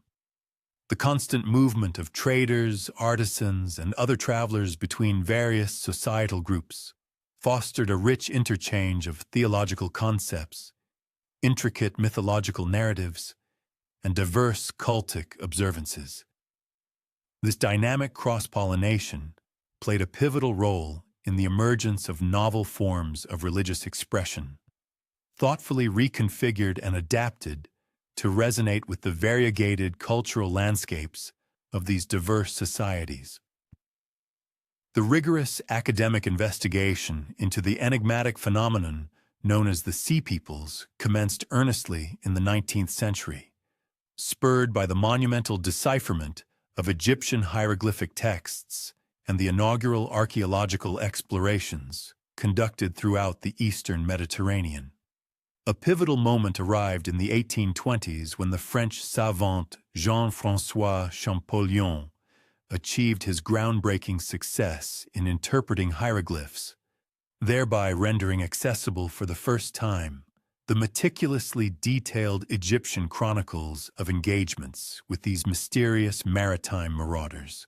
Suddenly, the profound Karnak inscriptions of Pharaoh Merneptah and the expansive battle reliefs adorning Medinet Habu provided contemporary, first-hand documentation of events that had previously existed only as fragmented allusions in biblical references and the distant, often hazy, recollections of classical authors. Pioneering Egyptologists such as Gaston Maspero and Heinrich Brugsch approached the newly revealed records pertaining to the Sea Peoples armed with the rigorous methodological instruments of 19th century historical scholarship. Their primary focus centered on the philological dissection of the ancient Egyptian texts and diligent attempts to correlate these archaic nomenclature with identifiable historical populations.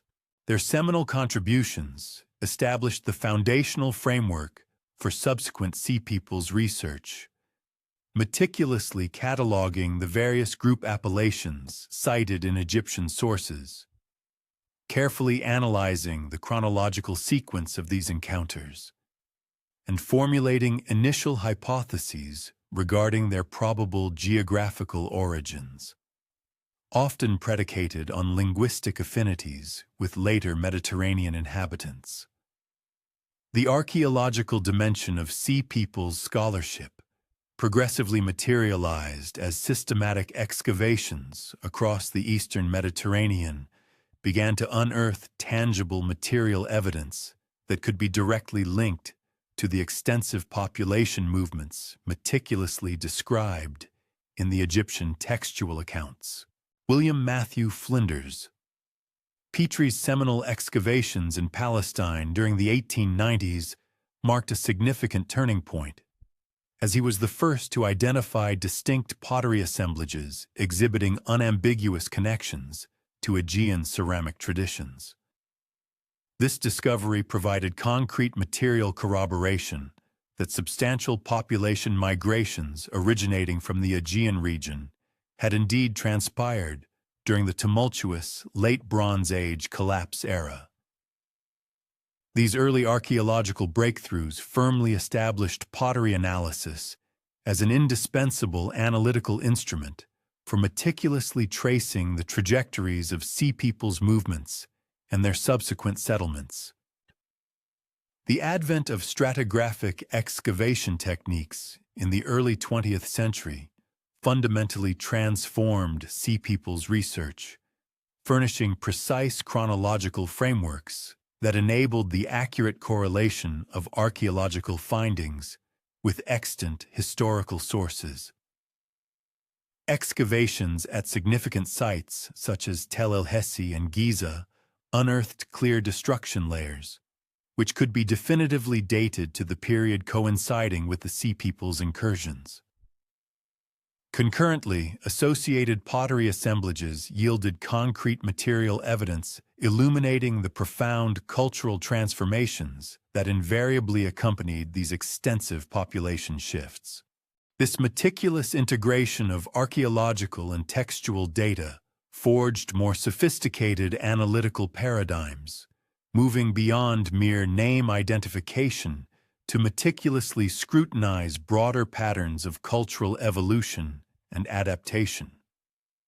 The interwar period witnessed considerable advancements in Sea People's research, propelled by large-scale excavations at pivotal archaeological sites and the progressive refinement of ceramic typologies, which permitted the tracing of cultural interconnections across immense geographical expanses.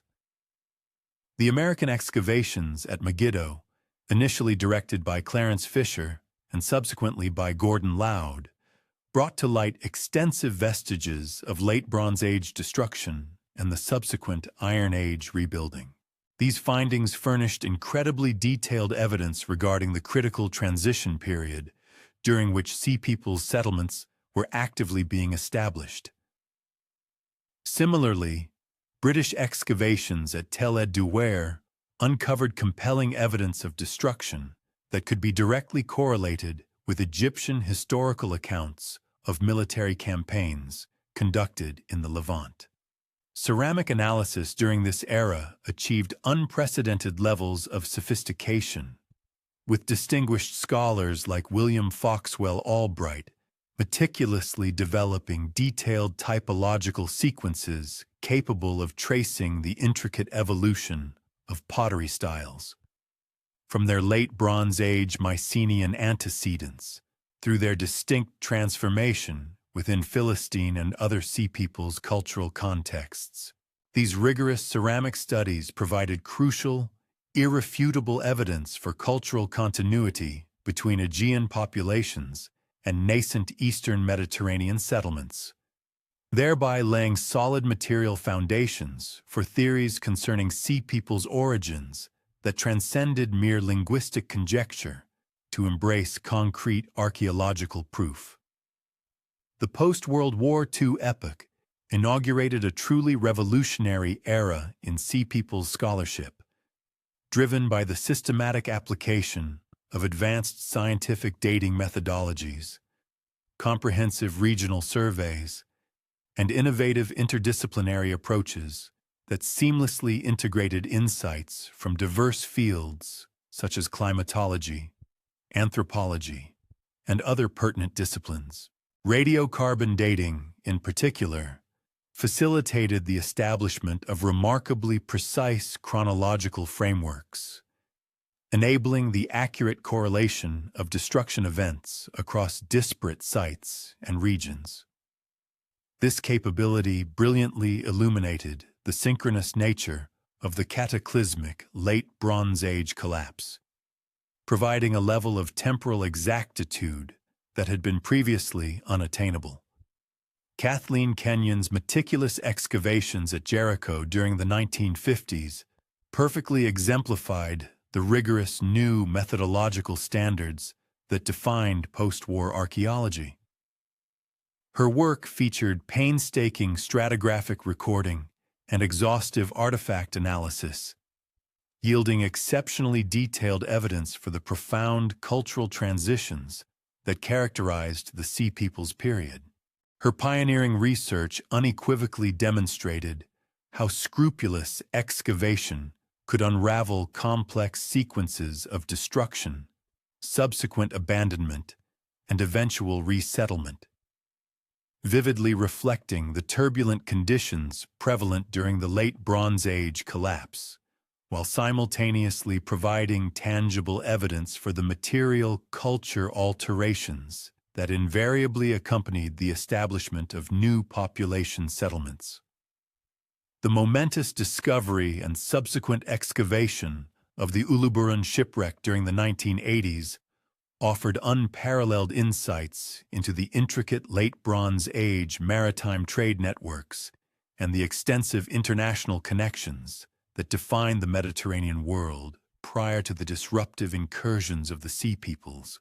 The remarkably rich cargo, precisely dated to approximately 1300 BC, encompassed a vast array of materials sourced from across the then-known world, powerfully illustrating the profound complexity and expansive reach of commercial relationships that would soon be shattered by the collapse events.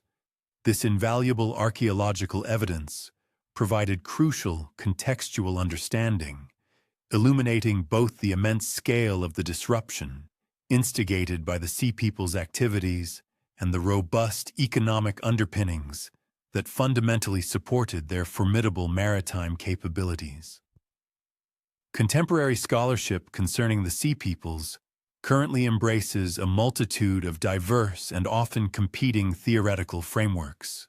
These varied perspectives endeavor to comprehensively elucidate the complex origins, underlying motivations, and profound historical significance of these enigmatic population movements. The singular migration theory, a prominent viewpoint passionately championed by distinguished scholars such as Trude Dothan and others, posits that the Sea Peoples represent highly coordinated and large-scale population movements originating from the Aegean region, occurring directly in the wake of the catastrophic collapse of Mycenaean civilization. This particular interpretation places significant emphasis on the discernible cultural continuities evident in pottery styles, architectural designs, and burial practices observed between Aegean and Eastern Mediterranean contexts. It compellingly suggests an organized migration undertaken by cohesive cultural groups, driven by the imperative to seek out new territories following the irreparable loss of their ancestral homelands. Individuals facing the loss of their ancestral homelands often embark on migrations. The single migration theories concerning the Sea Peoples are substantially bolstered by archaeological findings, particularly the distinct ceramic repertoires unearthed at Philistine sites. These pottery traditions exhibit an undeniable lineage from Mycenaean 2IC styles, yet remarkably maintain a consistent technological and aesthetic identity across various settlement zones.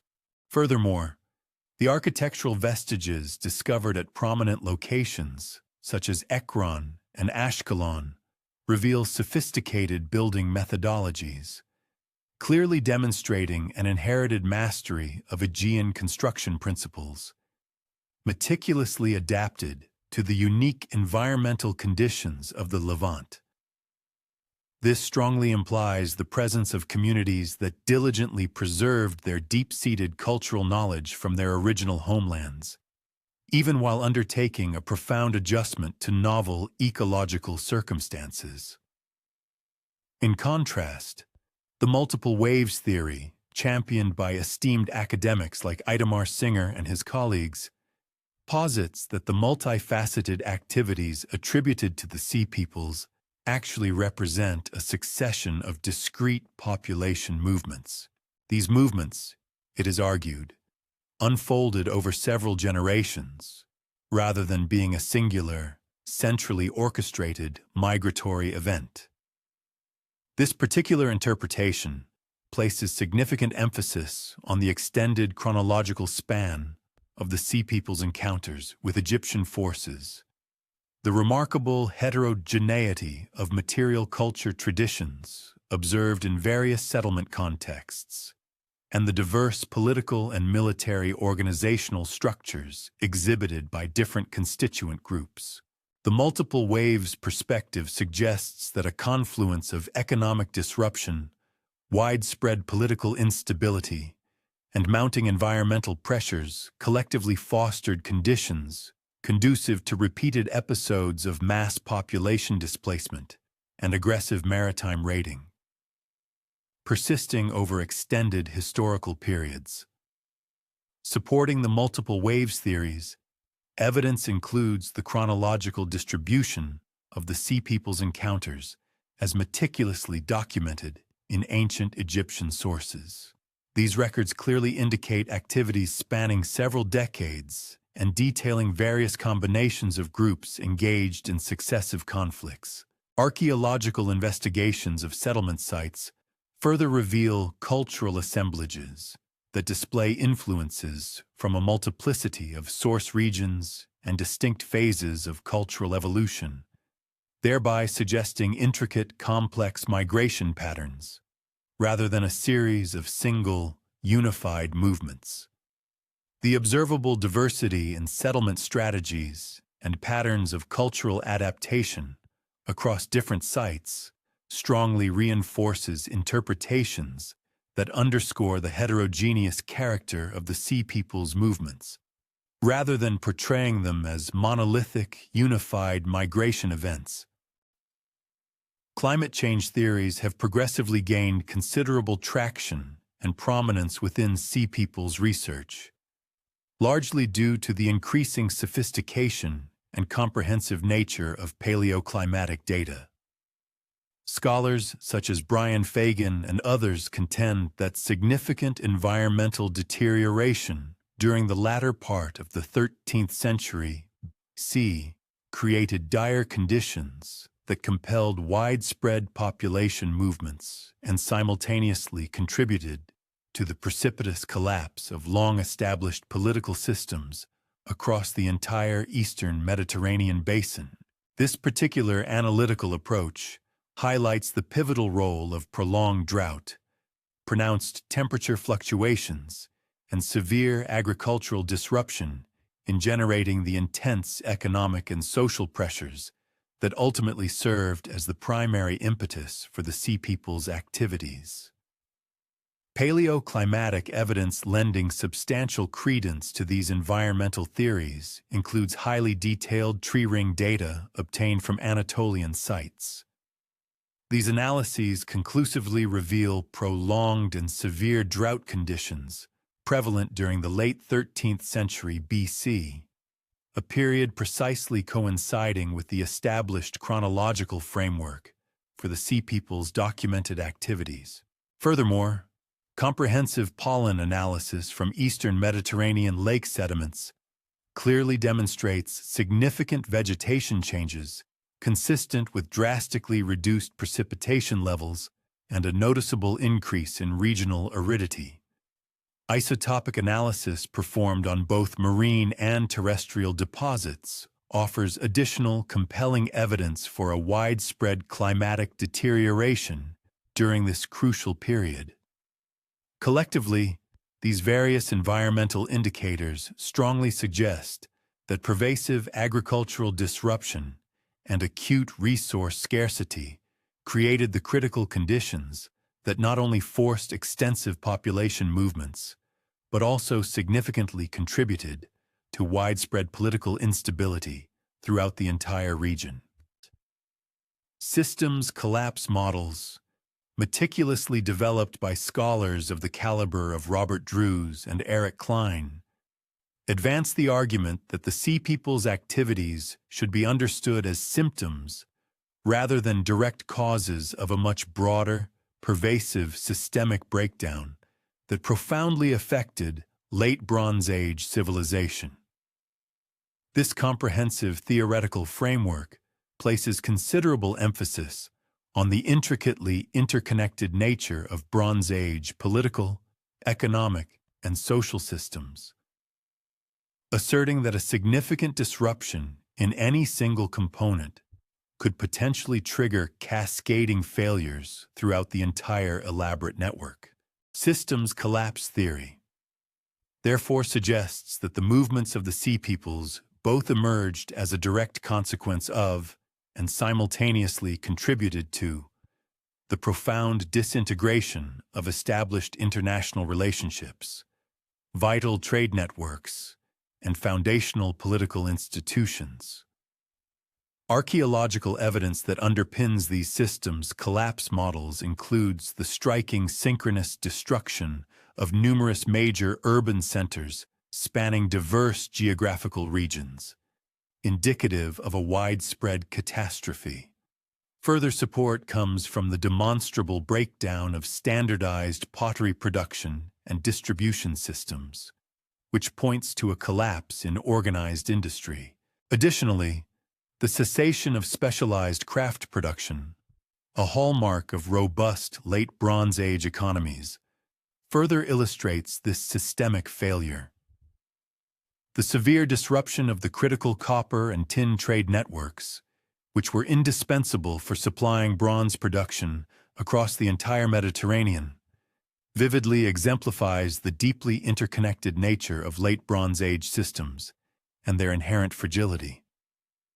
While the swift dissemination of iron technology suggests resourceful, adaptive measures in response to the disintegration of established resource supply networks, DNA analysis has emerged as an increasingly potent investigative instrument for probing the elusive origins and settlement configurations of the Sea Peoples.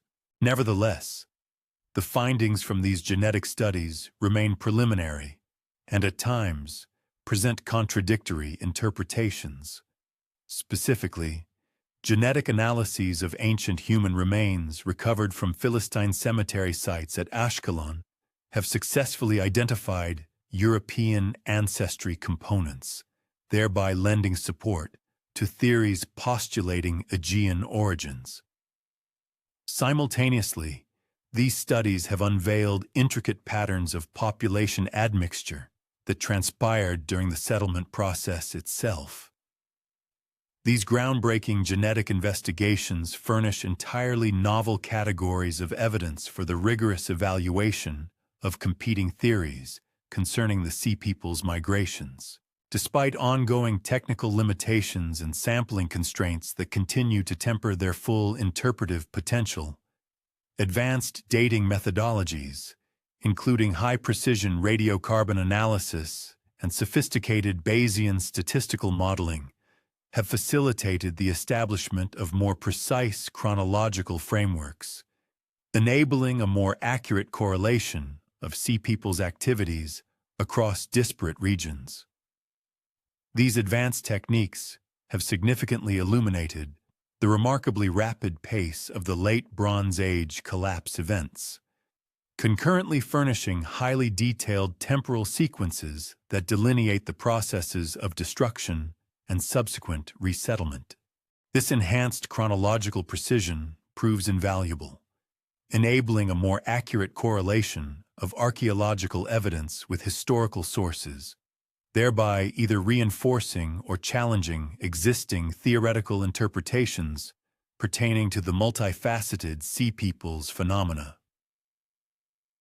Isotopic analysis, conducted on both human and animal remains recovered from contexts associated with the Sea Peoples, is yielding fresh and compelling evidence concerning migration patterns and settlement processes. Specifically, strontium isotope analysis performed on tooth enamel possesses the remarkable capability to identify individuals who spent their formative years in geographically distinct regions, thereby offering direct empirical evidence for population movements that powerfully augments traditional pottery and architectural findings. Oxygen isotope analysis provides additional, invaluable information regarding geographical origins and broader migration trajectories. Furthermore, carbon and nitrogen isotope analysis of bone collagen reveals detailed dietary information, which in turn can shed light on specific cultural practices and economic adaptations adopted by these groups. Underwater archaeology has made substantial and significant new contributions to the evidence concerning sea peoples' activities, primarily through the meticulous excavation of ancient shipwrecks and elaborate harbor installations. These submerged discoveries provide direct, tangible evidence for their advanced maritime capabilities and extensive commercial activities. Recent findings of Bronze Age shipwrecks in the eastern Mediterranean have unveiled intricate vessel construction techniques, diverse cargo compositions, and sophisticated navigation equipment, all of which profoundly illuminate the technological foundations underpinning the sea people's impressive maritime operations.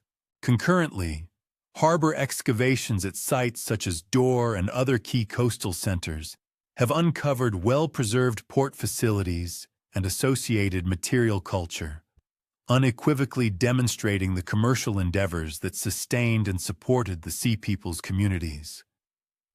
Despite several decades of intensive scholarly investigation, unresolved questions surrounding the precise origins of the sea peoples continue to fuel vigorous academic debate. The exact geographical genesis of the various sea peoples groups remains uncertain, with a multitude of competing theories proposing Aegean, Anatolian, Western Mediterranean, or even multiple source regions for different populations. Linguistic evidence offers intriguing, albeit tantalizing clues regarding potential connections to known historical peoples. However, the inherent limitations of Egyptian hieroglyphic transcription and the complete absence of any sea people's texts in their own indigenous languages regrettably preclude definitive identification. The motivations that propelled the sea people's activities also remain similarly contentious, with various theories emphasizing economic opportunism, severe environmental pressures, forced political displacement, or complex combinations of multiple factors.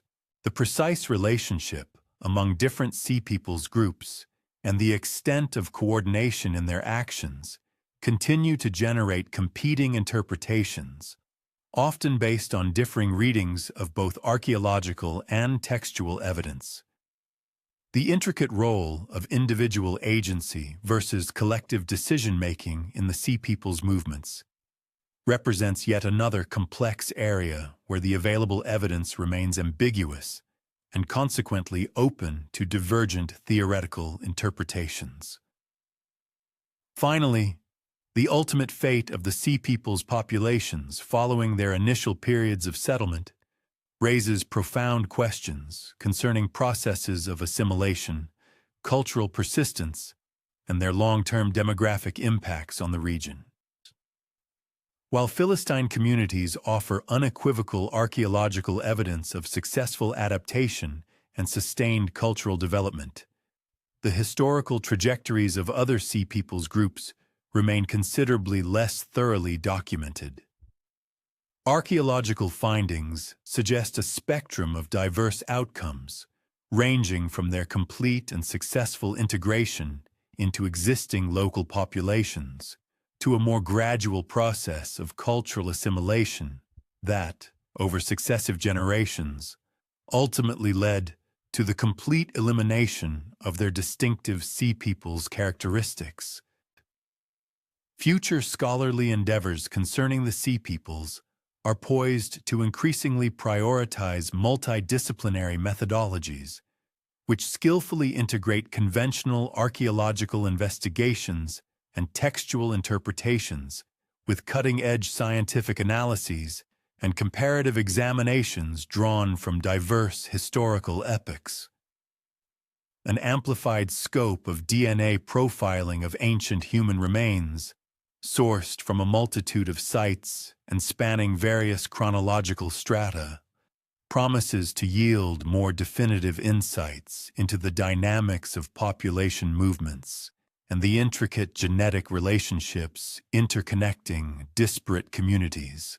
Concurrently, advancements in paleoclimatic reconstruction could illuminate with greater precision the pivotal influence of environmental variables in propelling the extensive activities of the sea peoples and contributing significantly to the widespread dissolution of the Late Bronze Age political and economic order. Ongoing regional survey initiatives and meticulously planned systematic excavation campaigns at strategically important locations continuously unearth novel archaeological evidence, thereby progressively refining our comprehension of the sea people's distinctive settlement patterns and their evolving cultural expressions. The sophisticated deployment of remote sensing technologies, such as satellite imagery and aerial photography, alongside advanced geographic information systems, facilitates a more exhaustive and nuanced scrutiny of settlement distributions and their complex environmental interdependencies. Such analytical tools possess the potential to unveil previously unacknowledged or obscure patterns inherent in the sea people's expansive and varied activities across the ancient landscape.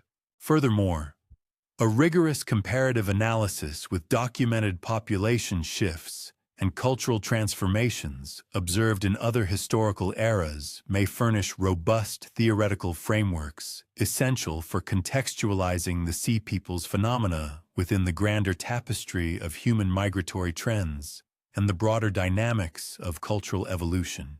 Detailed investigations into medieval population displacements, the intricate movements of peoples during the colonial period, and the profound challenges presented by contemporary refugee crises could offer invaluable insights into the complex social processes and ingenious adaptive strategies that characterized the sea people's communities as they transitioned from periods of acute displacement to the establishment of more settled and structured existences.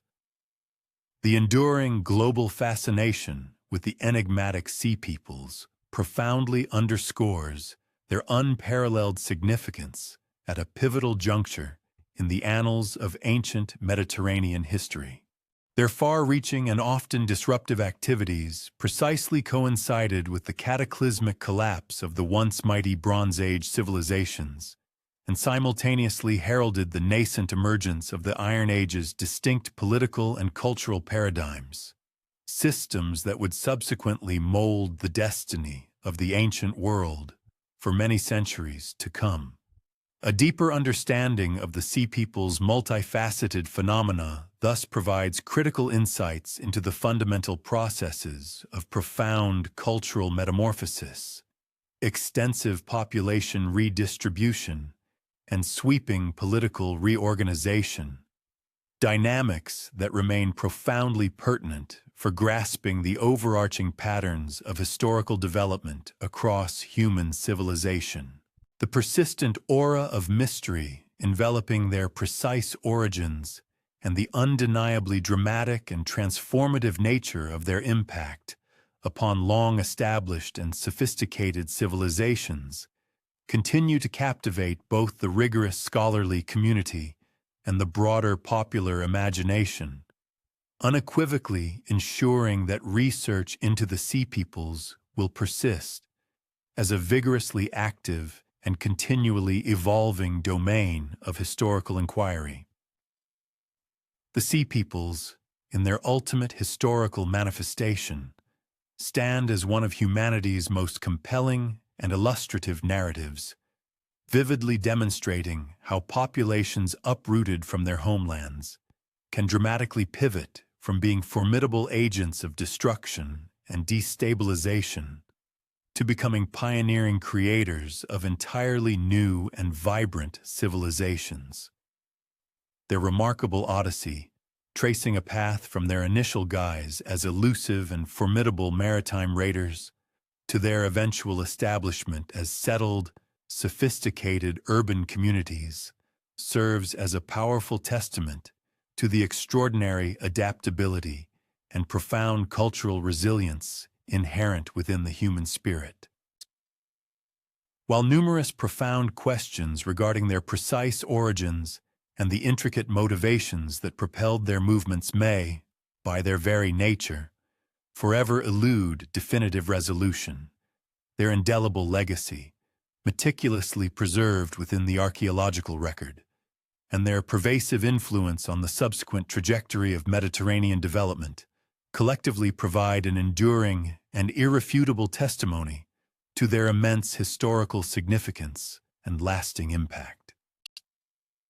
The multifaceted phenomenon of the Sea Peoples serves as a potent and timely reminder to contemporary observers that periods often perceived as characterized solely by profound chaos and widespread destruction frequently harbor within their tumultuous embrace the nascent seeds of profound cultural innovation and rejuvenating renewal. This transformative process unfolds as displaced populations, confronted with drastically altered circumstances, ingeniously adapt and reconfigure their inherited traditions, thereby forging distinctive and novel forms of civilization that, in their unique expressions, immeasurably enrich the expansive and diverse tapestry of the broader human experience. The concept of experience fundamentally encompasses the practical knowledge or skill acquired through direct involvement in or exposure to events, situations, or a particular field over a period. It represents an individual's accumulated understanding, derived not merely from theoretical study, but from active engagement and observation within a given context. This invaluable asset often manifests as proficiency, a deeper insight into complexities, and the refined ability to navigate challenges effectively, setting apart those who have merely learned from those who have genuinely lived and applied their learning.